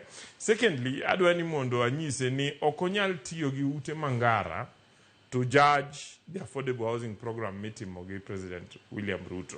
Those are two different things. The reason why President William Ruto... No. Just listen to me. The moment President William Ruto no kelo the affordable housing program, all the attempts, what margero ute no kochakore sani, gima ena program ano chaki loss of what was called the Housing Board in 1957. So all the previous government failed. Okay, and Negi failed because Negi failed to tackle two sides. One, and give me the demand side, the supply side marute. Ni utegi jomage manyalo nyieogi, to utegi wabro finance ginade. Okay, and therefore through creation of affordable housing board, fund, ne serikal oloso the fund manyalo finance utegi. So the financing problem is a problem because the private sector chiwo financing at a very expensive rate, only 5% majo Kenya manyo nyala afford kao mortgage. Okay? Sani wangi a situation ma katangama earn less than 20,000 nyalo chulo sling alofu a day. Every month manyo ge chulo ka rent to ultimately od no bro bedo ode kose chulete animi a period ma even 25 years. Secondly, enemy ute manyo chak gero mano kongo chako gero are already being given out, and President Osebedoka they chew utegi all over, and there are projects going on all over the country. So it is a program is viable and that will deliver. The other thing manyaka John nge enemy adwani mondo dio som ka awinjo ka ben ngama riek odio som neni tie economist milungo ni John Maynard Keynes no wacho ni kawa chopo point ma oganda onge pesa lwetgi to nyaka serikali yud pesa kaka oganda yudo pesa lwetgi to pesa ni revolve around mondo pesa ni multiply ilungo ni the ripple effect, and mano according to John Maynard Keynes ne serikali nyaka kata pesa to kete chupa to di umo kamoro nyiso ji ni kikunyo ti yudo, and then kotiyo kode kodhi nyiewo kode gimoro to pesa bro multiply kitiyo kode. Mago are basic macroeconomics ma first year na university ma macroeconomics will understand. What am I saying? Enemy by serikal spending almost 6.8 billion shillings collected every month on affordable housing. Pesa ni actual contractor kende. Pesa ni chulo joma tiyo site no. Pesa ni chulo joma tiyo kware, joma tiyo factories. Pesa ni chulo joma tiyo transport sector ma gine tero gigi. Joma hilo pesa ni then spend pesa ni. E chiro, transport and so on. So pesa multiply. And mane kaka economy manyo the stagnation kaka marwane nyalo bedo triggered mondo chak tiyo. So it is kidi, for instance, Lumumba in Kisumu. I keep giving example mar Kisumu. Kama nyaka nyo watera affordable housing kanyo. Inenoka every morning thousands of young people diti. Sama giwuok to gidhi nyiepe chiro ma Manyata, gidhi nyiepe chiro ma Jubilee, gidhi nyiepe chiro ma Nyalenda Kowino, and giidho Ngware to nyiepo from hookers and so on and so forth. So the amount of money multiplies. Okay, mane kakiloso mwandu maroganda. And then gikma John temo criticize kaka weche maga manyiwacho the Singapore dream. The president is simply saying, ni like Singapore, nyaka watim gimiluongo ni the logistics infrastructure, nyaka walos ports, nyaka walos ndara, nyaka walos airport, nikech magi e nerves ma mwandu bedo generated go, ma mwandu move go, and so on and so forth. The Kingio development mar Kenya, Tiroka development mar Kenya is concentrated along lines mar railway, man olos chakre 1895, Mochopo Kisumu 1901. Areas mane onge railway, onge development. And kane iloso railway ni, the former Prime Minister ma Britain, kapok nobedo Prime Minister, Winston Churchill, no luongo gini ni en lunatic express. Because no ko understand to railway biro konyango sani. To kwangio over 100 years later, to when the railway no open up the areas. So, gikma President William Ruto wacho ne detimogi. Especially mwadwa timo thurwa. En gimo nego wariwre kaka oganda mwa make sure notimre. Because magi e gik mabro revitalize economy ma thurwa. Kisumu, for instance, was a big hub.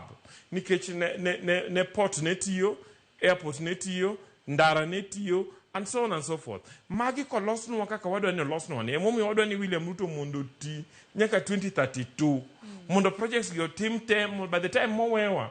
To wewa ka wan get stable economy. Kada kwa yido nyaluo moro, kada kwa yido uluo moro, kada yido mana Sheila.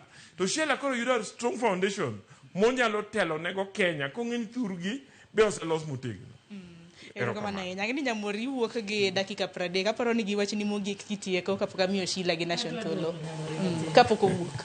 Adwa duoke kapok owuok nikech akia ni nitie economist moro e panel kae. To amor kabisa ka winjo twak ka watimo weche mag economies mag economy nikech samoro abiro ga frustrated gi wach Singapore dhi koni Singapore pacha. Joyce ana ka igni 4 ka somo Singapore kadwa timo theories specifically asomo weche mag BRICS economies ma wa emerging, and Singapore was one of the case studies mane watimo. And degree na akiani Dr. Buruno yudo degree ne kanyama development economics, but enga very interesting place and mara yudo London School of Economics. Gimanya wacho enia gimani puonjo wa sama na tieko school mar economics ni ber ka wang'iyo theories ma wakili mention go kaka the Keynesian theory mago ber to mago a classical times ngeni gimoro bedo designed gi at that point gik mane timre kanyo kakoro wachopo 2027 it is important ni wakao concepts ma wagolo kanyo to wang'eyo ni wan kanye sani to wariwo to waloso manyien. So one sama na wadhi school machiegni kan watimo economics ni puonjo wa mago ni chon magine theories ma antie. However, kawuono watiyo gi modern economics. Modern economics wacho ni ikaw lessons mose puonjre tingi ni Kenya ni chal nade to wadwa dhi kanye ka ti design Kenya's friendly. No kaka Trump wacho ni America first. Kori design economic policy ma chwado Kenya first. Mane gimitimo. Okwaka waka watu wa copy paste. So but nitie lessons manyaka obeni wapuonjre ka wagolo Singapore. Gimoro achiel man ga goge shida maduong' kabisa ka ji wacho weche mag Singapore. Kise di Singapore, ana se di Singapore. Kata big Jimmy go the dirot kama onge kata chiel. Kise di Singapore, gimora chiel mok gidwaga winjo Kenya kae ka giwacho wach Singapore. En wach mar mibadhi kata corruption. Pila chiel maduong' ne gin gi pillars 4 kende momiyo Singapore dhi mbele. Modong apani wa discuss maber. Wakil is right. Weche mag infrastructure they focused on. Human capital they focused on. Wach mar school nok bagni. Wach mar school nok gitugi nikech ne ging'e maber ni gin Nyasaye no kogwedho gi kaka ogwedhowa. Wan gi port, wan gi kila kitu minyalo dwaro. Wan gi minerals, wan gi joma riek Africa ka moingo ngata mosomo maber. Koro that human capital kaka dhano dongo nok gitugo.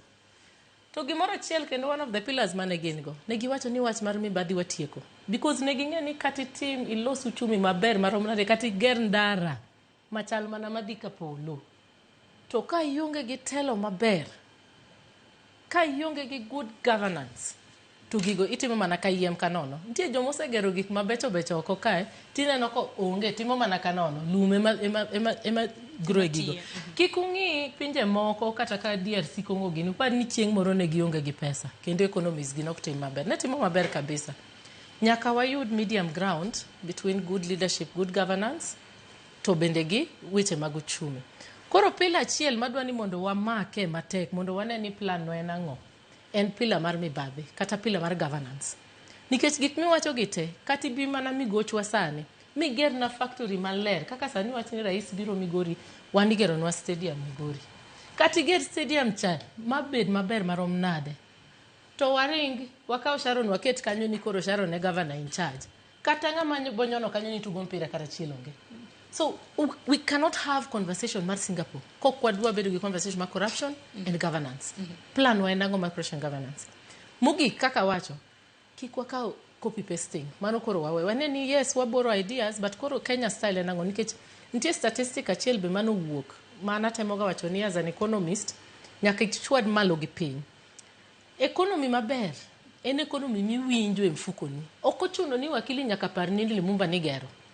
Ansa man Kisumu tawinje nango iwinje because of systemic intervention. System enango Joyce. System eni Sharon sorry. System eni ya kawuono kiwuok kitero nyathini school. Iparo Kibaki jiwacho gawach Kibaki notimo systemic. Kibaki nonge no wuoyo kodi. En ni nyathini kane wuok dhi primary school to nok chudi. Koro school fees madi chulo cha ni ringi dhigo chiro ilosogo gimoro. Interventions oningo bed systemic. Okoningo bed ni kama tokenism here and there. Mago koro wadhi wawerego. Wa fix basic infrastructure in a systemic manner. Makate pinga katoke pinga ndara kasegero ni mtoki idhi riembe ndara. Kwani ng'ato bopenji ni aija one time koso two time kapok idonje daraja. Onge ng'ama bopenji. Hospital kose los in kituo tidhi hospital. Okay, onge ng'ama bopenji ni Jakikuyu kosi Jaluo kosi Jango. Mano e kaka Singapore no dongo.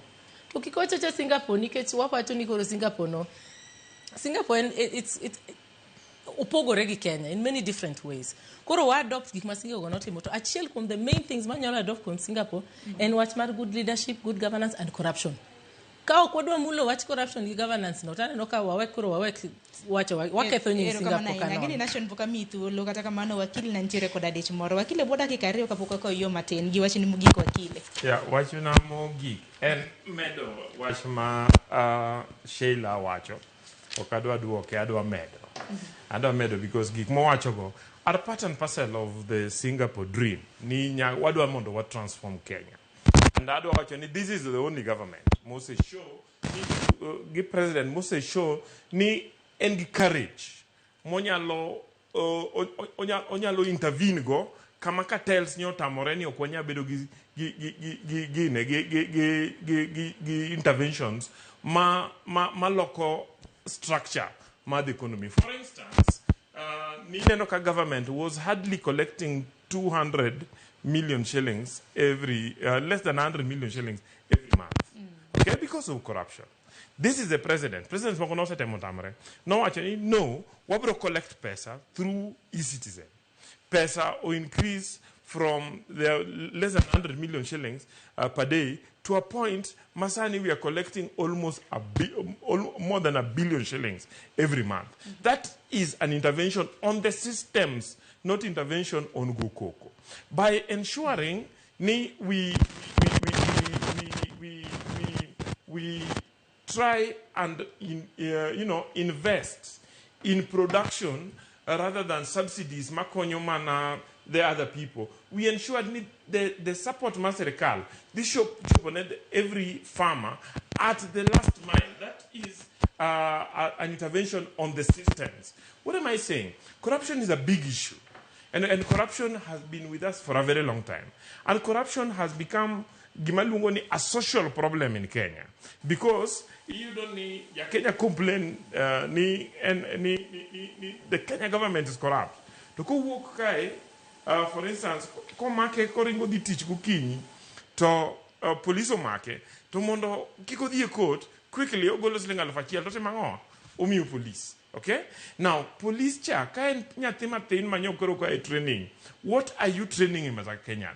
What I'm trying to say, with the institutions we need to strengthen those institutions. But as a Kenya, and I believe this is something that leadership, and when I talk about leadership, I'm not talking about the president alone. I'm talking about all of us.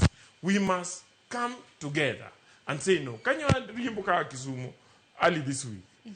So I didn't see the signage. To police chunga, to ginyisani akalo kamanen 50 kilometers, and 56 kilometers. I said no kaneno. To o insist ni mondo wawei boso wacho ni nyaka imiwa gimoro. I said one, as a Kenyan, to gitije matiyo, okanyal chiwo bribe. So udwa tera e court mane? Udwa tera court kechnen between Kisumu gi Kericho. To gitani wadwa teri e court ma Kericho. That's fine. All the waste amount of time, but kunya tera e court sani, monda dia plead guilty, monda chul fine, my court no. Can osena no kabedo hard, then giwea. Okay? Because their interest was not in enforcing the law, but using the law to collect an hour. So it is something that we have to decide as a society and agree the leadership must lead us through that process. But my view, every time we have a leader who is willing to dream, the rest of us should join that dream and strengthen the systems more ensure the dream works. Rather than giving up, the Singapore dream cannot work because all the other attempts in Kenya have failed. Atieko kawachokama. Kako ganda maluo. What is our agenda as we move forward? I feel ni our agenda any mondo sama wangi arrangement gi serikal ni. Wa make sure ni watero gimora mora manyalo konyo jowa dala mondo okonjo. Owe guko gi serikal ahinya nikech dhiang' sami nyiedo to kichwadi. Okay? Mondo wanyiedhe dhiang' ni jothuro machak. Mogik ni as we go into 2027, waloke discussions maneno malarruok matimore thuruaka mondo wang'e ni to apart from development, what will be our stake election mabiro? Iwacho nyang'io statistics mag IEBC. Taido ni IEBC wacho ni, for instance, Nyeri also register 58% of its population as registered voters, which is suspicious because we have a young population, monego bedeni jomatindo between 0 and 18 ng'eny moloyo jo 18 kadhi mbele. And therefore, mondo a county register 58%, there is a question. But let's assume it is true. 58% Manyeri and 481,000 votes. Now, Kisumu register only 49%. 49% Makisumu and 606,000 votes. Migori register only 34% of votes, and Homa Bay only 39. CIM also 51. Kawanyalo reframe discussion through. Mondo ng'ato ka ng'ato dog dala gi kaka kiny kawuono wan jowa motiyogo ni Nyam Kebe primary e Kubura ward gi register joma ni kanyo. Kiny wan Alendu my school manie bas dalawa watemo mondo watero jo ID mondo register na joma kamano, because it is only when we have numbers kore ka wanyalo bedo gi claim on the table mondo period ma wan go ni wa build numbers wa gima wacho ni systemic change what transform the voter register mondo our true power in the voter register mondo nen mai madwa na kwa jo siasa wa ni wawe koko mang'eny jaseta kaja siasa. Every professional, every civil society person, wadog dala, wadhi wakonji. Emomiyo, awuka ka ng'atiko kot kawuono, taka mtoka riemba di dala. Mondo wadhi wa make sure ni, Kisumu County, wa register everybody. Erokamana hinya. Nyakonungo jong wana Joshua Nyamori hokil mabende koro wuok. Kata kamano, podantiere kagi Nation Sheila, kanyakla kod John Nene, mabende podobro bedo kwa tuwak goda. Ngini wadongi matine dakika 25 mara monde bimwatiek tuwak mare. Okang mara roja koromge juang kwa seko yu matine. Tokoro wadosa nena seyo, makoro jatende duon bura mar DCP, Rigathi Gachagua, chwalo ne jo siasa, masani renge. Wako yu matine kikdima bora.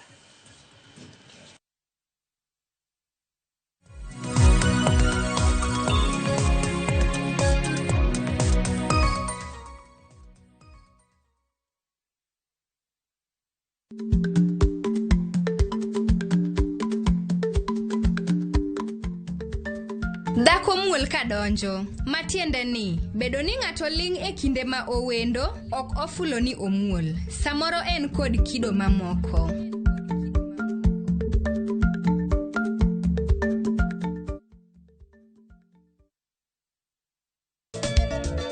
Machiegni nyakoromoga jwang' e chenro mar ngoma owake. Wuok tich akelo ni mix bokwe. E kaito tich ariyo reggae owake, yani tunaongea na majar Rastafara. Alafu tich adek nyakoromoga jwang' akelo ni mana yani ngeni baka giwasani. Ticha ngwen is kama nene, yani kitambo zama za kale. Alafu Friday, si unajua tu Friday tunafanya namna hii, kuna magojong Friday supuzo wake. Sapar gina kapaga big nyaka sapaga rio kod an PDG Papa Vic, yani ukipenda mzee kijana.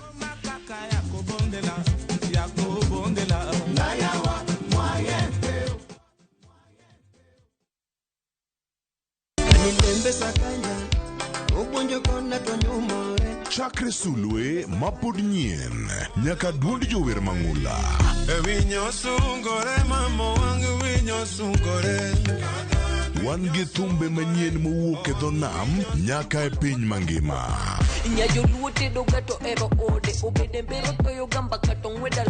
Wakelo ni thumbe kata ngolo, kata banjo, kata pado maliet mowuok e studio to chiko iti tir.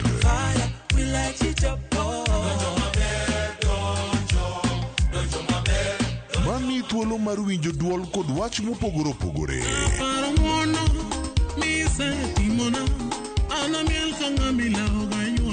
Pado manyien. Wuok tich nyaka tich abich, saa 5 onyango.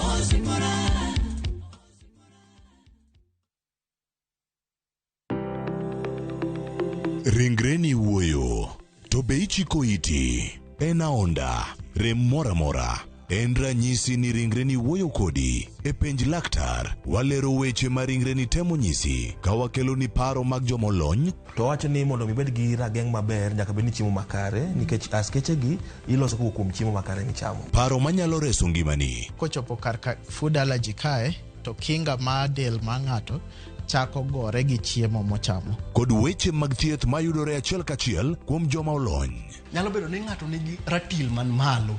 Koro konyono to onyono to choke cartilage ka toyore konyono gi ratil mare man malo.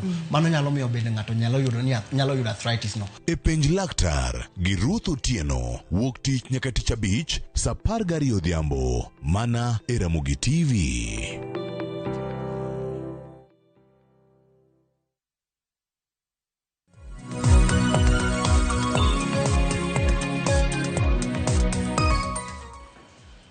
Nyakorongo jwang' machiegni meno kang' mogik wadongi dakika 22 mar mondo mi watiek chenro mano mar chal mar piny Kenya. Ng'eni wasebedo kwa loso kotenre kod riwruoge mopogore opogore Nyakorongo jwang' manyaka gisani dwaro mar mondo mi oket winjruok motelo ne yiero maduong' mabiro. Kata kamano e weche mag siasa bende nitiere mathoth ma bende osebedo katimore.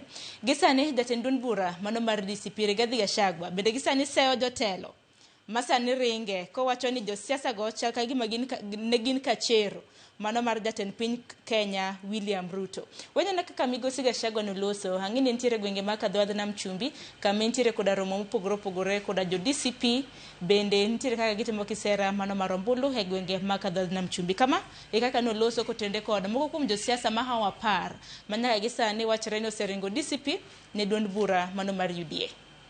Leo Malala alikuwa Kakamega na ile Malala Super Cup. Alafu akapata homa kali sana. Huyo mmoja alitaka apewe direct ticket. Namwambia hakuna. DCP ni chama cha kidemokrasia. Jal mabende wacho na dwaro direct ticket mano na ene jaod bura mano ma George Koimburi mabende wacho ni koro na dwaro direct nomination gi DCP to wacho kanyo ni DCP en party mantiere koda demokrasia to jotelo mopogore bende waseneno kata mniga lamoro nyakorom Gajwang nwaneno romo mano mar grassroots romo mano mar kor gweng mabende UDA notimo sagana e county Manyeri nwaneno Mutai Kahiga governor e county Manyeri en bende wacho kanyo ni koro en ja UDA kendo en chama nene UDA jotelo mopogore wano Gadhoni wa Mushomba waseneno Gunjiru wa Mbugu Meri wa Maua e kind mamoko aparo ne kanya mwachak godo dibed ni giringo Gashagwa to koso Gashagwa wacho ni gin Kachero nation Kachero ngene gin jogo kuma bende tero malingling ikaw malingling ka titero kocha tidwoko koni innene nade Welcome Sharon ada factor from 2022 kana the elections mara Azimio gi UDA the bigger party in the opposition the Kenya Kwanza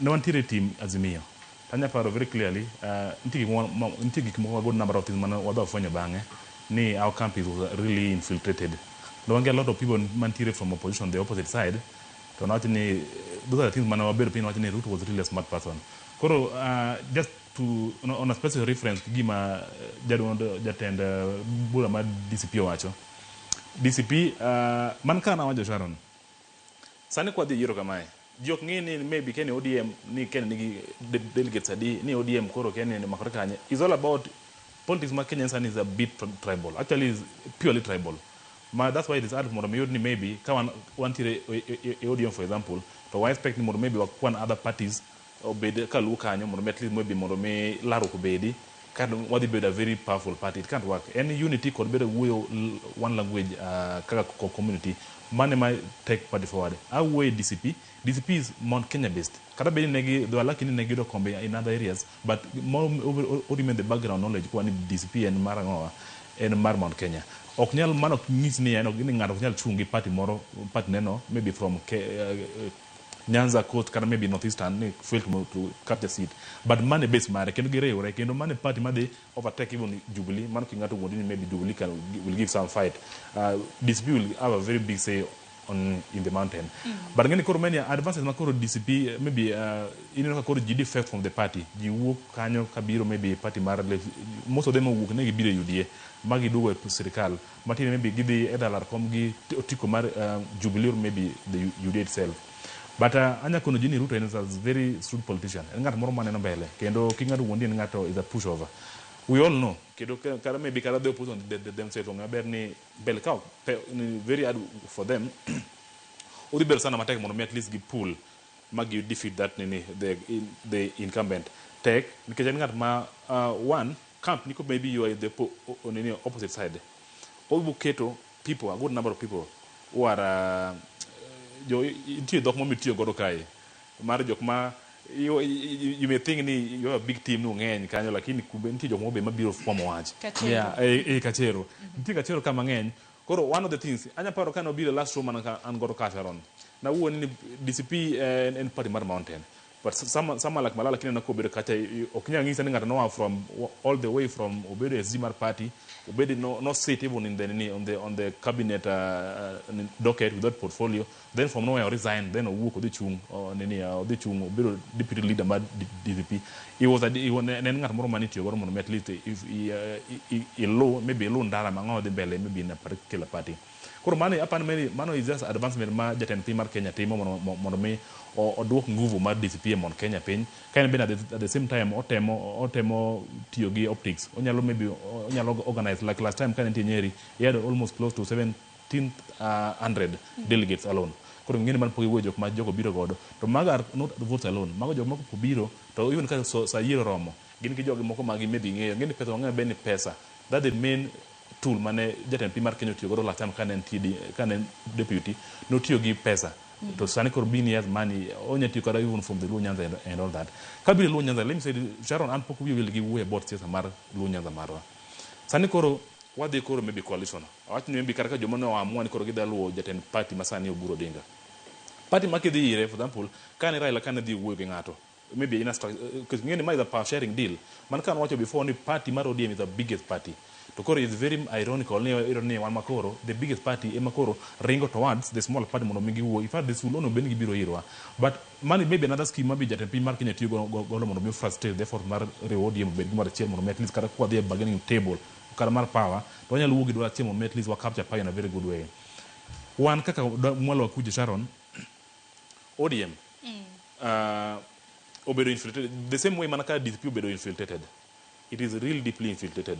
Kuponi at that a negotiation table, we maybe would have from power. Things like maybe someone like party leader could have because like kind of maybe onyalo bedo kind of maybe woyo. He had to o team and also say to say golo ni mai will be a person in charge of legal, mai in charge of kia ngoa. Makara kide lawyer ningeyo. Mai kide maybe kuponi maybe ngaro dio bagimbele kucho. Inyalo yura we inyalo retrieve godo weche then maybe will also weche bedo makare. Koro oge legal searches moje tigo monyalo wacho ni maybe the current party mon godo and very fully focused mondo mi at least oriwre mondo mi at least ginyal form a government gisik kama biro ena a tool ma itiyo godo mondo mi at least ODM be divided. The same case mitiyo godo mon Kenya gi DCP party is to okapart ni gimo wacho en adier kech ebo ng'e ber weche osebet ka fungore e DCP party ntie gimi kwayo ni gol gimoro mondo mi kawe tema ng'awa which is true. We have evidence about that. Koro mano maybe ng'ato nyaka wacha mondo at least oji defend, but en adier niya nguvu mar jatend piny mar Kenya is very big politically kendo people jiboro pesa ng'ato ringo mana kama igo kwani maybe ng'ato kwa 1,100 kata maybe 1 million mondo mi direct party imigo kwani ni this 1 million kadhi serikal to ambe don samoro miaga maybe 1,000 kata maybe even some 2 million or maybe whichever amount of money kimed gi mari maingo then the ground ikorigo kwani maybe ogetino maybe tema ng'aw bede party mi kwa pesa no maga dir mong'ere kendo wasewinjo. But ena we yo mabende maybe jatend piny mar Kenya tiyo godo mondo mi oduok nguvu mar DCP piny kata mar ariyo bende otiyo gi mano mondo mi at least o make DCP a purely mon Kenya party which is not bad Sharon. Akeni John nene nade inene kaka nation nene dibe ni jatend piny Kenya koro dwa tiyo koda jotelo mamoko mano mar lwaro duond bura mano mar DCP. Sharon aningene mokwongo my intellectual capacity okienaga mondo analyze Gachagua, but for the sake of discussion. Kidwa mondo igol a sitting president, leader madwa gol a sitting president, kaka ineno wan tele manotamo Jakom kao kech samoro Nyasaye nokondikone. Aparo ni Jakom was better off kuma ne ntiere no to check the government than being the government. But mondo mi igol a sitting president nyaki bed ng'ama riek, nyaki inano kaka Jakom gini nobiro gi Pentagon mane gidhi gi source leaders man gi potential from different communities mondo gi form opposition manyalo unseat a sitting president. Iwinjo?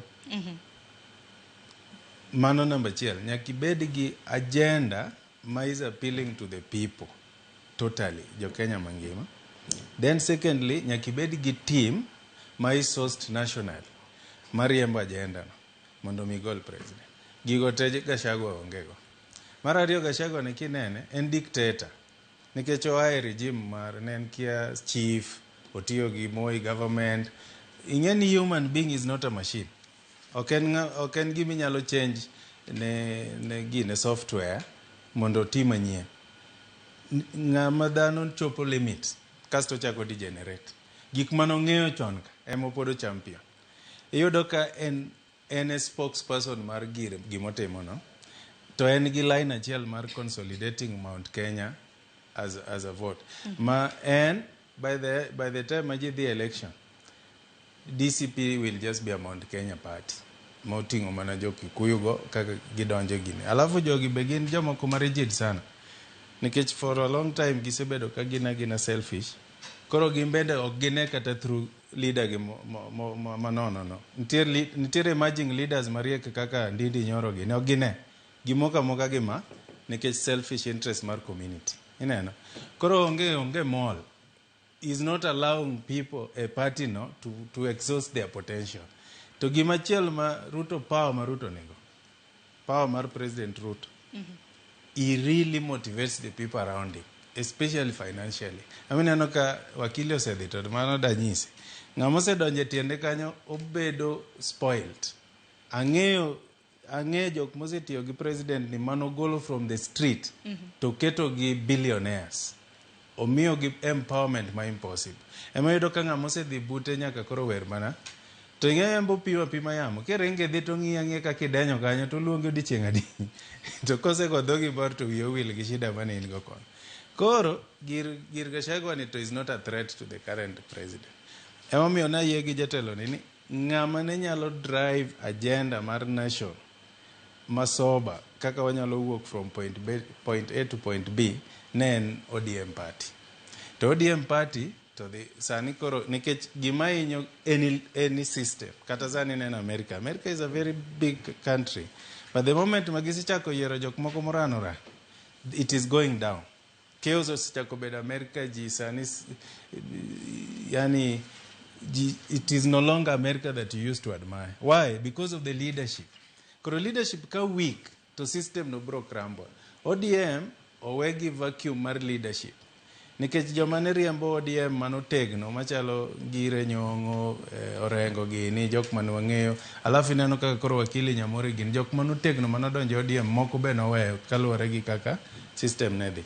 Koro mondo mi ODM thrive mochako build another government tek.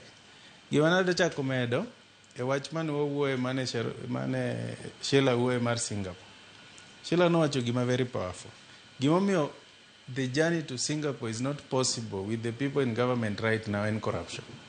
Corruption is the biggest disease mar system mar Africa. Momiyo kwanya move. But king'iyo, Africa is a continent manyasaye no spoil gi wealth. Ingeni ka baba waliko Dangote tidhier. People will think something is not right with you. Onge ngama either wirach kata janeko kata something else. Ko UDA street kuchicho kichamo potrabolo tiwacho ni manya thia liko Dangote. That is exact example mar Africans. We have so much wealth and so much potential, so we are not enjoying that wealth. Nekech leadership marwa, it is based on corruption. Tana nyisi Sharon, corruption ma Africa is pegged on presidency. That is why when Kaniloso Katiba Manyien, negitemo golo power mar presidency through devolved system. Mondo devolution was two things: devolving power and resources, and giving back power to the people. But the mistake we made is that we devolved corruption, which is still tied to who? To the presidency. Inano sani kidhi Turkey, we kata Singapore udhi mabor. Turkey now is the biggest market of the world. Turkey, 30 years ago, it was worse than Kenya. Worse. Corrupt. Kapoki, isechulo hospital topoki chulo nas okdhiedhi. That was Turkey. Today, Turkey doesn't know corruption. Who organized Turkey? The leader, Erdogan. When he became into power, he organized the country. So, corruption must be finished by the guy at top. Ngamantiere top chamatiko corruption. Enema ko riere, kisomo, it is our time to eat by Michelle Arong. Owachoni, the fish rots from the top. If the president is not corrupt, nobody will be corrupt. Koro kasani okwanyal wuoye corruption. Wachalo joma idho ndege madhi South Africa to wakono ji nolemno wadhi America. Wanyadhi? Okwanyadhi. Emomiyo the journey to Singapore is hogwash. But it is a good dialogue. Masani kopo nintire team. Inge gima inyo wasani. Sheila ne, maybe his father was a politician. And because the father was famous. But oko hit ground Migori nikech babagi. O hit ground nikech policies gigik monyiso jinodwa timo. Ingeni, you can show people your record. Gik manisetimo. People can judge you from that. People can also judge you with what you want to do. And jirie, giwinjo gimiwacho ni gimangani wacho ni ispo. It's very possible. Nigi ni nyadhi mbele. Gimatemo wacha niya, mondo miwa challenge this government. There has to be a young revolution driven by young people speaking on issue-based politics in this country. To Gimangeyo, she's not very old in politics, but she's shaking the ground. When you come up with a good idea, one day in politics is what you need. Kikngatu wondere sani, Gio give up sani gi joluania, ni sause rumo, wabedura bede government ni 2032. Who tells you that the dynamics in 2032 will favor the Luos? If we have to champion for the right thing, we champion today. Wachako gi kawuono. Emomiyo nyaka bed gi a group of some young people, intelligent people, ochak ka ok ginyal tiyo through ODM gimany chama moro, we define what really this country needs.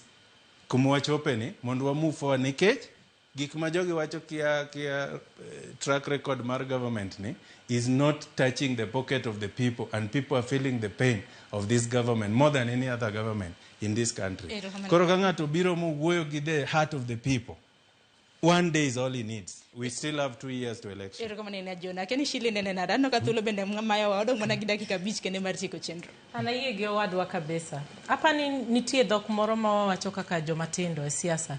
Ma samoro chacho cartels kata the establishment. Wako issue based politics. To gin gi ng'iyo wacho ni iero ng'a kata ok idwa ng'a. Gidwa ni mondo iduok gi piyo ni jaruto koso gin jaruto. Ansinde kaka Sheila, honestly onge pogruok kaka na wacho en report card na cha. Karuto no mamiyo an gi yath e hospital Migori County ta na onge kode gi wach. Karuto no miyo onge yath Migori County ta an kode gi wach. Wago siasa mar issue based. Hapa ni mane kuma nitie pogruok moro mantie nikech ji no ng'iyo gi siasa ma kaluon mane en siasa mar psychophancy ahinya. To aneno ka psychophancy no ne nitie ng'ama nwahero mane en baba. To koro jomodong ineno ka wang'injore and it's quite unfortunate. Ingeni na wacho ni Infotrak hapa ni surveys notango ni ODM e party maduong' moingo kata UDA. Omiyo kik wabed gi ni wan joma onge gi chir, wabed abeda motegno. Kata namba 0 tangono ni wane maduong' kabisa. Kik waluor ni wadhi negotiation table ni koro wan joma tindo. And we have the numbers. Joluo be wan gi numbers. To wan wanyaga go block, you know. Tegno mar kawadhi election en ni un kaka oganda be unyalo chwade block. Emomiyo ne giluoro ga ODM, emomiyo ne giluoro Raila, emomiyo ne giluoro joluo nikech ne gini wan kawabiro to kachiel kawadhi. So sani gik ma okete mesa nyaka bed ni wanyalo appeal to ogandawa mondo wane ni en ang'o. To appealing no en mana back to wuoyo e basics, back to the issues. Koro wawe siasa mar personalities. Kata bed mana ni akia miel, it is okay. Kanyalo kelo ndara cha mondo ket kacha. Kata bed mana na kia yenyo kaka Sheila Nyarowego lana wuonwa ne police ki yenyo sani kani kumothayo nindo no onyalo mana chiro bionega kendo. Ana kia yenyo. Kata bed ni mana professional ma intiji en ni iero dongruok weche mag dongruok. It is okay. Omi mana space. To gimoro ni wadwa loko siasa arena moro kanyo ma ininyap to lakini koketi ni miel ti miel namba 1. Koketi ni de yanya na joncha to dakika ise yanyo. Koketi ni ara koro rudri ji rudruok tine mi rudri mokwongo. Ni that is what we reward. That must end. Must end. Kuma koro wachope ni pogruok ni Ruto bete kata ng'ao bete honestly onge. Wan wadwaro ng'eyo ni it is okay wadwa luwo kumuluono ok rach. To grassroots kae ere change madhi bedo. To power wa consolidate nade. Mondo walokre wawuo e issues. Wapenjre ni ang'o momiyo ka nyathina ni yaw school January. Jonyuol mang'eny oneno lit ka onge pesa magitero go nyithindo school. Jonyuol mang'eny kabisa. Noleo gi nyithindi mokinya tero school. Asome gazette kawuono ni achiel kuom yo ma ji yudo gago pesa mang'eny en pesa ma America cha ka donjo ka nitie nyathi moro ka ng'at moro matiyo loka kacha to oro ni pesa mano sani dok chien. Nikech kata America go wacho ni gin gitiyo gi America first. Okwambe wacho ni Kenya first tango. Kikwapar ni warito pesa mane oko kabiro. Wacho ni en ang'o ma wanya konya monda pur kara moro matin kata an youth adhi gik mana somo cha atem monda implement. To gimoro ni wan kaka rowerni idwa ti kodwa ni wuok idhi e mbalariany isomo idhi bedo kata daktari kiduogo to ginyisi ni adong nosemi pikipiki en wach mane kendo ok wabiyie nikech kiwuothe Kenya kama longo mondo ine dongruok matimre oko kucho tibo biyudo kalit ni kabisa nitie kuonde mandara dhi makadh makata kuma gidhi onge ineno lam kochopo to iwuoro ni lam ni to kare no dhi kanye onge to wan onge ndara monego bed ni goli from point A to point B nitie joma tho e ndara kae ni onge hospital mane ginyalo chope kaluowa ka nitie nyithindwa mariek moluonge schools university to poko dhi kawuono nikech onge pesa ma gidhi ge university cha nitie mine masani maternity ka gidhiye to kata sirinj midhi chuogi cha onge idhi nyiew yori ni dhi oko mane ka ok panadol to onge yath moro amoro hospital to koro siasa ok nyabedo ni mitnwa moingo tero nyithindwa school siasa ok nyabedo ni mitnwa moningo yath ma oyudo hospital siasa ok nyalo bedo ni mitwa moingo planning, economic planning ma wadhigo ka wadhi mbele. Omiyo ka in jatelo noketi ni jatelo kacha, in gi nyangaf ni moro, i control ngaf. Report card. Ang' ni nyiso ni mine adima kano dhi maternity no benefit. Ang' ni nyiso ni ka nitie weche mag gender based violence. Center mane miseketo. Maka issue moro amoro timre nitie kuma giringo dhi. Magi gik ma wadwa ni koro mondo wawinj sana. To anakwayo mana ni jotendwa ni ka ok keto mind to place ni koro siasa mamalo mit ne gigoyo moingo siasa mar grassroots. Te kaka wadhi rem, te kaka wadhi dong. Giwachni mogik Sheila. Giwachna mogik ananyalo mana jiwo. Ji ni time nitie kik wabed ni wa treat saa ma wawuoyi ni kagima koro en the beginning and the end. Ng'ato kik wuondu. Ng'ato mineno ka chuni ga piyo piyo ni ero adwa uso ni mtoka nyiewe kiny nitie ng'ama dwa nyiewe kinyise ni wawa dhi us ne ng'ama dwa nyiewo no. Take your time. We have the power. Wan gi ji ineno jower ni matindo we have the time, we have the power. Ng'ato kik rush ni nitie gima koro kokotim kawuono to kiny dhi thoe. Mano ng'ama dwa gali to mano be ng'ama dwa wuondi mondo make decision mok nyal make. Ero kama na ini. Ala nyalo mogik mona mos na jo Migori County wa. Monging'e maber ni nyaka walos negi network malong'o kabiro. Ero kama na ini. E bonjiro repradek nation sa oseromo. Ero kama Sharon. Koro ambe katieko. Ada Sharon pod appeal. An jasiasa an. Kendo gik ma wuoyo is about policy siasa. Koro Sharon gima anyalo kwayo ganda kaluo. Kochakore gi jotelo. Sharon onge gima ber ka meet mar telo. Sani maybe nitie a good number of us mwaneno kaka maybe jotelo mana gol for example koa dala kocha mantiere CSS positions mopogore opogore. Tuno ka jogi timo. To koro para gone kwande beni jogie. Do to be kama from even the last even 10 years kende. It will be very much far. Tango matimore ko podi mondo me jotelo en political party. To political party ni Sharon ji forme moro miwa grab godo power. An gima nyalo wacho, you can't form a political party kongere work. It's very painful ni odi emere thoero. Jenene all eyes are set ni we just waiting ni any chimi time yi. Exactly katieko. But Sharon an gima nyalo temo appeal ne jotelo magwa wakel roganda kanyakla. Nikech ng'ato nyalo wacho gimoro ni maybe samoro maybe kineno joma godo nthiwa maybe youth mago man godo maybe karame party nitie a good number of them makata Sharon can be for myself ang'egi ma osegnyiew gi government ng'ato from nowhere he has a very big money very even shocked ni ng'ani golo gi kanye to mane ka sirikal tiyo godo mondo mi oneg duonde jok mane nyalo timo uprising mondo mi at least of voice tool mar riwruok mar joluo but ang'en jotelo marwa gin jok mar sharp enough they have their money ok nyal ng'iewo gi. What I'll appeal to them. Sani we can see ODM definitely is going to and give us split. According to Dala, my the party mardala, kin my party marod. Even if no maybe your course of margi, your western be also break definitely or game code to one okonyal bedo kanyakla wati ni awajadala one ka joluo is good ni ODM erotoero to one my party manager komo yagodo. Kora ngo mono wabedu kanyakla wariure uru makuru wetu wa moro migini wayud all MPs. Mono at least karaka peni timo wadhi bargaining table.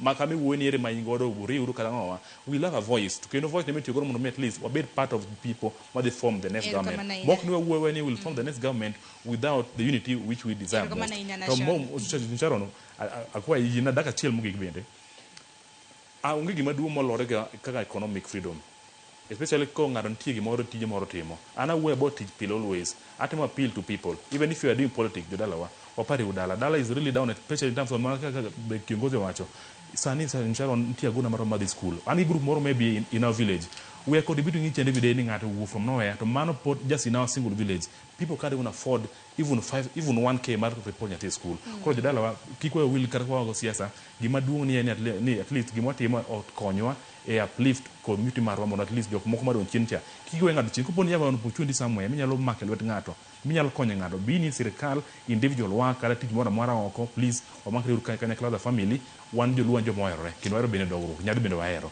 kanyakla ngima hiwacho kanyo ni thuru loyo yieng'o John Nene 30 seconds nawacho ni mondo misani jo ODM o salvage party ni nikech nawinjo ka wakili wacho ni oburu ng'ama riek sani doloso advisory committee of experts to make sure that ODM does not die as an institutional party.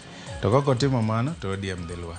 Mogik en ni joluo emoting'o rieko mar Kenya ka. Kamoro amora ma gimoro maber timore miloso Kenya ka jaluo mantie kata tim manang'o.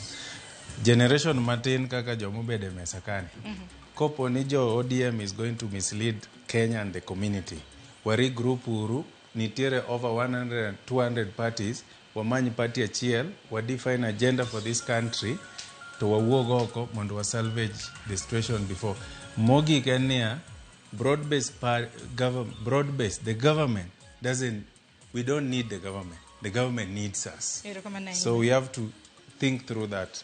Erokamana inya gunu erokamana inya kuom bedo kodwa e twak okinyi makawuono Shilo Lang National Dongo kanyakla koda John Nene bednwa ntiere motelo kanyo gi Joshua Nyamori nyakorongo jwang dakika oskada bich tok sadek we walore gi kanyo ben makelo e giko mar chal mar piny Kenya wang'e chinti changwen bedo koda twak maket kod mama biro en chenro mar mbaka oromo mabedi dita kod jowetena manuklo faseloch kanyakla kod Joyce Oduor oritro masani nyinga Sharon Ngao.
Are you a Kenya government civil servant no konaka emergency? Maybe your child is sick, rent is due, or unexpected trip came up. Usiji box kwa noma. Borrowing on MyMobi is now upgraded to a whole new level. Forget that old story of filling out forms or waiting for HR to approve your loan. MyMobi is now instant self-approval. Simply apply for your loan, enter the code sent through SMS to approve the loan, and the cash hits your M-Pesa instantly. Sasa, hakuna mambo ya payroll imefungwa. Sort noma zako anytime, any day. Whether it's a weekend, holiday, or the middle of the month, MyMobi is open 24/7. Dial *531# and get up to 20,000 shillings to sort your emergency. Repayment is easy. Pay early via M-Pesa or let it be deducted from your next payslip. The choice is yours. No paperwork, no drama. Ni wewe tu na simu yako. With MyMobi, now you're in control.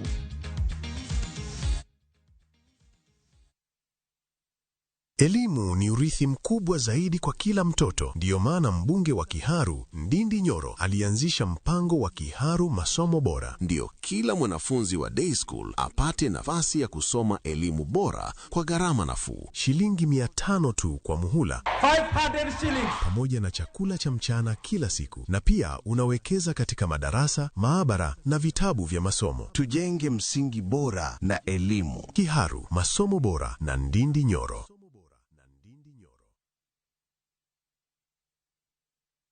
This January, slow your pace, quiet your mind, let the wild fade just for a while. Find your reset in nature in the wide open plains on the Masai Mara, where mornings are quiet and time moves with the rhythm of the wild. With convenient weekend departures, enjoy 2 peaceful nights in the Masai Mara from just 28,650 Kenya shillings per person, sharing sunrise game drives, open skies, and moments that bring you back to yourself. Let nature do what it does best. Restore, ground, and renew. Start somewhere quiet. Reset through our view. View Travel. Dream, explore, discover.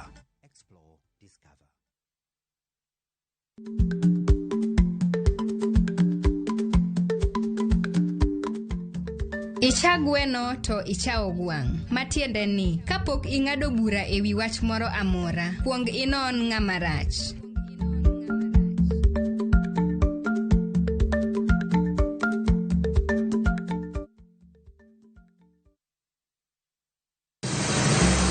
Be isepenjorie sigendni mayudore kuonde ma waluongo ni pachowa? Kapuonjani nobiro nikech gwenyruok e kind owete. Riwri kodwa mondo wanon sigendni mabeyo mag kuonde ma wadakie. Nera nitie. Ninyuo kong'o kacha niluongo ni kilap joko wili. Kochakore bombe madongo nyaka e gwenge ma iye. Otusenge en piny joimbo mar oganda piluongo ni Wasenge. Ng'e gigo mamiyo oganda ka oganda bedo mopogore. Nueng'o ma wan godo ka en mar kunyo gold. Urudi. En kama ji duoge ji ok lal. Ng'e weche mane osekalo. Chon chande lweny nitie kor gweng'. Rwako sigendni mag kuonde ma wadakie. Iwacho ni kibedo piny e kom, ineno ng'ama lwete fuare kama, mano nyiso ni jakano mulo ka pigo osechopo e bwo mesa. Ng'e gwengewa chieng' tich ariyo saa 3 otieno mana e Ramogitvlive.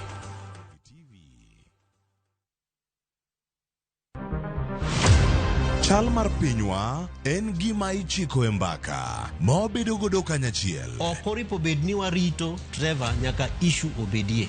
Nikech leadership is not just felt in a crisis. Chakre wach yuto nyaka somo, wach telo nyaka ngima mapile. Jopiny dwaro ni omiye strategy kaka ng'ani dok dala. Owe ponde tok agwam. Penjo madongo dwaro duoko makare. Wachiwo duol maduong' ahinya. Jotelo, jotim nonro kod jogo matemo kelo lokruok. Kitwa mokwongo namba 1 en ng'iyo kaka warito kendo wakonyo jopiny. Omiyo ka joka dhi marach to nyaka koro wanyisgi. Dwarore ni wang'e, wapenjre penjo kendo wayud duoko.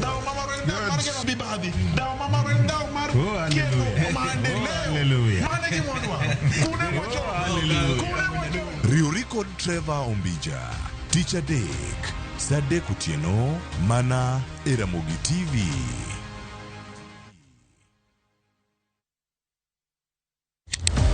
Tich ang'wen ka tich ang'wen, wafwenyo teko mar pok mari. Ochalo like gima nasomo.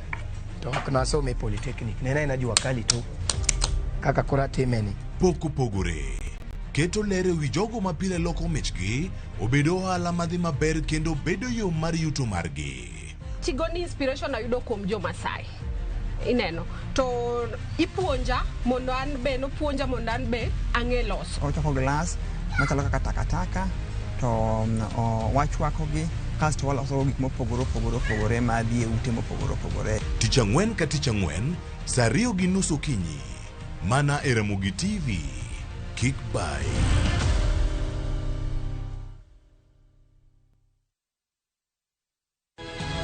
Nyikwa Ramogi, bedi her mar loko puothi obedo ohala madhi maber kendo med yuto mari. Ober nikech en crop manyalo miyo pidh kata gwen, pidh dhok yo mayot. Wakelo ni chenro mar pur gi ohala. Chakre ikolo nyaka geng'o kute machamo pithwa. Pur mar nyanya nyaka ing'e tuoche mag nyanya mokwongo. Mar ariyo nyaka ing'e yedhe migoye nyanya. Puonjri yore mabeyo kendo manyasani mondo imed keyo mari. Mondo iyud yuto maber en ni niang' nyaka ido maber. Miol ne pi, timne irrigation. Kaka chiro medo lokre, wanyisi gigo mausre kendo nigi nengo kaka kinde loko. Koro rabonda nuka pure kota eka nika pure maber balose, tayute molo kana yudo oduma e puodho mar kota neka. Tudri koda ana lori nyaka black, tich adek saa 1:45 to mana e Ramogitvlive.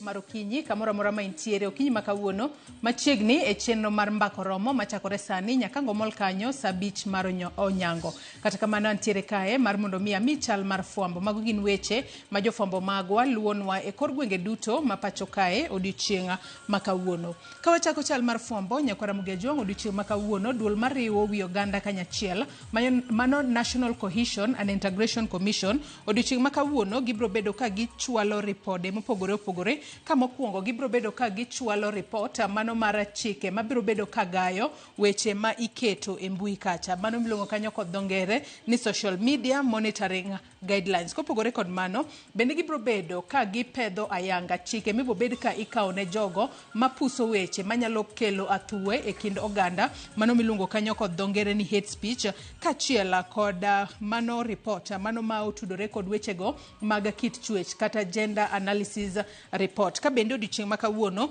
duol mariwo wi oganda kanyachiel bro bedo ka romo, kata romo makamano owinjo bed ni chakore sani saa 3 mar okinyi, matiende ni romo makamano nyalo bedo ni dhi mbele. Jofwambo magwa bro bedo ka chopo kuro achiel kachiel mar mondo mi wamedni matuta kotudore kod gigo ma duol mariwo wi oganda kanyachiel NCIC chano timo mar neno ni giriwo wi jo Kenya duto kanyakla kendo gikawo ondamo mager ne ng'ata machano kelo athuye e pacho kae. Ka bende romo makamano bro bedo e magawa moro buore Nairobi kae.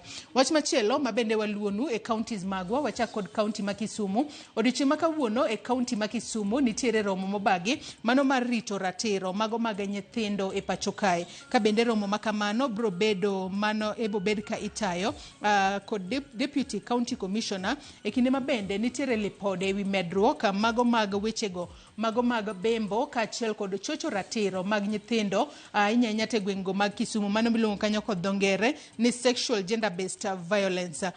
Romo makamae bro bedo ka kelo jokanyo mawuok e sectors mopogore opogore, mano moriwo kanyo obila, wantiere kanyo kod jodongo mago mag gweng'a kaachiel kod jogo ma osekale masiche makama kata midhiero makamagi, mago mag chocho ratiro maggi, kaachiel kod riwruoge ma ok mag piny owacho mar mondo mi ginene kaka inyalo rit ratiro mag nyithindo kendo oritgi e yo makare mar mondo mi lwenje mago mathoro yudo kit chwech mopogore opogore kata sexual gender based violence kaachiel kod wechego mag bembo kik yud nyathi moro amora e pacho kae. Jofwambo magwa e kaunti ma Kisumu bro bedo kaluonwa romo makamano achiel kachiel odiochieng' makawuono.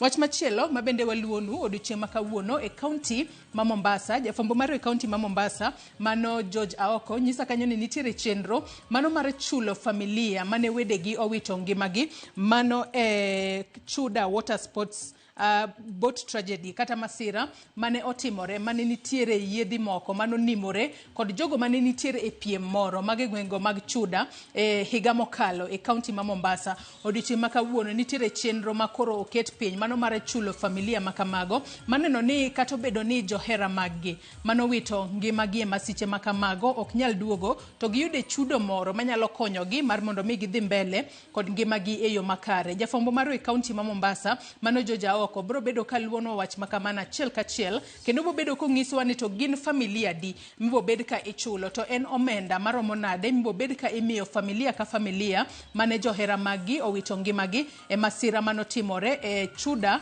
mano Chuda Water Sports kinde piem mago mag yiedhi mano timore Chuda mar mondo mi olernwa matut kotudore kod masira makamano kalure ni bende e kinde masira makamano higa mokalo seyo makoni kod kocha ne nitiere kalure ni piem makamano ne timore to jogo kata rowere mane nitiere e piem makamano ne onge kod life saving jackets gino mano miyo moko kuom gi nowito ngimagi e kinde masira makamano. Adonwa ng'iya ne wach mwaluwo odiochieng' makawuono kuwuok e kaunti mano ma Migori. E kaunti ma Migori odiochieng' makawuono duol mochung'ne pewe mag ndeke e pacho kae kata Kenya Airports Authority bro bedo kalimo paw ndeke mano mar Lichota Airstrip to kinyi makawuono mar mondo mi ginonane chal mar Lichota Airstrip mayudore e kaunti ma Migori. Jojume kaunti ma Migori bro bedo ka chopo e romo makamana achiel kachiel kendo matut kotudore kod mano obo bedo ka onyisowa e kinde mobo bedo ka entiere kuro. Wach machielo ma bende waluonu odiochieng' makawuono e kaunti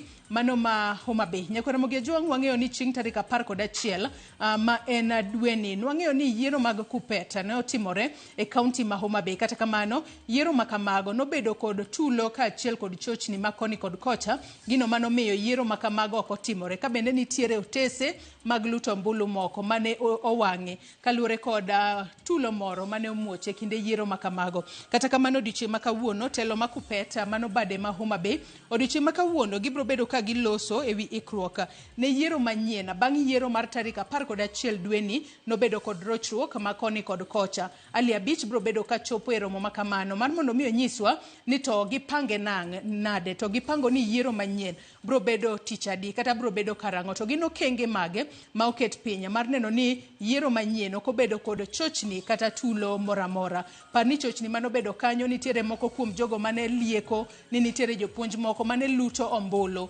mokalo nyadichiel maten ne ginuoyore e luto ombulu. Gino mano kelo chochni mano miyo wang' nyaka otese mag luto ombulu. Kata kamano odiochieng' ma kawuono warito winjo kendo neno ni to yiero manyien ibo bed ka ibago karang'o. Man go yiero mag Kupet e kaunti ma Homa Bay. Nyakora Mogejong pod nitiere weche mathoth ma jofwambo magwa medo luonwa e kor gwenge duto ma pacho kae, kendo wach moro amora kotuch e kinde chenro mar mbako romo inyalo bedo kod geno ni bo bedo ka ineno kendo iwinjo achiel kachiel mana e chenro mar mbako romo. Yiena mar mondo mi akaw yweyo madundo gi sani, bang'e to nyawadwa Cleophas Oluoch bro bedo kata yie twak e chenro mar mbako romo. Kik idhi mabor.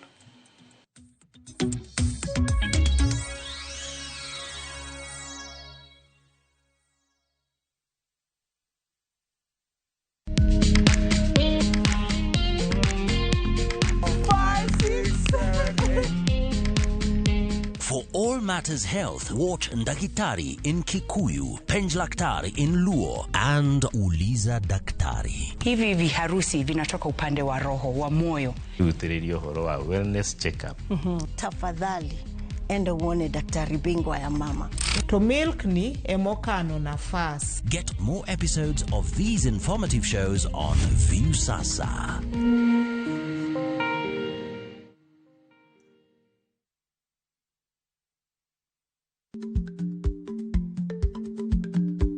Chako chon loyo dhi kajuoga.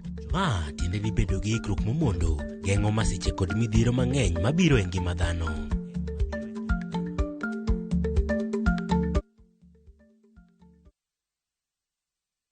Teke na we go border.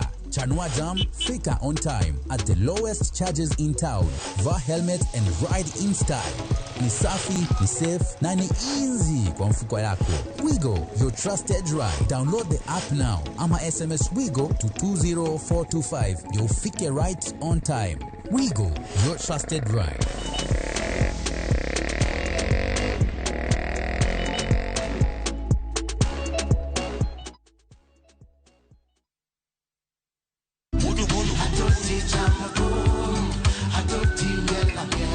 Woktich ka woktich wakelo ni duon ya wotonagi.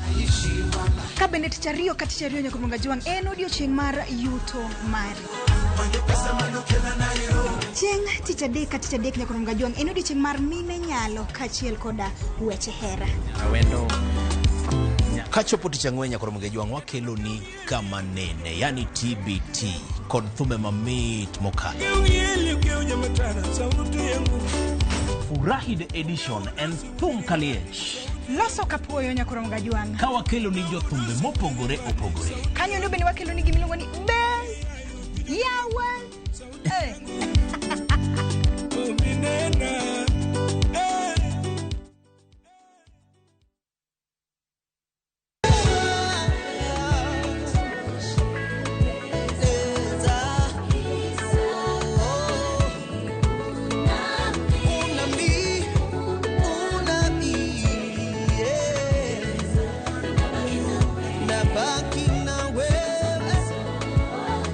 Ukitaka kupata huu wimbo kama sikiza tune yako, bonyeza *860 *280 hash na utabarikiwa. Kumbuka, Sikiza na Citizen ni nyumbani kwa wasanii wote.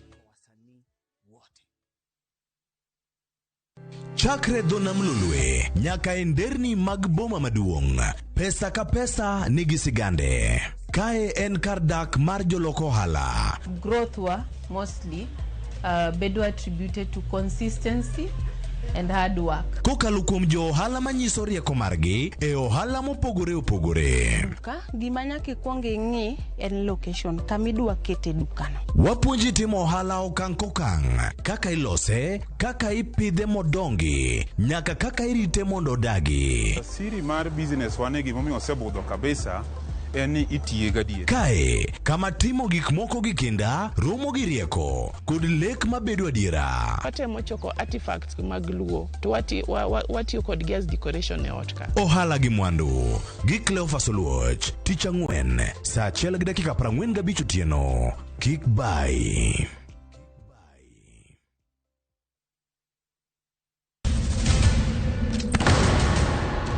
Duto teka unusiye gi wachno.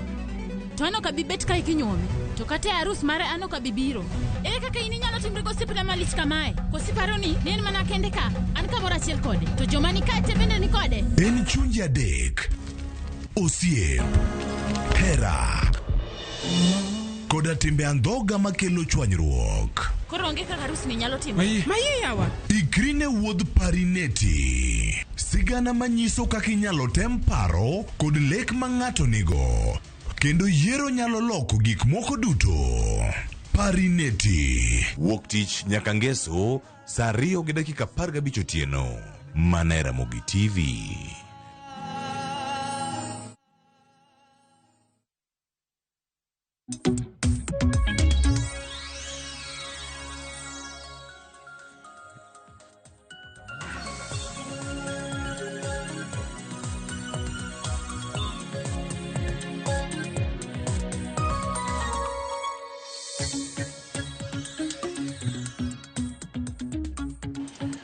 Ramogitvlive machiegni wantiere ka cheno mar mbako romo dhi nyime wasewinjo chal mar fwambo kod nyawadwa Joyce Oduor koro en kinde mano mar twak kotenore kod mbaka mwada goyo kae odiochiengni ma kawuono kama oganda mathoth nyaka sani moko kuom nyithindegi pok odonjo sikunde, moko bende nitiere kinde ma waloseni ma oriembe odok pacho nikech gionge gigo madwarore mokwongo mar mondo midonji e sikul mano kama ntiere. To sani bende Ramogitvlive nitiere ma kama iwacho ni nitiere achiedh nade mopogore opogore matimore sekta ni mar somo.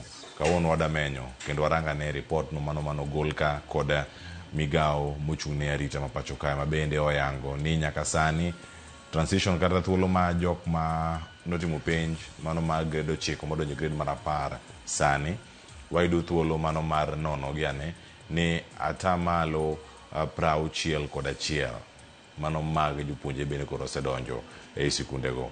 Nyaka sani Ramogitvlive diponi to chal nade. Iwacho ni my transition Ramogitvlive mabedo kae ka waluwo kendo wamenyo ni to bende jopuonjre gi osewuok ka gin e sikunde gintiere kure mano e penjo ma bende wan godo sani. Nitiere sikunde moko bende mantiere cluster mawacho ni cluster 4. Moko kuomgi sikunde gi nigi jopuonjre matin ne kata 10, moko nigi ji 6 e igi. Ang'o matimore ne sikunde machalo kamagi kama gintiere kategori mar C4. Mbaka ni kauna go kanya Ramogitvlive gi welo manyaka sani achiel osedonjo e studio karka ma bende wadamiyo thuolo mar mondo mi moso to donja twak tir ma wadhi bedo kae ka warango weno mosechopo studio ka Dr. Julius Juan ma en jalony e weche mag somo ma bende ne en jagoro mogirore migao mar somo e telo mokalo ka wantiere kode ka okinyi ma kawuono ma wuon Ndhewa kama Homa Bay County. Ukinyi ne omoso ane to warangane ni chal mar somo to ni kama nade machiegni daktari. Erokamano ahinya Cleophas, higa manyien maber. Kamano. Kendo erokamano ahinya mondo ketwa twak gi jo Kenya gi jo Kanyanam. Walemo ni Nyasaye biro telonwa maber e higa machako manyien. Erokamano ahinya. Weche thoth mosebedo kae katimre nyaka sani bende isewinjo maling'ling' kata kamiwuoke kar chung' od bura mano Ndhewa. Nyithindo dhi skul? Nyithindo to this school, aparo ni mano en gima waluongo kisungu ni generic. That is the basic. Ne nyithindo nego bed ni dhi school, but mana kaka ineno kusebedo kulande, nyaka yude achiel mamoko, momoko. Piny otamo wang'e e yore mopogore opogore. Mano omiyo kaka iwacho ni atamalo 61 kende emose report chakre kawuono. Mano omiyo jo ministry nyochako choro negi chage yao nyithindo madhi skul mondo report kendo nyaka tarik apani nyaka wuok tich mabiro mondo giyud thuolo mar nyithindo moko mag donjo e skul. Uoni pek maduong' ahinya mane nikech wacho ni en pek mar ngima mantiere kar ka mokwako konde mopogore opogore to ahinya ka en mar donjo grade mar 10. Gini ne timre kata kane form 1 bende po nitiere cases ma kama gin pod donjo. Gigi ne timore, ok inyal wacho ni gigi to chakore gi sani. Pogruok en kaka koro chano mpango maru. kako dwa ni nyithindo odhi som. Mokwongo gima nyaka tim motegno mane matimo kane wan ndalo chande, nyaka wuo gi jopiny, nyaka wuo gi jonyuol, nyaka wuo gi jopuonj magin principals mag sikunde, mondo koro uduto uchal gi muwacho dhok achiel. Ok adwa wacho ni jogi ok time maber, tiyudo ka nyithindo moko nya dhi skul mar riembe. Ndalo cha ng'eni no wacho nyathi kosebiro e skul kik uriembe, olowe mondo wang'e kaka wanyalo yudo ne pesa monyalo somo godo. Kata kine kane wan ga bende gi pesa manigolo mar elimu scholarship ne nyithindo manodhi maber ne chandore. Taparo ni tabu ma wan godo duong' mohewo mano, nikech ing'eyo waduto ni nitie pesa mang'eny kabisa migolo e Kenya ka ne giro miluongo ni basari. Pesa gido ka moko pogi nigi MPs through the CDF, moko pogi ni e counties. Sirikal be chiwo pesa mar free capitation madhi e skul. Koro yudo ka nyithindo nyalo chandore nolewo, tadieri pesa nitie mosebedo allocated modhi e constituencies. King'iyo nyithindo machandre matek mok nyal dhi e skul, gin gi kaka ndalo cha gima nwatimo kata ka gino dhi chakore, nwabedo gi bura gi education committee mar parliament, to wapimo ni giwinjo mpango marwa kaka chalo, kato gimbe gidhi giwuoyo gi MPs magin godo e parliament mondo koro tem golo pesa ma nyithindo madwa lewo mondo mi kony. Mano step achiel mane wakawo. Namba achiel, uwuoyo gi dhok achiel, ulendo maber, upimo ne jopiny kaka uchano. Namba ariyo en riwruok gi MPs mondo kuonde ma kony nyalo wuoke konyo wuoge. Namba adek mane watimo maber, aneno ka koro gidwa timo sani, ne watiyo kanyakla gi ministry mar interior. Seche mane wadwa chako ka nyithindo report, nwabedo gi romo gi PS mar interior gi minister mar interior, masama statement ne wagolo mar nyithindo te nyaka dhi e skul. En gi duol achiel mane wuok e sirikal nyaka ne wuon piny. Wuon piny ne wache, koro jo interior ne konyowa, nikech koro chife te ne bedo bura kigin e gwengegi, mondo giwuo gi sub chife gi jodong gweng' to make sure ni sama nyithindo chako dhi skul gite onge nyathi molewo moko dhi skul. Mogik kane wasetimo mano, to ne wawuok wawegi. Actually kaka ndalo moko nadhi e Mopap Tana River, wawuok wawegi just to go and monitor ni to kuonde ma weche tekegi dhi nang'o.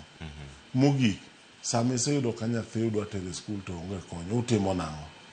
Mana pane kore kama discussion biro dhi, nikech manye kama ng'ene chando ji. Kamano ahinya, nikech mago e cases mathoth bende mwayudo kar kae. Sa ka sa ka wantiere kar ka, laini mag simu koyaw sani ang'ini ok wanya koso kuom simbe 10 minyalo go kod weche mag somo. 9 kuom inyalo bedo jogo madwaro sir mano mar somo kata rango ni fi margi to chul e yo machal nade. Gigi thoth ahinya mwabedo kae ka warango Nyakoro Ramogitvlive, kendo gisani nokoni kacha ni wadhi bedo kae koda welo mamoko. Ang'eno wadhi biro thuolo mar mondo mi gidonji studio kar ka mar mondo mi watwa kod gibende achiel kachiel. To sani nitie sigana moloswa kae koda Judith Omondi. Kae en sigana marango sikunde mantiere grade ni mar madonje grade, jopuonjre madonje grade mar 10 to gintiere kategori mar C4 ni. Tiende nang'o kwaneno ka ji matine madonjo e sikunde machalo kama. Wawinja ne sigana ni kae to bang'e welo mamoko dhi bedo kae ka wadonjo kaka gidonjo gite. Wan ka kod George William mabende iriwre koda bang' sigana madowinjo sani achiel kachiel. Karo nyango alimo skund sekondar ma Chief Risa kaunti ma Kajiado. Klas mar jopuonjre 6 somo mar Kiswahili dhi e nyime. E skundni owinjo rwak ma ohewo jopuonjre 100, kata kamano nyaka sani gin mana kod jopuonjre 6. Ma ok opogore kod skul machielo, Saina Mixed mabende en cluster 4. Ka koro jopuonj madongo mag skundegi ywak ni yudo omenda mar tayo somo ne jopuonjre mag jograde mar 10 dhi bedo negi matek.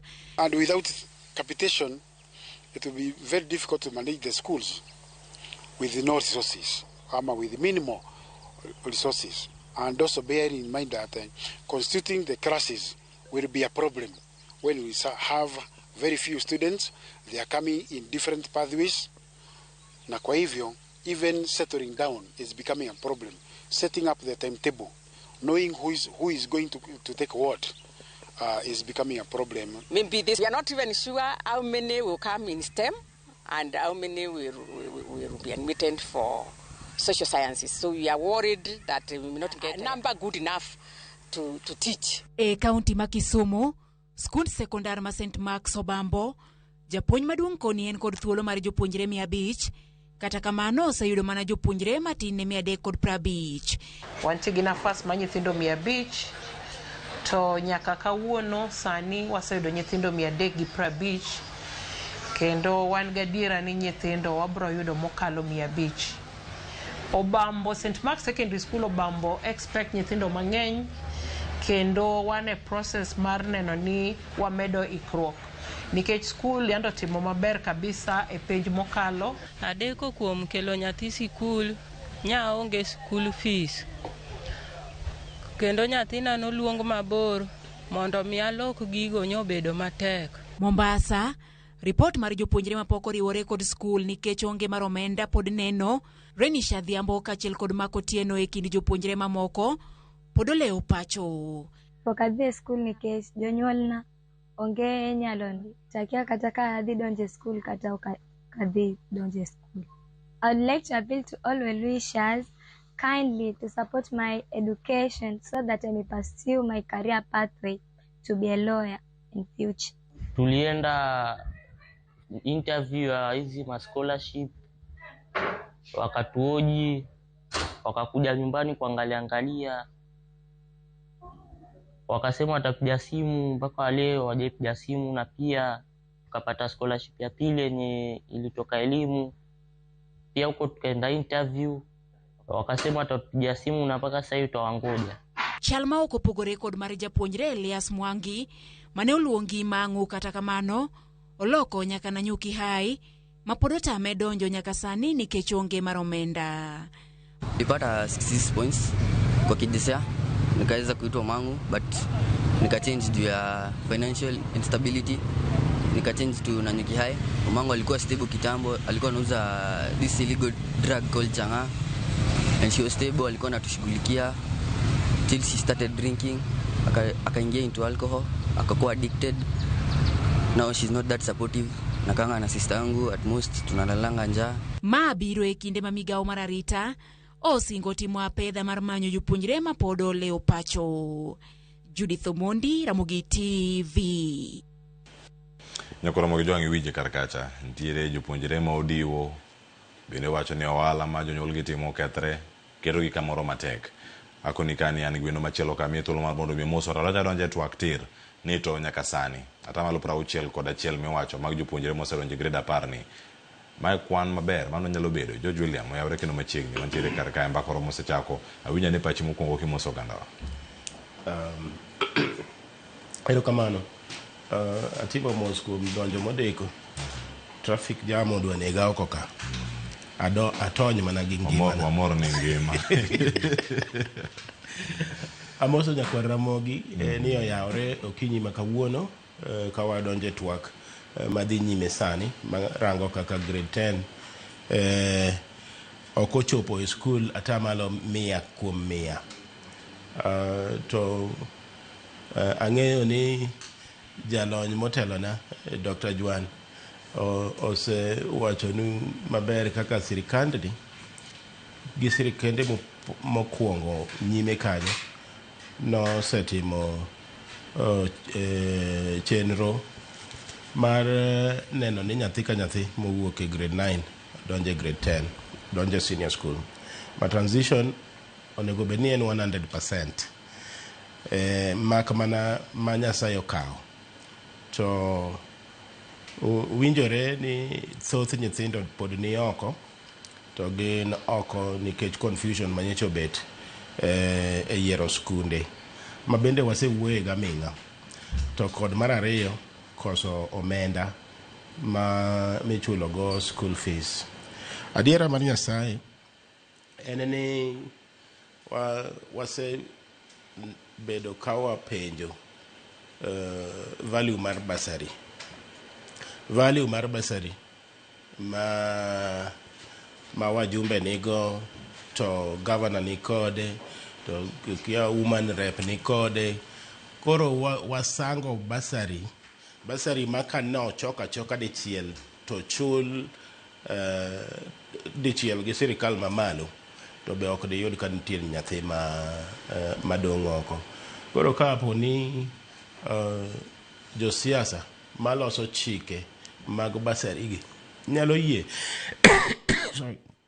mondo gol basari e lwetgi, nikech basari giloso mar go siasa sani, ma ng'ato oketo dignity mag nyithindo gi jonyuolgi e pap. Iriedo ka dhok midwa nyiewo e chiro, imiyo check mag siling 5,500 to magi pesa inyalo chul straight, itero ne school, to school yudo ma ok kel wich kuot ma sani dhi nyime sani ni. Ang'eyo ni kochopo in 2 or 3, 4 weeks nyithindo biro mana bed nodonjo e school te, to wich kuot ma nyathi osethagore go kamanyo school fees ni en gima onego bed ni wagolo e lwet jo sirikal. Mano e kaka anyalo chako twak ma kawuono osiepna. Erokamano ahinya. Dr. Juan, kama irange winyo kata sigana mantie kacha achiel kachiel nitie sikunde makata kiywak ni ero en ata malo 61 mano mag jopuonjre mosedonjo e sikunde gi duto mag grade mantie grade mar 10. Nitie sikunde ma pod yudo kwan mapiny ahinya. To piny kata gweng' ni bende nitie jok ma ywak ni pok odonjo e sikul to gimana gi ji 6 kende kama gintiere. Ang'o ma dipo ni timre to wich bar maduong' nyalo bedo ni aka? Apani wich bar mokwongo maduong' kabisa, anyalo dok chien. Nitie mpango moro mane watemo keto mondo onego ni timore. Ne waneno ni pesa madhi mare NGCDF mar infrastructure ne focus ndalo chan, nikech nwang'e ni gini dhi timore. Nwang'e ni ne focus on temo mondo mi giger labs ma nyithindo nyalo timo weche mag experiments, mondo giger classrooms, mondo gilos sikunde me gwengegi. Nitie moko minyicha sirikal timo directly. Inyalo pane kata wan kane wan gi Magwanda chan nitie pesa moko mane wagolo mane gero CBC classrooms. Most of them ndalo chan ogere senior school. Koro nitie monego bed ni jo NGCDF bende timo mondo ng'ato gito sikunde me gwenge chalo nade. Nikech nyithindo biro mana dhi e skul ka gin gineno ka skul dwa nino negi maber. Nikech kane wang'iyo dhiro ka atamalo chiegni 71 mag nyithindo gin nyithindo mane dhi gima nwaluongo ni sub-county schools. Koro ing'eno onego bed ni waikore to kare sub-county schools dhi bedo moikore maromo nade mar kawo nyithindo. Koro yudo ka skul samoro ok oikore maber ahinya, koro ka nyathina ni mane skul modwa dhi to ne ni onge gimodhi somo. Mano mineno ka skunde moko onge gi nyithindo to moko yudo nyithindo mabuya. Namba 2, ing'e ni en jopuonj. Ing'e ni mano wach mosebedo matek kabisa. To senior sani ok onego bed ni bedo matek kaka junior. Nikech jo senior school jopuonj gi nonego bed ni ne dong' adong' kaka ne gin no. Kata bed nyithindo nodok matin kane oter jo junior premises mag primary ok nonego bed ni dok piny. Koro kanyo pok anene complaints ahinya. Tapani main thing number 1 en udi ma nyithindo nyalo some, labs and all that. Number 2 en wuoyo gi jonyuol through chiefs gi sub chiefs gi jodongo gweng' mondo nyathi moro amora mandan kenyero ka nyathi wacho ni fees otame ting'eno onego bed ni somo mar secondary nono mar day secondary. Onego bed ni capitation ichulo kucho ne nyathi ka nyathi. Koro yudo ka gima janyuol edhi dwaro en pesa moro mar uniform. Ndalo manwa timo mopping kane watero nyithindo skul kata nwayudo gi uniform ma isomo go primary tidhi donjo nikech en in smart enough kata koro mos inyalo ng'i kaka jonyuol nyalo yudo ni uniform. To sani kanya neno kaka nyithindo donjo kata skundwa me day school ma inyalo go nyithindo dhiye, waneno ka principals oketo matek sasa nikech giwacho ni capitation bende ok donjnegi malong'o mondo gipang godo mag nyithindo gi. To dibed ni en sirikal ema riambo koso ang'o matimre? Nikech ero ka sirikal mano kokalo migawo mar omenda, migawo mar somo giyango ni bilion 44 nosechiw ne sikunde e chakruok mar tam ni. Mano tam mokwongo mantiere kar ka. Depo ni omenda ni biro mar 22,000 ewi japuonjre ka japuonjre mane day mano kinago sikunde mago mag sekondar To jodegi moko bende pok odhi kata skul koso en onge mar ng'eyo. Kiwuoyo gi principals mag sikundegi, ero ni kata mana data margi me nemis sani giluongo ni chemis me chemis mondo ging'e namba nyithindo mageno mondo giyud pesa ogwenyore matin. Ndalo moko nawuoyo gi principal mondo to isani bwana akia ni giri chato kata nopo nade ma sani kata waket namba nyithindo ma warwaki mabed maber katieko jumbe ariyo kidok tiyudo ka namba no dok piny kendo koro ng'ama lwaro gi yo ging'eyo to kiwuoyo kod yudo ka ginyisi ni pesa ok giyud kaka onego bed ni giyudo. Koro koda sirikal mariambo koda principals moko wacho adieri ng'eni mano to koro en wach matin gi ji ariyo ka ng'ani wacho ma to ng'ani wacho ma ok donji. To gin weche ma ok donji kendo mok ipenjre ni ma to akanye. George, inene yo machalari iyudo ka jogi ma daktari bende lero karka udi kata classes ma nyithindo onego bed ni some kiwacho ni ginok nade to iye kae nitiere form 1 gi form 2. Yes. Masani classes onego bed ni nitiere nono. Kwan mag jo grade 10 gi ang'eny ahinya madhi e skul achiel manyalo miyo po nono klase gi bed nikech kane gidonjo joka nosedhi e form 3 makoro gin gi form 3 gi form 4 nyaka sani nitie class mar form 2 mapo nitiere nono mantiere kacha kadipo ne gidhi e secondary school mane nigi klase gi duto. Ok apar ni nafas mar bedo e klas tin moloyo nyithindo. Ok apar kamano en adiera. Aparo ni problem en ni kaka ne jo Ministry of Education o cluster schools moketo nyithindo wigi odhi odonjo e cluster ma achiel. Nitiere cluster achiel ma nyithindo dwa dhiye kaeto nodhi bopong'. Mano ema paro ni nitiere kama nyalo bet gi shortage matin lakini bende mibadhi ema ng'eny e school system ka osiepna. Ka nose yier nyithindo ang'eyo many cases mag nyithindo ma idonje skul achiel ema ji nigo gi interest to gipong'o kuro to giriedo laini to gimiyo principal pressure ma yawo nafas moro mar mibadhi makoro gini koro en gimiu iuso ne highest bidders. Koro nitie skunde madier mane asaye to nitie gi shortage of spaces to ok ni nikech gionge gi classes en ni gikawo nyithindo mang'eny. Mar ariyo ineno ka mbaka ma Nyamera okelo kanyono ineno ka thoth skunde wacho ni gin gi nafas to nyithindo ok bi. Gin gi nafas to nyithindo ok bi. Nyithindo ok bi nikech kaka ne gibedo clustered kaka clusters mapiny. Koro jonyuol gi nyithindgi dwaro skunde ma ka nyithindgi odhiye to dhi bedo engineers, nyithindgi dhi bedo pilots, gik makamago madongo dongo go. To giweyo skunde odong mang'eny man gi nafas mang'eny maka bed ni jogi obedo spread out maber to shortage mar nafas ma kamibete to ok ne nyal tamore. Adwa jiwo wach achiel ma Dr. Jwano wacho ka. Wach uniform nego jonyuol. Uniform, school uniform. Nyeje natero nyathi nyara high school na chulo school ilongo ni uniform siling 22,000. Uniform kende. Takoro uniform osebedo 22,000. School fees poke chulo.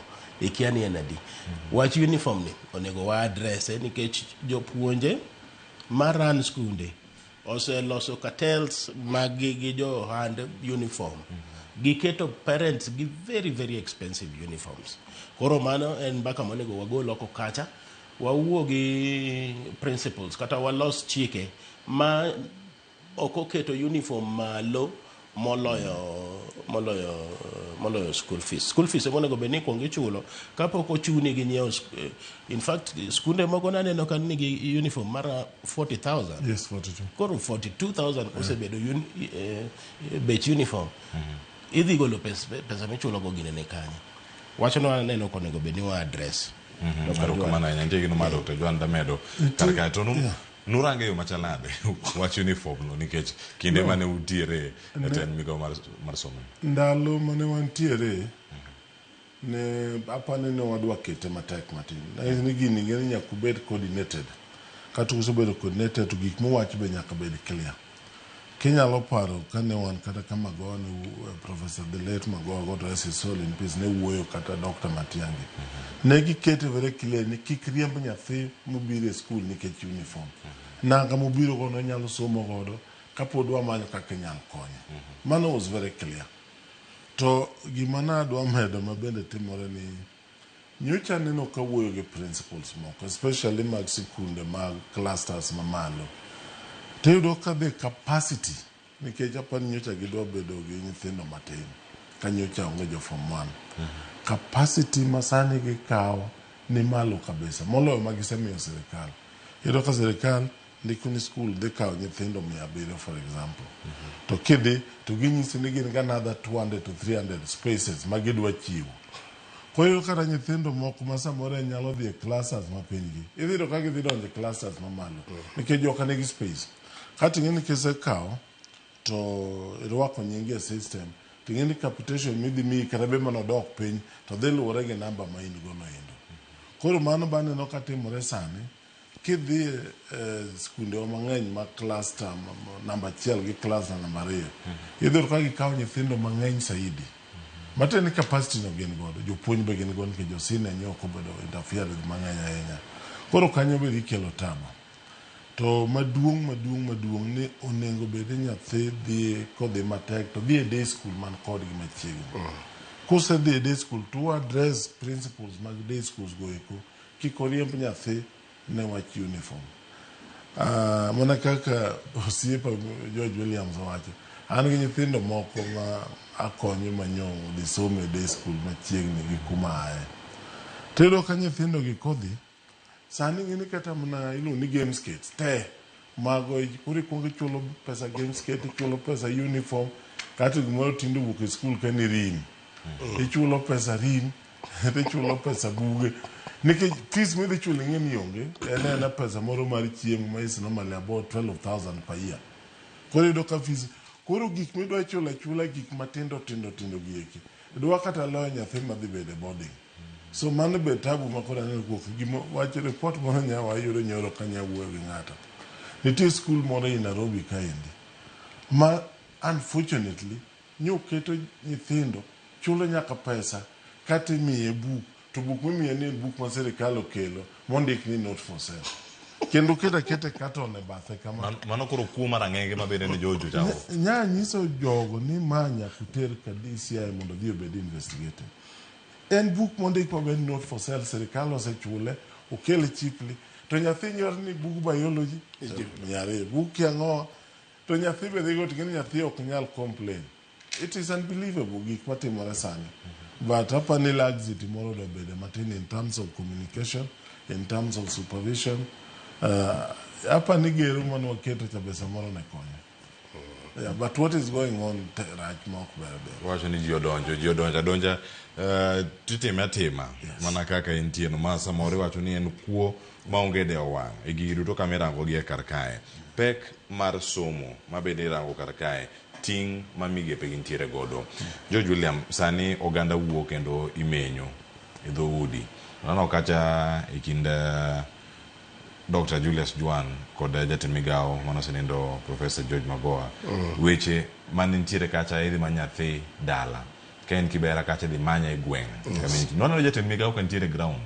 Enjo sani ground opogore iwinjo kacha kiwacho ni sani en Linda ground. Weche mag somo ka kirange ka bende nitie kaka jotelo nyalo wuok madonje ground moloyo golo report migola gola tiyo reute fwambo e statement. To ano kacha ka giwuok ka gintie peniero gweng' ni kama nitie nyithindo moyudo machalo kama mantiere oko mapok odonjo e skul nyaka sani kama oloseni. Diponi kae bende ka diponi timre to skunde pod orido pod ok dhi timre. Aparo niya ma en gima ne Dr. Juan Gidi nosetimo. Koro onge gimoro ni koro ka wadwa invent a new wheel. Nitiere template manosetigo manosegol nyithindo e mier kirwako nyithindo e skul. Template no emane jasirikal masani boro. Riwruok mantie kinde ngaos National Government Administration Officers gi Ministry of Education nyalo seto nyithindo e kor gweng' katere skul. kendo gine ma ginyalo chiwo accurate report ni nyithinda di mantie location da kata sub location to the sub location level nikech ngao ema nigi network maduong' kabisa e Kenya ka wantie nyaka gi kidhedhe ma jo kor gweng' machiwo report wayudo report up to 10 homes nyumba 10 nyithindo nyalo bedo mopped up ma kele school. Problem en mana ni nyaka wanyon piny kaka jo sirikal mondo watiek wach mar keto jonyuol ginyiewo uniform, ginyiewo buge, ginyiewo kuo mar ang'enge matimore e school no. Kawa stop to nyithindo bro dhi school. Nono to nyithindo bro dong kendo nyithindo bro ywagore. To oteku ni e lwet sirikal. Ka wakopo gimane the late Professor Magoha and Dr. Juan did when they were in office, this will be a great success. But for now, we have to speak to the truth. Ni day schools e Kenya ka and free of charge. Onge gima ichulo. There's no school fees in day school. Nikech no actually and free basic education. Koro sani ni nyathi odonge dala ni onge gi school fees. Nyathi madonge dala ni onge gi school fees en nyathi mane odhi e cluster 1. Mano luonge cluster 1 idware no chul 53,000 onge go. Mano wanyalo understand. To koluongo nyathi e cluster 4 manyiso ni iwuotho kiaka kidhi kata makosa mane jowa notimo en ni ne gikawo nyithindo naneno ka nyithindo mang'eny complain ni en owuok Kisumo to tere day school Garissa. Mago mistakes ma ok onego bed ni timore in 2026 nikech technology ong'eyo ni nyathini otimo penj kanye gima ni itere Garissa nang'o motimore. Mago mistakes that should be corrected with immediate effect. Mondo mi nyathi madhi e day school owuo godgi to wuotho tiel 3-4 to chopo kendo godhiambo oduogo. Ok mamiyo janyuol garama ni korko dhi dwaro ne nyathi kuma nyathi dhi dake to nyathi ni e day school. Mane kaka nene wacho ni en wish bar mapuntiere karaka achiel kachiel to nyaka sani oganda gi medo mana oro ote magi wakale ote moko ka ng'eni kapoka akawuoyo ma saa 4 mar okinyi ma kawuono kae nitiere ote ma ka kuom ker oluoni ker Nicholas Emmanuel Cleophas Musna osiepa mano ma PS Juan twaki ber ahinya mokalo. The current administration should consider consulting Dr. Juan since vast knowledge mare CBE education man from Kabuoch North Nicholas Ker otemari chopo karaka achiel nitie mboma Jack Konyango achani Musna yes Dr. Juan pinyna gonia ni bende pod en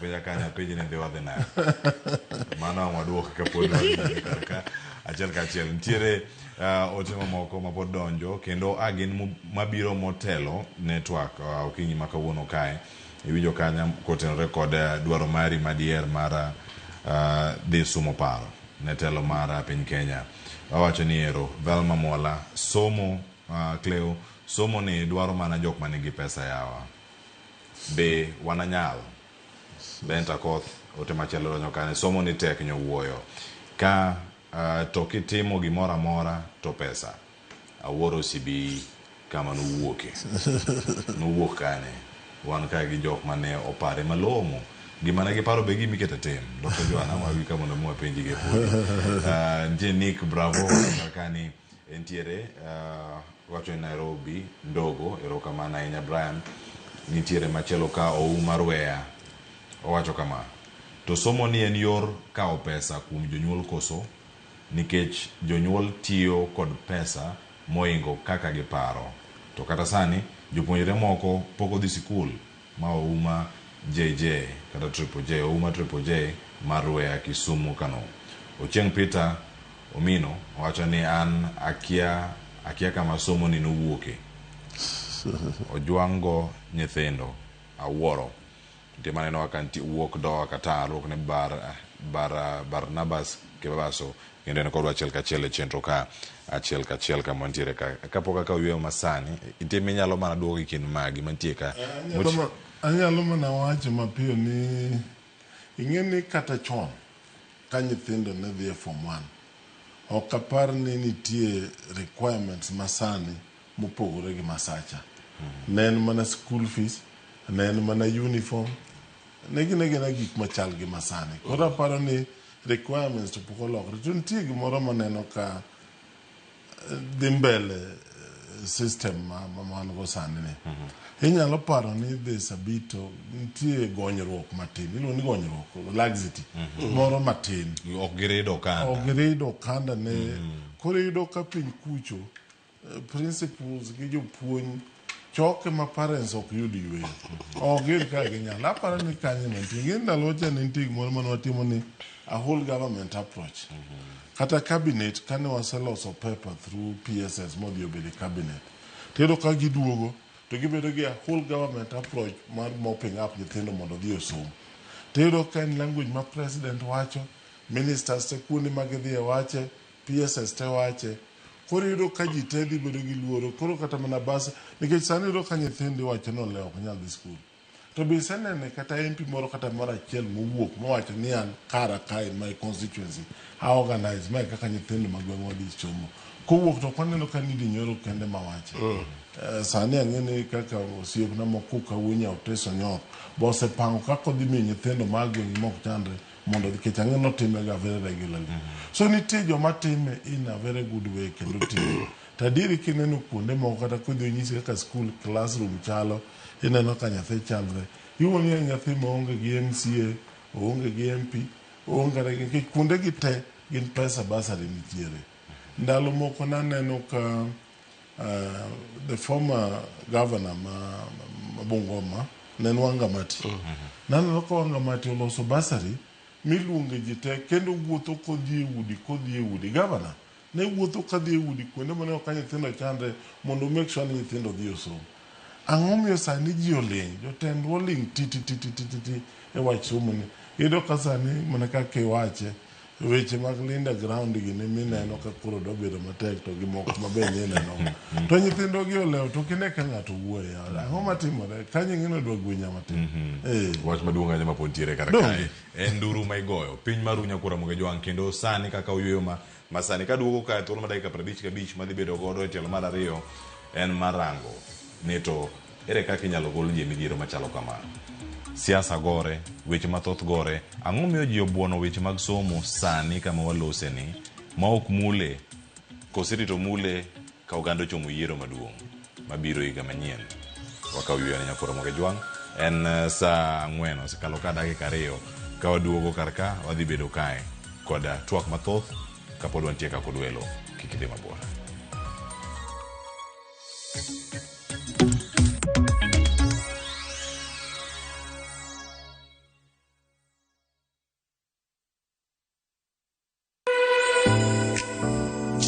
Ok en mana gima wachamo kende, en sigana, tim mapile, nyasi mar nyiso ni wan ng'agini. Mit chiemo en ang'o? Kitungu. Ber mar chiemo mar fry en ka kitungu nene. Wanono kido mag tedo e alwora waduto. Wafwenyo yore mag tedo mopondo, timbe anyuola, koda hera mamiyo kit chiemo mora mora bedo gi ngima. Chiemo ichamo ga wang'. Koro nyaka ikete maler koka obedo gimoro ma wang'i nyalo kelo miloma mar chamo. Ma ok en mana tedo kende, en kit ngima mar oganda michiwo e mesa. Tedo gi chiemo kod jailieta tich adek, saa 2 okinyi, kik bai.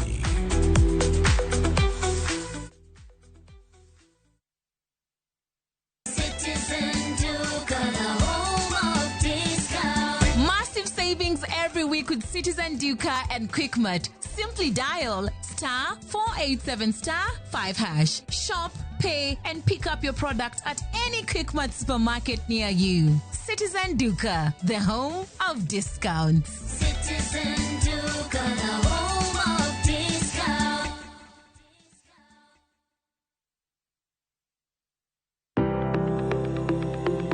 Ringreni wuoyo, to be ichiko iti, en aonda, rem mora mora. En ranyisi ni ringreni wuoyo kodi. E penj laktar, walero weche ma ringreni temo nyisi, ka wakelo ni paro mag jomolony. To wacho ni mondo mibed gi rageng' maber, nyaka bed ni chiemo makare, nikech askeche gi iloso kuom chiemo makare michamo. Paro manyalo reso ngimani. Kochopo kar food allergy kae, to kinga ma del ma ng'ato chako gore gi chiemo mochamo. Kod weche mag thieth mayudore achiel kachiel kuom joma olony. Nyalo bedo ni ng'ato nigi ratil man malo. Koro konyono to choke cartilage ka toyore konyono nikech ratil mare man malo. Mano nyalo miyo bende ng'ato nyalo yudo arthritis no. E penj laktar gi Ruth Otieno, wuok tich nyaka tich abich, saa 12 odhiambo, mana e Ramogitvlive.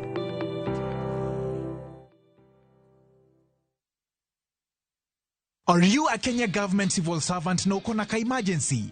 Maybe your child is sick, rent is due, or unexpected trip came up. Usiji box kwa noma. Borrowing on MyMobi is now upgraded to a whole new level. Forget that old story of filling out forms or waiting for HR to approve your loan.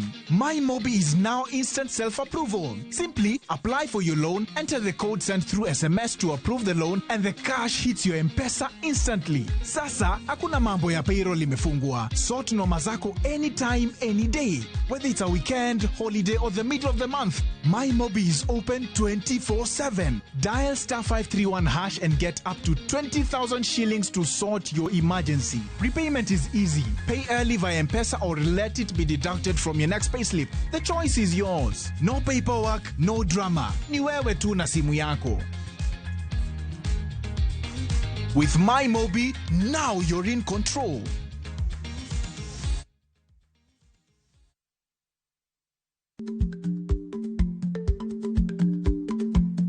Jarik ni jamuod nyoyo gi goyo. Matiende ni dhi matek maok inono maber samoro nyalo miyo ng'ato midhiero.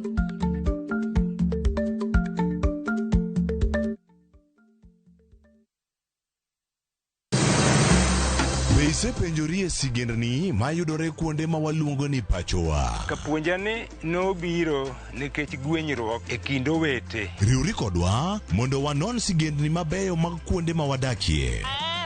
Nera nitie. Ninyuo kong'o kacha niluongo ni kilap joko wili. Kochakore bombe madongo nyaka gwenge ma iye. Otusenge en pinjo imbo mar oganda kiluonu wasenge. Ng'e gigo mamiyo oganda ka oganda bedo mopogore. Nueng'o ma wan godo ka en mar kudo goldi. Urudi. En kama ji duoge ji ok lal. Ng'e weche mane osekalo. Chon chande lweny nitie kor gweng'. Rwako sigendni mag kuonde ma wadakie. Iwacho ni kibedo piny e kom, kineno ng'ama lwete fuare kama mano nyiso ni jakano mulo ka pigo sechope bwo mesa. Ng'e gwengewa chieng' tich ariyo saa 3 otieno mana e Ramogitvlive.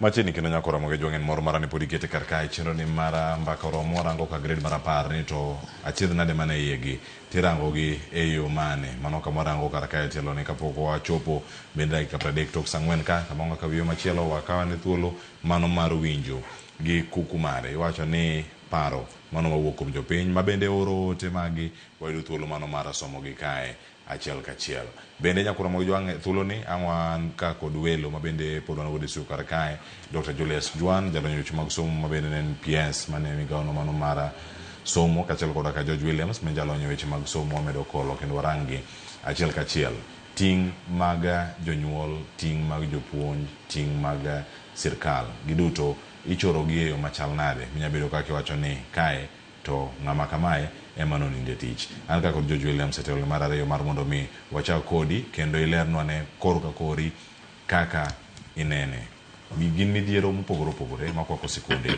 to ahinya jopuonje madongo ywak e weche mago mag sir makare mar omenda manyalo miyo gik moko bende timore mantiere karka sikunde oseyaw jopuonjre gintie skul to kaka gibede skul ka bedo yore mopogore ntiere sigana migoyo mbekni migo gi jod bura mopogore opogore machiegni kane wan gi weche wa manyien ka jod bura makiaru Dini Nyoro manogolo plan mare maber wacho ni day school ichoro siling 500 gibete klas penjono kano keto oko mokono oganda luo ni gini bende timre kate gweng'u be jaod bura nyalo time koso jaod bura mari onge kod pesa manyalo time to pesa mane maponi ntiere machino maka manyalo bedo kitimo koso en rieko emopogore ng'eyo kaka nitie kategori mar C1 nyaka C4 rieko cha be nitie kaka obedo categorized kama intiere godo gi lony mari gi lobbying minyalo bedo kitimo gi kom mari kaka jaod bura gik ma jaod bura moko gitimo ma miyo jogi okwane samoro kawuok oko mar mondo miyo manya konygi inya time gwenge yo machal nade ok wawach ni gwenge onge jok ma olewo dhi skul gintiere to jotelo wuok oko mar mondo gilose ang'o miyo giling gi sani wach mipenjo matut gima miya wacho no tut o involve gik mang'eny ywagruok ero ntiere kuonde ma nyithindo osedhi e skul winjo ka jomoko wacho ni capitation noland nodonjo to ke odonjo niche naneno ka ndindi ogolo calculator bogo kwano boyudo ni odonjo sijui 119 pa nyathi mana tok nyal tayo chenro mag skul to bende ero no kaka example ma Kiharu wacho ni osewinjore gi sikunde manyiso ni nitie gimochulo kowuok e NGCDF mare mano thuolo ma en go ma seria omiye koro janyuol chulo mana siling 500 kapo ni ng'at achiel time manyiso ni dhano nya time duto nikech onge kumokunye pesa mopogore gi kama jomoko gi yude pesa koro gima anyalo wacho nanyalo jiwo jochung' mag od buche wajumbe ni mondo Kiharu ka ok bor bende ok dhiye gi pesa mathoth to thothgi odak Nairobi ka gidhi adhiya Kiharu ka gipenj Ndindi Njoro ni to osiepwa gini itime nade nikech dong ipuonjori ir nyawadu ka ng'ato timo tim maber tinyalo kope mano en gima nyalo timore koro I encourage wajumbe mamoko mondo odhi otim study kanyo kik giti gi pesa mang'eny ka gidhi Kiharu gari achiel gigago yo to gichopo to ging'iyo kaka gino itimo mar ariyo aluor ahinya kaneno trend madhi nyime ni basic education ka nitie nyithindo manyalo koso school fees gino miya luoro nikech mano ok e chik ma Kenya ka chikwa en ni basic education en free kama intiere idhi tiyude for free koro onego bed wich kuot ne sirikal masani onge gima de sirikal timo mopogore gi solve issue no de wawinjo duond president wawinjo duond minister of education wawinjo duond ji te ma ong'eyo ni nyithindo gi gine future mar this country to king'iyo yor equity manyiso ni nyathi ka nyathi nyaka yud thuolo mar somo e kinde ma jowadgi mambesene some mabet mar nyithindo e mier is now national shame anyalo wache kamano gi chir koro adwa jiwo jomotelo ne migawo mar education ni kik gigo sirikal piny somo ema goyo sirikal piny kata wager mana ndara ma nigi lens 60 to nyithindo ok osomo to mago gik ma ginyalo vandalize within one day to rumo koro pesa tema wan go wakaw wakete somo mondo nyithindwa odhi skul wawe bedo gi mbadhi moko matindo tindo gi ni wadich gi gik moko mopogore gi somo priority masani wan go kaka jo Kenya en ni nyathi odhi skul kamano bende paro ni my priority ma jotelo moko bende ntiere godo koso nyaka sani winjo ka giling koso giwuoyo koso pod en mana wach mowacho mokwongo mar Linda Ground winjo wacho maber ni pod giling to adhi wuoyo ni kaluwore gi gima seneno practical gima timore Kiharu is not atomic science en gima ng'ato ang'ata nyalo timo koro ng'eni ng'ato nyaka bed gi priority mare Eng'ona nikech abiro luongo nying jomoko masedhi maneno kaka gitime. Sani onego bedi ka ng'ama ril mochunyo jok ni dwa konyo nyithi gweng' nikech king'iyo gima chando jonyuol sani maduong' kaka korwa kocha en kaka nyathi dhi somo, kaka nyathi nyalo yudo tich. Onego bed ni ng'ama MP kaka kansa ne kane an MP Mariwa. Onego bed ni sani aseketo bura gi jopuonj gi teachers te mag primary schools. Ma owinjo ni yawa to nyithindu manyowuok kata mag junior kech gin primary to giting'o junior bende. Ere nyithindo mapok odhi e school e gweng' ka gweng' kech head teachers go nigi that list. Tang'o mi nyithindo gi pok odhi school. Teacher kibedo gi bura gi principals mag secondary schools within your constituency. Tuwinjo gi ni ma e nyithindo mapok odhi school nikech pesa. Yiene uru nyithindo gi obi kata kopo ni pesa pok obedo sani mar basari. To mage nyithindo makoro adhi konyo mondo nyithindwa te nyathi ka nyathi odhi e school. Mano ok require anatomic science. It is just basic priority kidwa dich gi jothuru adieri. Namba 2, naneno kora dok mano kero koro timore Kiharu. Naneno ka asechiwo example kamar teso nyoth nikech nadhi maneno kako kuka unya time. Opange magimo miyo priority en somo kech negi wacho ni gin negi bedo marginalized. Koyudo ka nitie pesa mo allocate for secondary, nitie pesa mo allocate for TVET, nitie pesa mo allocate for university. To kendo yudo kitime without due consideration ni ng'ani no supporta, ng'ani no gona kura, ng'ani no ok gona kura. Nyithindo gi ok nogo kura, nyithindo gi ok yier ni ng'ani madhi nyuola. Koro yudo kochiwe makati yudo ka kendo follow up. Nito nyithindo mo support gi dhi nade. Kana dhi nyatike. Na yudo kodege timo the same. Yudo ka joma kuonde mane gineno gin marginalized gi. Gitimo gino kendo yudo ka en gima tiyo. Mbele kaja na hisi nadhi aneno gima Wanga Martin ne timo kanen governor. Kaka no organize this bursaries, scholarships, kendo kata kose yier na jomo dhi chiwo gieki. Embo kao time modhi e miechego sporadic, mopogore opogore. Kandalo ma nyithindo ni e rusa, okao list odhi e miechego mondo ni kaka nyithindo go somo. Some mano nego wami priority kaka neno go wuoye sani. Tam sore okadwa wuoye mateto kakoro sani monego bene jomo mop nyithindo mondo nyithindo gine kaka dhi school kawuono aneno ka gipango bura moro dhi timore Nairobi ka e town hall. Town hall if kibet go samo nego bene une pap onge ka nyithindo dhi school. Ke town hall is a talk show. Kodi ngene yudo kaka ji opango gik moko mopogore. Mae omiyo penje ma ng'ato penji kanyo abro dhi duoko piny. Mondo adhi apang nigi gino mondo gine kaka gigo nego bene timore. Jok manowuok e rokamano ahinya daktari kendo ilero yo makare. George Williams, chalni jok mokalo e lwet dhier, jok mokalo kama tek, winjo ka jok mawuok e gwenge ma ngima tekie ong'eyo ber gimoro ma ka giyudo to ok gidwa tugo go e kinde ni molose. Winjo kanyo example mochiwe gwenge wa makaluo Nyatike, mano ma ne daktari odhi kacha moneno. E kind gwenge mamoko Teso Busia gini Iran kacha Kiharu mano kama gintiere jor bura gi ma jor bura gite resources dipo ni bedo e yore mopogore opogore. Ochiu ma yino yo machal nade no se wach ni okaw pesa gi to keto mora chiel. Osiepi ma governor Wangamati gik mana timore county mane governor chiwo basari kata scholarship no dogo chungi kuom thuolo mar higa achiel higa mokalo jonyuol mathoth no ywak ahinya ka sano duoke Nairobi ka noyawo mare juma mokalo.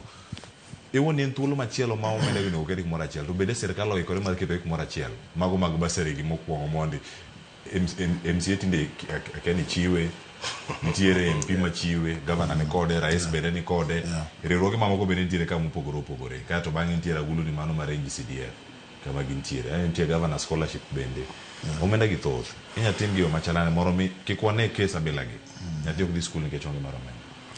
An awuon kuom paro mara to aneno ni bursaries gi is our Achilles heel. Ene kama otuch kama hobore a system mar education ma Kenya ka bursary e thuolo mar mibadhi. Ka waketo bursary ni mondo MCA ochiw bursary, member of parliament ochiw bursary, governor ochiw basari, all these leaders ochiw basari.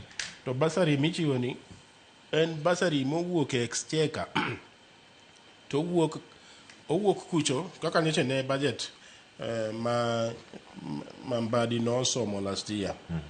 No get over 700 billion to go to education. To seche ma jogi chiwo basari ni, gichiwo basari which is a different budget from the education budget. You get? So which means budget ma the education ng'eny moingo mane Mbadi osomo nikech momi NGCDF bende iduoko education, momi governors bende iduoko education. Jogi gogo siasa ok ni gichiwo nikech gihero nyithindo. Ineno the nature ma gichiwo go basari en mar amiyi gini mondo ipaka kendo ka ubiro kao basari to ubiro gi jonyuolu kendo jonyuolu werna kendo pamona. Mano e nature mar basari. Koro debed an to da chako mos mondo achak lobby parliament mondo wagol basari. Gimiluongo ni basari ni wachok pesa go tedichiel to wachul go expenses mag education mondo nyathi owuoge odgi gi bag odhi osom oduogi.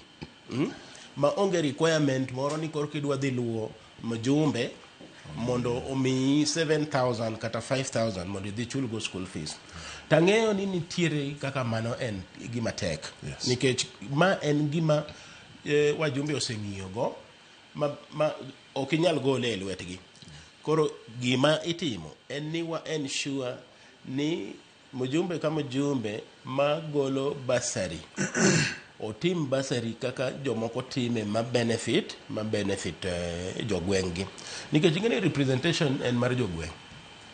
I represent jogweng'u. Education ma gweng'u ki support in kaka mjumbe. An aonge gi dream mar bedo mjumbe kata ono. Kike jalibo leko. Leko biro. Nyalo bedo ni kisechako bedo gi lek mar bedo mjumbe to mibadhi donjoni immediately.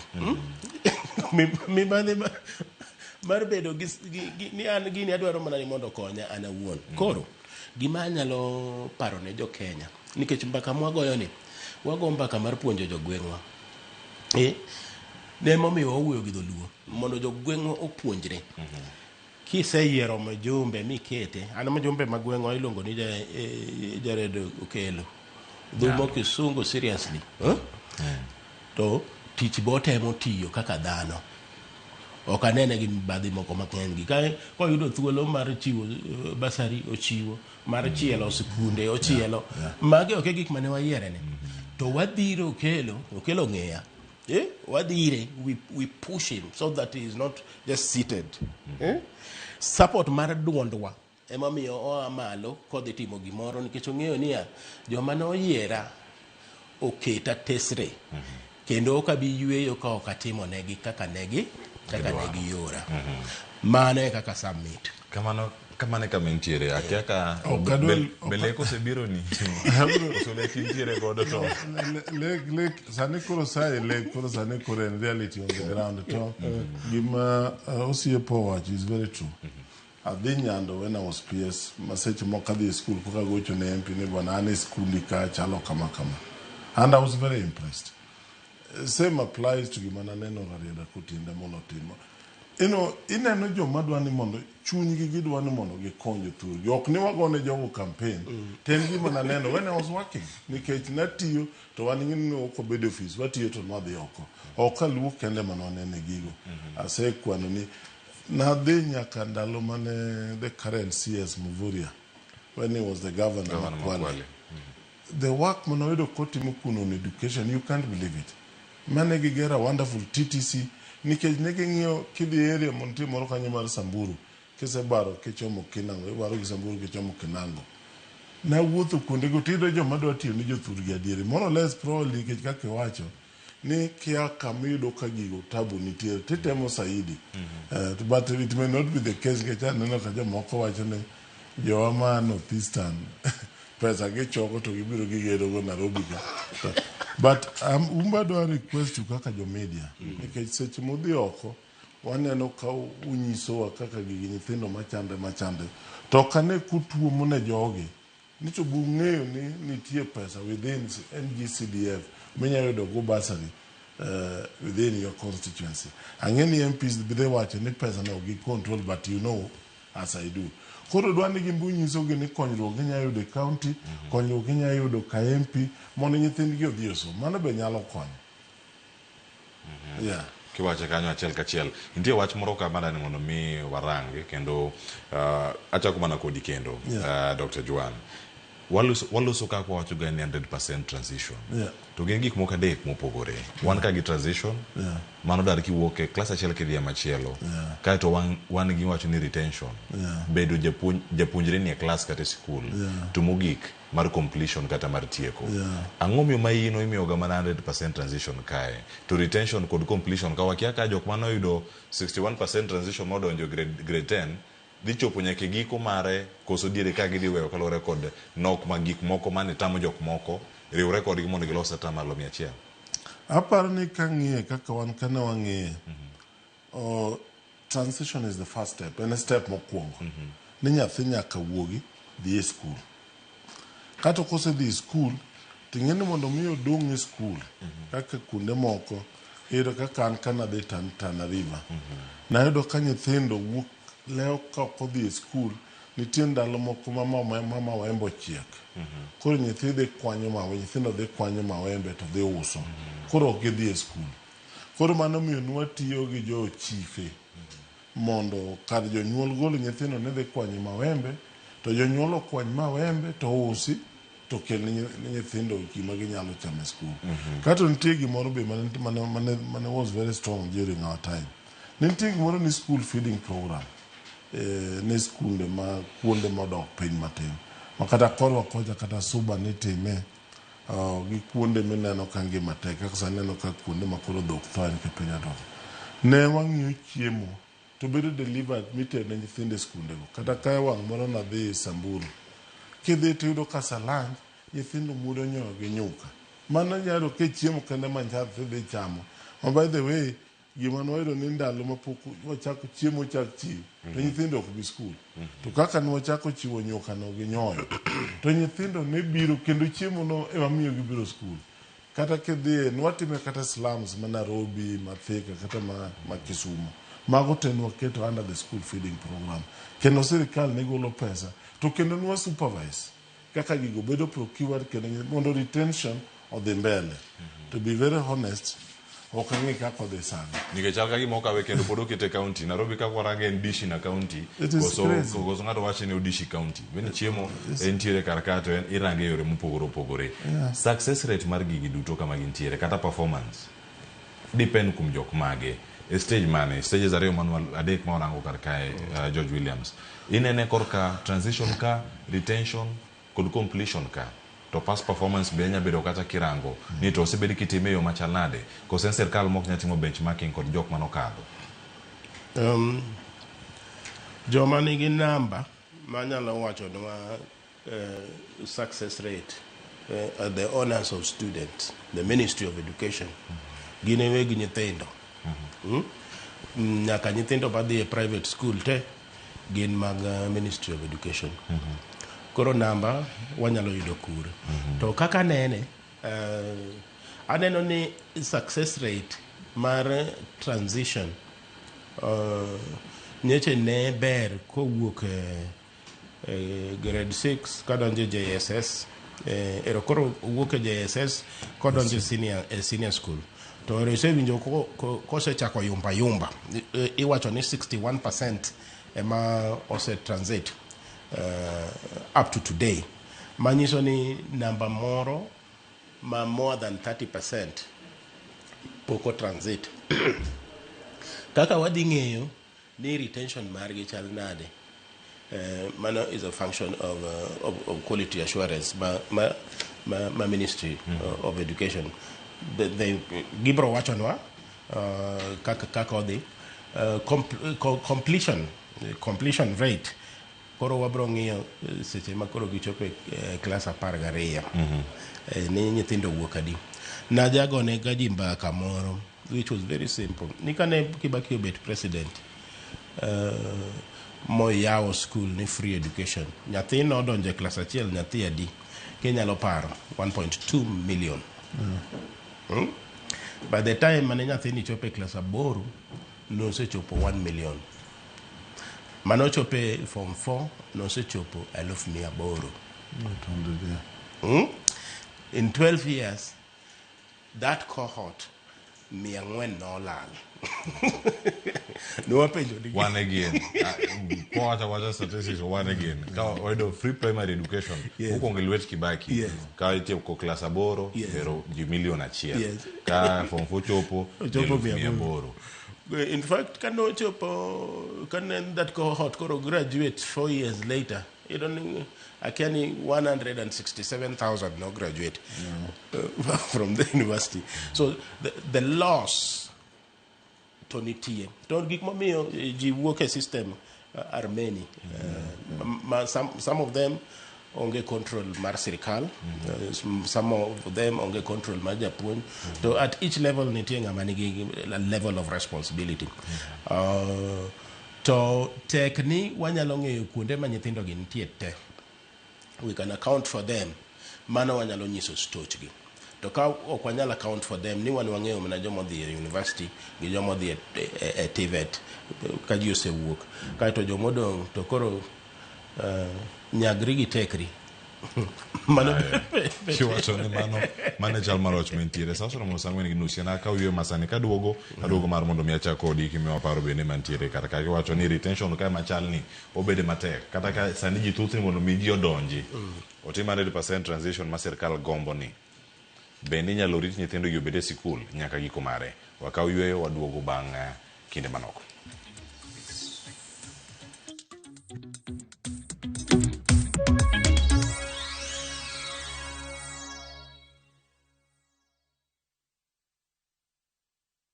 My dog, G-Dog, I got you, man. I know you're trying to hit me up, right? But the thing is, right, I'm kind of busy at the moment. You know what I mean? Just hold your horses for a minute. Once I'm done with what I'm doing, I'm definitely going to hit you up. You know what I mean? So what you do, take a chill pill, get some fresh air, relieve your lungs, and just hold back for a minute, man. I will hit you up as soon as I'm good, all right? I will answer your call and hit you back as soon as possible. So take a chill pill and relax, my G. I got you. Chill for a dog. Dial *811*500# to get Take a Chill Pill as your skiza tune. Some people think love needs to be extravagant, planned to perfection, on display. But sometimes, love is simply choosing to experience the world together. It's discovering new colors side by side, walking hand in hand where the ocean glows, sharing quiet smiles in moments that don't need words. In Mauritius, explore together. From the vibrant beauty of the Valley of Colors to the crystal shores of Ilosef, experiences designed to be felt, not trashed. Enjoy 4 unforgettable nights in Mauritius from just $3,550 per couple. Because love isn't about where you go, it's about who you share the journey with. This is our love language. View travel, dream, explore, discover.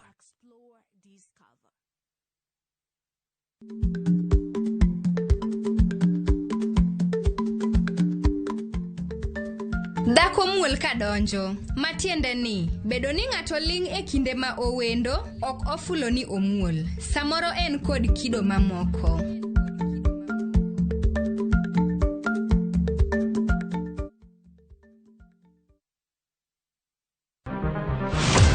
Chal mar pinywa en gima ichiko e mbaka ma wabedo godo kanyachiel. Ok oripo bed ni warito Trevor nyaka issue obedie. Nikech leadership is not just felt in a crisis. Chakre wach yuto nyaka somo, wach telo nyaka ngima mapile. Jopiny dwaro ni ong'e strategy kaka ng'ani dok dala. Owe ponde toka gwam. Penjo madongo dwaro duoko makare. Wachiwo duol maduong' ahinya. Jotelo, jotim nonro kod jogo matemo kelo lokruok. Kitwa mokwongo number 1 en ng'iyo kaka warito kendo wakonyo jopiny. Omiyo ka joka dhi marach to nyaka koro wanyisgi. Dwarore ni wang'e, wapenjre penjo kendo wayud dwoko.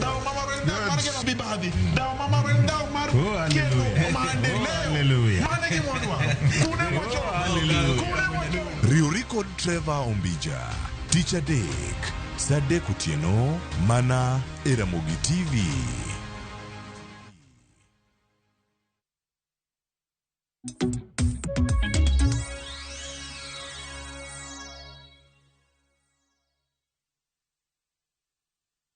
Nyakura mogi jwang machiegni wantiere karaka kendo wadhi nyime kod twak ka warango achiel kachiel ni to chal mar wach en mane, mana kama warange karaka ote ma bende medo mana donjo au kon kata mondo wuoro ote to ote moko donjo ma opogore matin tang'eni yang matema mar mondo waduok gi kama wantiere karaka opogore mar jo grade 9 grade 10 ni to wacho ni happy new year Cleo kendo mosna Dr. Juan kod George ka gitie studio gilosa ne kotendore kod examination integrity mang'ene ni oko mar grade 10 kabisa to ang' winja oore owacho ka ni bende en possible ni sikul maromo manigi ji 700 te nyalo donjo university te ka giyudo grade mar C+ and above.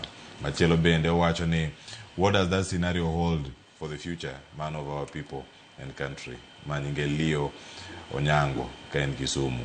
Penjo ni opogore kabisa gi grade 10 moro ma openjo. Yana moro mi ami thuolo mar mondo muduoke make mana mapiyo kae to bang'e adhi e penjo machielo mondo mi kik mabiro mbele kae kendo. Any team was formed in 2016 to clean up the issue of exam.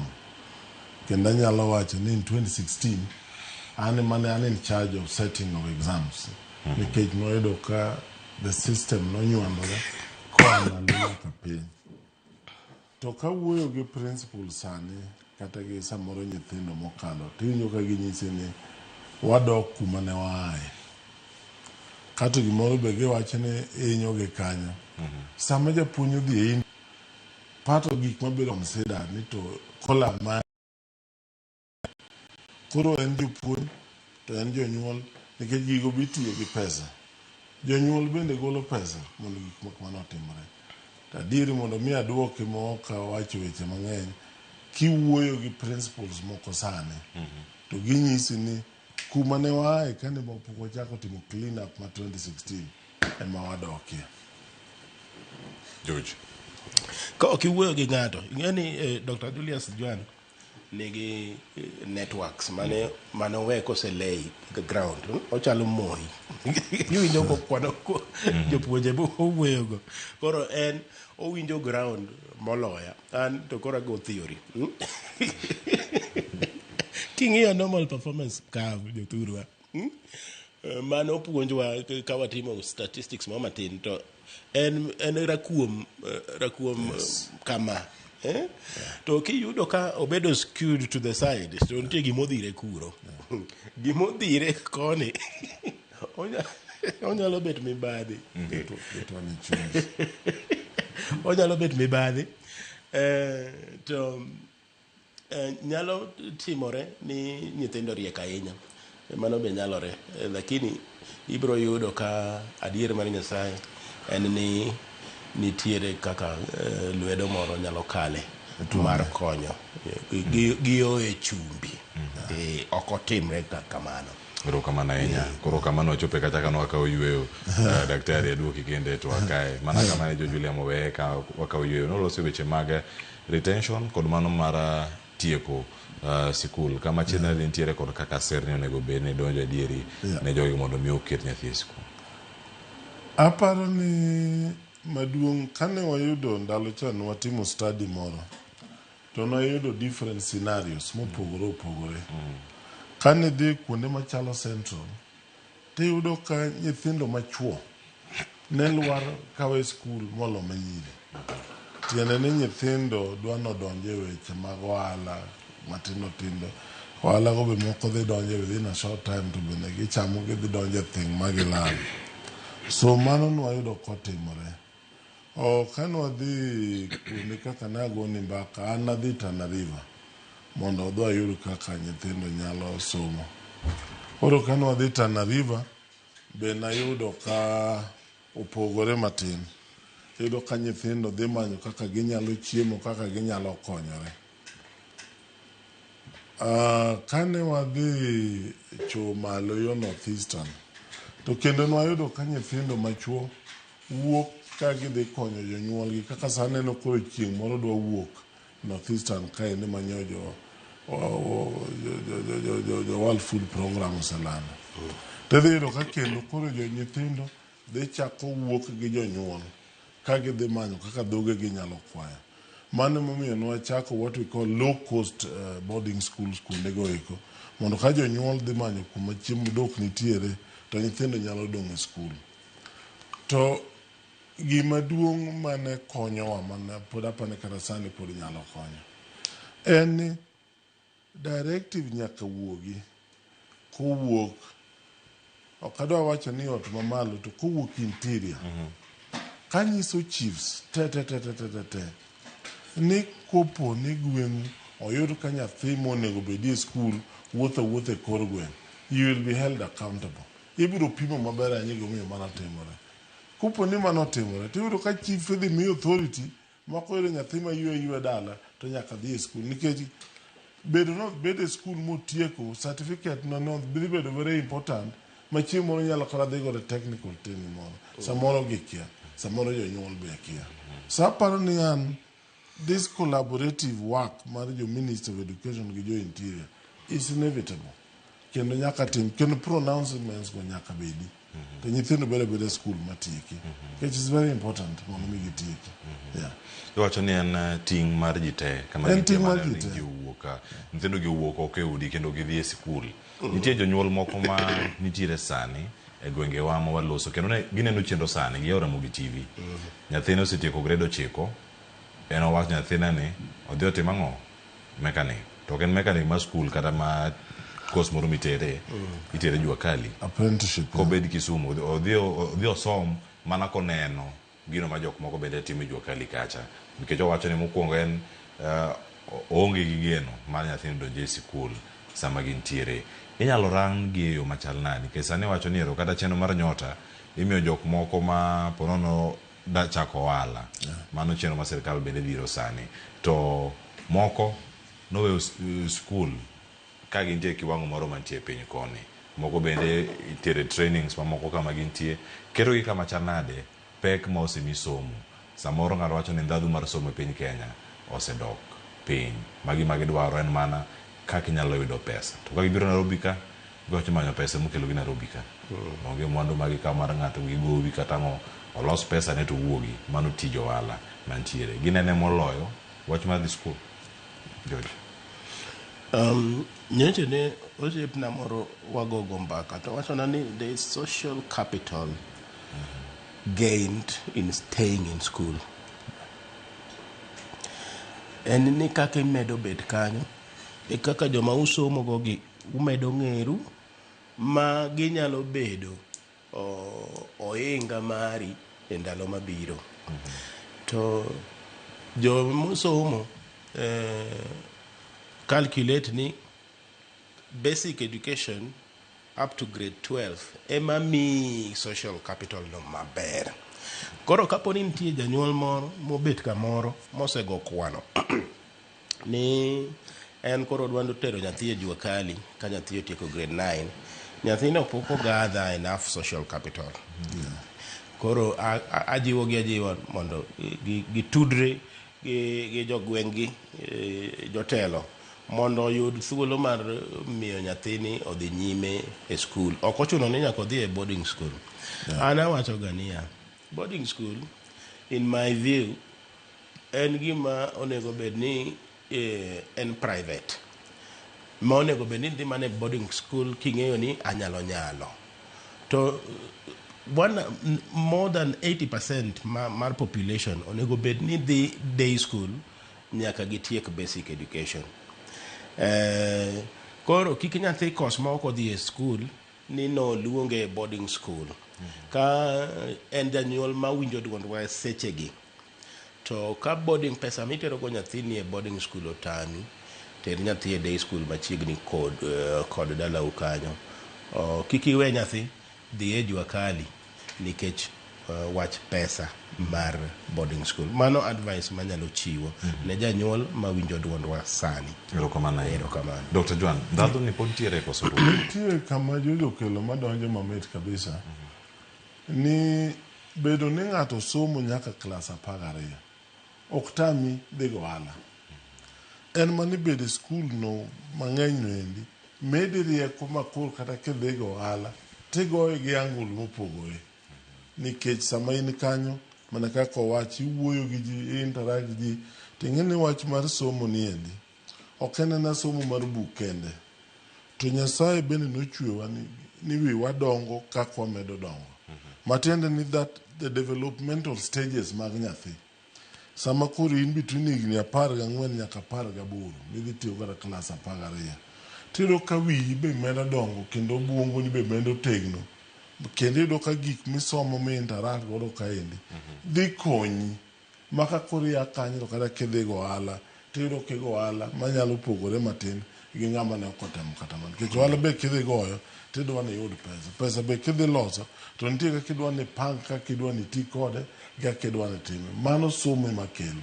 Omiyo jonyuol owe kata kodwa tero nyathi e training owe nyathi otiek klas 12 kosetiek 12 koro nyalo decide kaka odwa timo kode. Ok manwa ni kende, mane kaka en e pinje mangima. Mane miyudo ka iluongo ni compulsory basic education. Matieni en gima ng'ato onego bed ni bedo godo eka dhi miyi rieko moro minyalo kaka idak godo e piny. Kod dhi e ohala, kod dhi e somo mamalo, kod gimoro amora midhi timo, kod dhi mana e pur. Pod mano dhi bedo very important.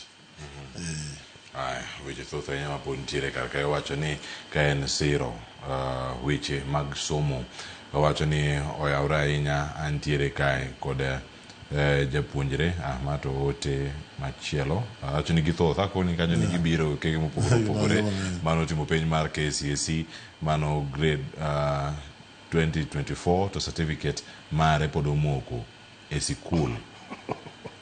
Ere kaka onyalo yudo certificate machalo kamae nikech gowi ten maromo siling 8,500 sani pod nitiere achiedh nade maka gi ka ma pod oganda pod kadhe iwacho mako certificate gi result slip gi moko bende mathoth mantiere kar ka. Ng'ena duogo mar mondo mi pod ayud paro mar George William nitiere kuom ranyisi ote mane awacho kanyo ni anga bedi thuolo mano mar some en ote mano wuok skul no mano mar Asumbi mano anyuola ni mane ywak mokwongo mantie ka ni nyako ni noyudo grade noyudo points maromo 67 to noyudo owe kaunti ma Kisumu East to noluonge Asumbi Girls mar mondo mi odhi ochopi mano kama ne orade kod jal machielo ma bende koro orote ni kama wacho ni noonge gimoro amora lwete noting'o mana result slip kod dwaro mano maromo kod principal mar mondo mi okony nyare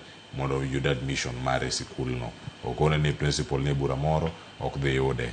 Oduog chieng' mano chieng' Jumapil, oduog chieng' tich abich, oduog chieng' machielo kochopo tikone ni ero principal onge nikech en yweyo mar jumbe 2 to sikunde koko yawo. Kato bang'e principal oyie chopo to dagi mar mondo mi olos kod jonyuol machalo kama. Jonyuol dhi kane gi lwetgi nono e sikunde ma walose sani manyo chance mano mar grade mara 10 e kinde ma magi gin boarding school.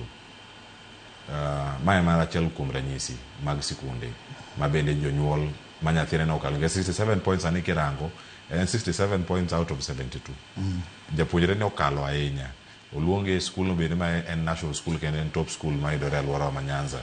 Tiyudo ka Goodwill cha bende onge skul. Ng'eni ok en skul mar ng'ato wuon, en mar piny owacho kata mar public. Obedo yo machal nade ka pek nitiere kata mar rwako jopuonjre machalo kamagi mako require evaluations mondo mi odonjre go e diere ka.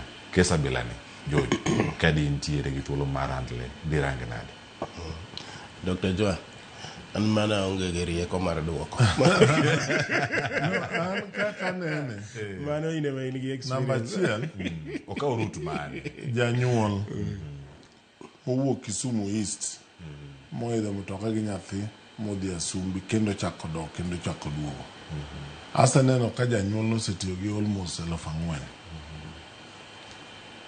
E Kisumu Iska wan gi sikunde mabeyo ma nyathino nyalo dhi. Karo we nodwa tieko wach somo nyathini nikech ok onyal donjo Asumbi. Onyalo dhi e day school ma Kisumu kacha mabeyo kendo dhi miye thuolo modonje. Mano namba achiel. Namba ariyo to mana achiel kanyo kapok idhi mar ariyo. Ma pod itie system ma nintiere ka en PS chako so gi sani nikech kiwacho ni ero en day school man Kisumu East man machiegni kode modhiye nyako ne adwaro timo STEM. Tiwacho ni STEM nitie skunde ma ichiwe, nitie moko bende marange, kuonde mopogore opogore. Wacho bodhi yude kaka nonyalo yude Asumbi. STEM ing'eni itime skunde te sani, en compulsory. To wapimni ni kata STEM no e skunde ma moko matindo tindo kata mabute kanyo. Inyalo yudo kodhi otime maber kabisa. Nikech STEM bende nigi kuonde iluongo ni tracks yore mopogore opogore. Inyalo dhi pure sciences mitimo maths, physics, chemistry kata gi biology. To inyalo bende dhi applied machalo computer science, agriculture and all that. Koyudo ka STEM kantie ka unyalo kiko ma ok dhi tame kalo nikech pod oloyo bedo ni ok odhi somo nikech ok oyudo Asumbi. Namba ariyo, aparo ni kata ka ne pok odhi Asumbi, onego dhi ane ofis mar MP margi mang'eni en Shakil. Modhi orar kata gi jo offices makanyo. Owache ni adhi kama tawuoyo kodgi to giwacho ni gin mae ma ginyalo yudo kata gidagi ni ok ginyal konya. Namba adek, en gi MCA bende bathe kanyo. Through MCA se kwayudo ga bursaries mag counties. Ochako dhi ir MCA, odhi okwere kata otamre nene, kata obi owach ni awuotho ka nikech ng'eni inyalo wuok midhi Asumbi. To kaka ineno ka skunde, ng'eni chon ka ne dhi kamano, to skul ne miyi bursary. To ng'eni mano ma skunde mano duoko ka NGCDF. Chon ng'eni bursaries ni chiwo gi skunde. Skul ne dhi yudo nyithindo adieri mobiro mok nyal, to gi collect that data, to gi oro ne jo ministry, to pesa no bedo release. To ng'eni mano nosemagi. Koro nosidhi NDC. Mano miyo night no nego dhi ofis MP mare. Odhi ong'i ofis kech ofis ja is public. Odhi onyiswa ma ne jogo dhi to jogo kwera ni ano ginyal konye. That is number one. Karo chako dhi MCA mare. Kuonde go kodonde matin. Kata ka ok yudo pesa moromi, tinyal ng'ad ni rieko. Kaka nyathino nyalo konyore. Mano be timo. Tino jogi kata kondiko barua mocommit na Asumbi ni will be paying this fees mar nyathini pesa pok odonjo to wadhi time kama tiyudo ka kendo mano be chakiyiene modonje. Koro ing'eni kidhi adhi e skul to alwora ni be ok ing'e ni to ere kaka inyalo yudo konyruok. Ing'eni mano bedo matek. George Williams antiere kada na kawo wach mari mogik kar kae ote mari ne jogo ahinya moloso kawuono en atamalo 39 ma pok odonjo e sikul. Likon gi sani ka wach mogik. Rieko manyalo ng'ado ne ng'ama winjo duondwa ma nyathine pok odonjo e skul ne wach school fees. Nikech aparo ni school fees ni ema wayudo ka mono nyithindo donjo e skul. Debed an adwaro ne nyathi skul machiegni kod kama dake mondo odhi e day school osom. Nyasaye nyalo loso yo nyime ka ma pesa yudre miket go nyathini e boarding school kuma idwa kete. To kik ibed gi nyathi e ot ni nyathi onge gi pesa midhi chul e skul ma beche ni malo. Mano advice manyalo chiwo. To mar ariyo, en ni jaduong' Juan osechiwo advice maber kaka onego iwuothi kor gweng' kanyo kichako gi MCA kidhi ir member of parliament mondo yud chenro mar mondo nyathi obede gi gima ne wacho ni social capital cha oromre gi mbesene. Mano e paro mogik manyalo chiwo ne jopiny. Apruoth mondo obed kodu. Erokamano. Nikech osewuoyo gi jopiny moriere, an koro nyalo wuoyo gi jotendwa.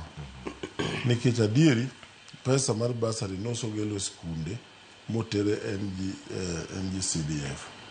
Anyalo wuoyo gi jotendwa ni ka giyie gitem keto somo mbele, ka ginyalo support somo, loso sikunde, support nyithindwa manyalo somo, nikech mane madhi miyo the social capital ma will in the long run translate into economic capital.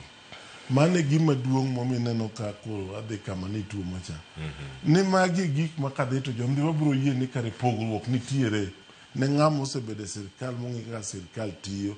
Kendo aneno dwaro kuma chando ji maduong' mogik ne ni en somo. Mipango maber mondo nyithindo yudo kaka nyalo konyore ka gisetieko.